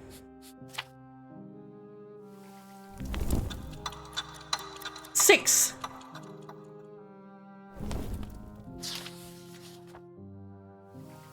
Cornelius's guidance. The morning is just like all the others that have come before it. The air feels thick and stuffy, making it hard to breathe. The walls are slowly closing in on you. Yet another unbearable day locked in your room. Ages ago, before you learned to walk, people used to carry you around. All sorts of faces would float above you, speaking in high-pitched voices, frowning and smiling. They used to make pleasant noises at you, play with you, teach you to talk, sing nursery rhymes. With them, you were allowed to laugh and cry, learn new things, expand your view of the world. But in the end, they always walked out the door and disappeared, leaving you alone. You know every nook and cranny of this cursed room. Every single crack in the wooden furniture has been etched into your memory. The dusty smell of the heavy curtains on the windows permeates your entire being. You've explored everything there is to explore here. You've already memorized all the pictures in the books. There are a lot of books in the room, but very few of them have pictures. You hear footsteps in the hallway. Servants come and go every day, cleaning your room and feeding you. A stern nursemaid walks into the room with a bowl of porridge, seats you at the table, gives you a spoon, and sits down to wait. You've asked her over and over again to let you out, but she always says no. I can't. You have to stay in your room. But for how long? And why? No one will tell you.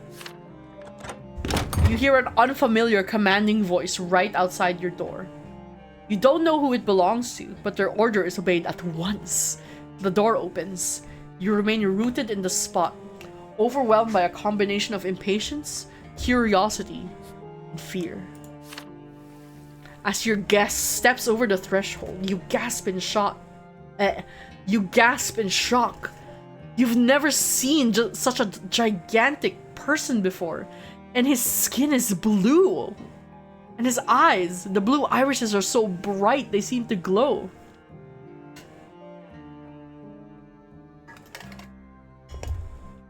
That's when you realize you've actually seen blue giants like this in your books, but you never thought they were real.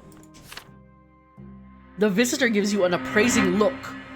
The intensity of his gaze and your rising anxiety gives you goosebumps. Why has this person come to see you? What does he want? Hello, child. My name is Cornelius. I will be your mentor. Don't be disturbed by the color of my skin. I am Arcane. Blue blood flows through my veins. This is not a woman. This is... He is apparently blue? You must have a lot of questions. I promise that they will be answered in due time. But for now, come with me. Your palms grow sweaty, your heart pounding madly in your chest. He is a fucking Jotun. He's from Jotunheim. Did this Arcanian just invite you to follow him? Are you really about to leave your prison? You quickly crawl down from the chair. The nursemaid behind Cornelius clears her throat, then musters the courage to tell the Arcanian that you aren't allowed to leave the room. Overcome by hope and anxiety, you freeze in anticipation. Your mouth goes dry. You freeze in anticipation. A shadow falls over Cornelius' face. The tension in the air grows palpable. He remains silent for a moment, then finally replies without thinking to face the servant. His voice like ice. I know the rules, and I say they no longer apply. See that you never speak out of turn again. Come, boy. The nursemaid gives you a silent bow, stepping aside. Your heart thrums with excitement. You hurry out of your room after your savior. The hallway seems to stretch on forever. The windows are made of dozens of colorful little pieces of glass forming intricate patterns. Outside, you see a marvelous garden. The carefully pruned topiaries and trees you've never seen before become a kaleidoscope of images, flashing before your eyes. A sheer number of exciting things hidden beyond your doors. The sheer number of exciting things hidden beyond your door takes your breath away. There are strange objects everywhere, along with countless new scents and amazing colors. You touch the leg of a still white figure as you walk by. It feels smooth and cool to the touch. You have so much to learn and experience. As you round a corner, the floor rises upward. You find yourself in a spacious upstairs room with lots of doors. There are guards posted next to one of the doors with long, velvety strips of cloth hanging to their sides. The strips have a winged silver serpent on them, twisting and baring its teeth. As you approach the door, Cornelius, who has been silent all this time, turns to face you once more. For a second, he looks just like that serpent on the cloth strips, exuding the same aura of forbidding magnificence. Listen closely now, child. I know this is all new to you. You'll have to work hard to come to grips with it all. You have a great future ahead of you. To meet it head on, you need to study. You need to gain experience. Stay focused. Get to know the world I've given you today. Live in it. I will help. And we'll start right now. Come. Cornelius lets you into the room, striding in confidently after you. The walls are covered with paintings of blue giants with real swords and shields hung between them. Countless tomes fill the bookshelves. The legs of the desks and chairs are decorated with ornate carved patterns. They look nothing like the ones in your bedroom.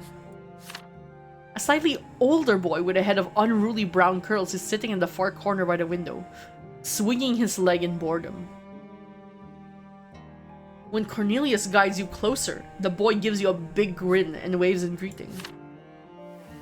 This is Ferdinand. He will be teaching you today. He'll help you learn everything he knows. Isn't that right, Ferdinand?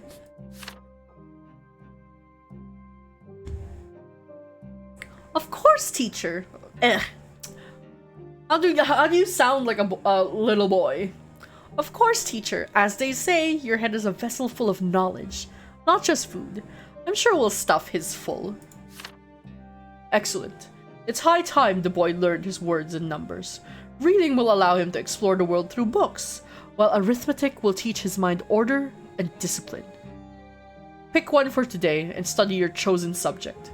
I have business to attend to. Okay, we're 6 years old and we have not been taught to read yet? Is that normal in, like, I don't know, medieval times? Is that like I don't know. I don't know enough about the history of literacy. You hang on every word that comes out of your rescuer's mouth, still struggling to believe your good fortune. Cornelius suddenly leans towards you, putting his face right at your eye level. Remember what I told you. Study, learn the ways of the world, and stay focused. Cornelius gives you a final pat on the head and departs. Ferdinand doesn't waste any time grabbing your hand and giving it a firm, though not painful squeeze. His face splits into a sneaky grin. Why, hello there. It's nice to finally meet you. You must have been bored out of your mind in that room. Ferdinand Elbere. A human, a noble of the sword, your friend and senior classmate. Okay. Stammering anxiously, you tell him that the loneliness of your room has been wearing on you, and you're glad to finally have something new to do. I can imagine. You'd probably find Ione's the Elder's Chronicles exciting at this point. By the way, what's your name? We don't know our name? We don't know our own name. This is neglect. This is neglect! We've been neglected. You look away, embarrassed. No one has ever addressed you by name before, so you find yourself at a loss for words. Ferdinand looks at you, perplexed. You know, there's a character from this one novel. Why don't I call you Joffrey for now? I'm sure you'll appreciate the irony when you read the Dueling Society. This child, this random child, our classmate named us? That's nuts! Where are our parents? You shrug indifferently, but agree. You have to repeat the new name to yourself quietly a couple times to make it stick. Ferdinand puts 2 books full of big characters and pictures in front of you, but then his face scrunches up in thought. He turns to look at the sunlit balcony visible through one of the windows. Cornelius has a meeting with Archduke Monroe right now. I'm sure I'd sure love to know what kind of secrets they're telling each other. But this lesson... Say, what if we take a teeny tiny little sneak peek into what they're up to? You know, in case it's something really secret and important? Textbooks lie open on the desk before Ferdinand, but his eyes keep straying to the balcony. Cornelius said you needed to study. You can't wait to make sense of all the squiggles you've seen in books. But Ferdinand's idea sounds just as tempting. Learning other people's secrets seems so exciting. I don't want to spy. I'm too anxious for that. I don't want to spy because I don't like the fact that we are 6 years old. We have not been taught our name. I don't even know if we have one. Were we given a name? And we're 6 years old and we don't know how to read. Actually, let's look that up. Age of learning to read. History. The history of learning to read.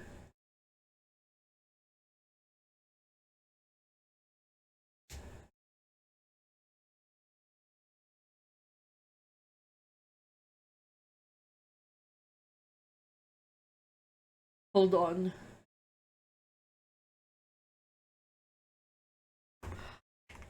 How old were children taught to read in the Middle Ages?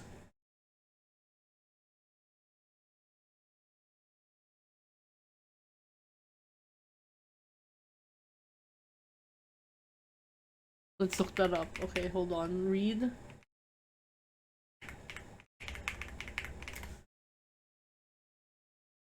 I need someone who's good at history.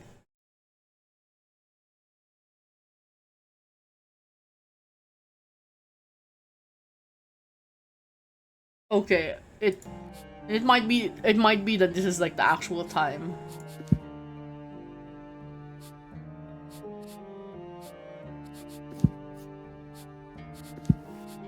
I want to insist on a reading lesson.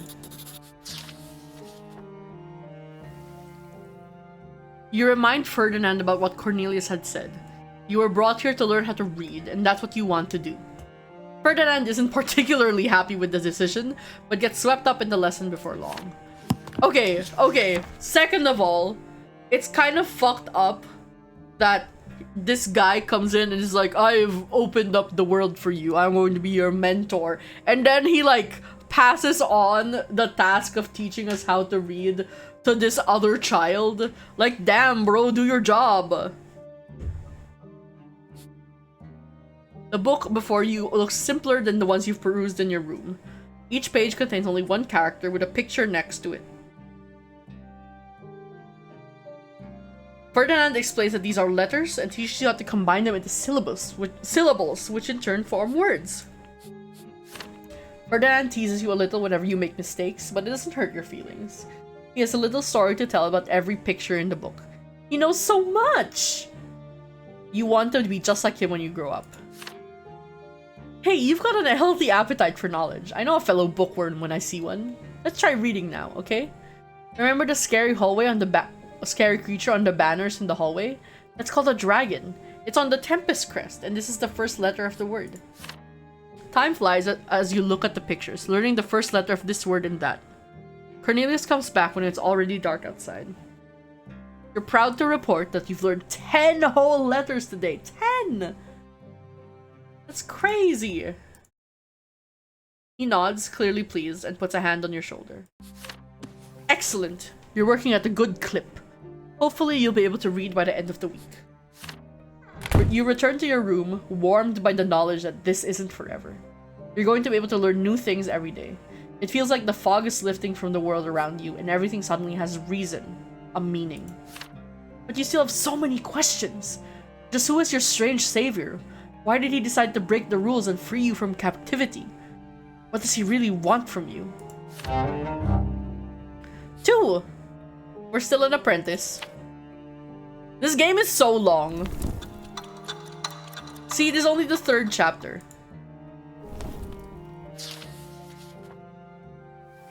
I know I said I really wanted to play this game, but I'm realizing this is a lot of reading.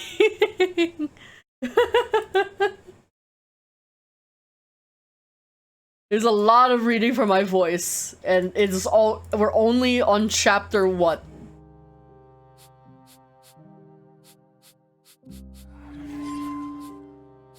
We're only on like chapter 3. Oh. Thank you. We're only on like chapter 3 and we're already fucking— I'm already fucking rough.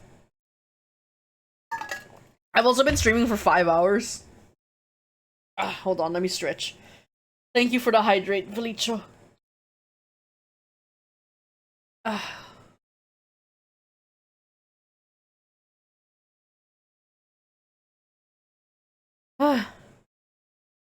Okay, I think I'm good, actually. We can raid out to— who can we raid out to? Let's see if there's anyone else doing Steam Next Fest. I am quite tired.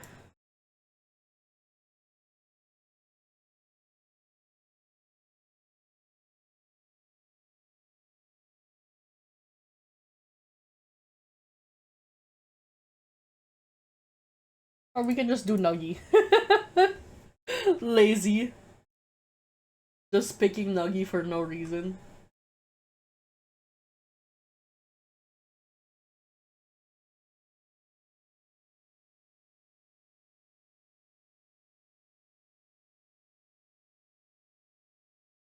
Right. Let's just do Nuggy, because I'm sleepy.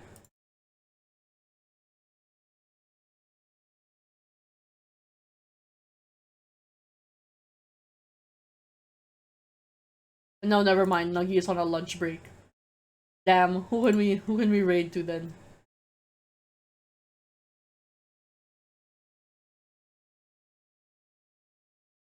Ugh. I do not have it in me. I'm too tired. Okay, it's fine. We can just end the stream. Thank you all for hanging out with me today. We will be back on Thursday for more demos.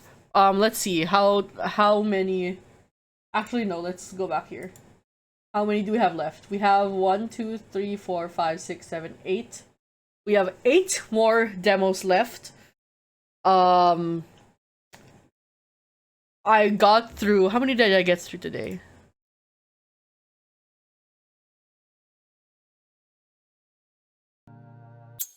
Okay, let's quit.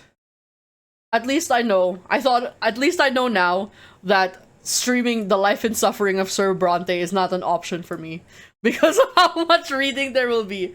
Okay. I just realized Desktop Explorer is still open. So we got through 1, 2, 3, 4, 5 demos today, which is not bad. It's not bad. We got through 5 demos. That's pretty good. We've been live for 5 hours, especially, and I took a lot of breaks to eat. But thank you everyone for hanging out with me today. We will be back on Thursday. And as always, I hope you all have lovely, lovely days. Take care of yourselves, and I will see you all next time. Bye-bye.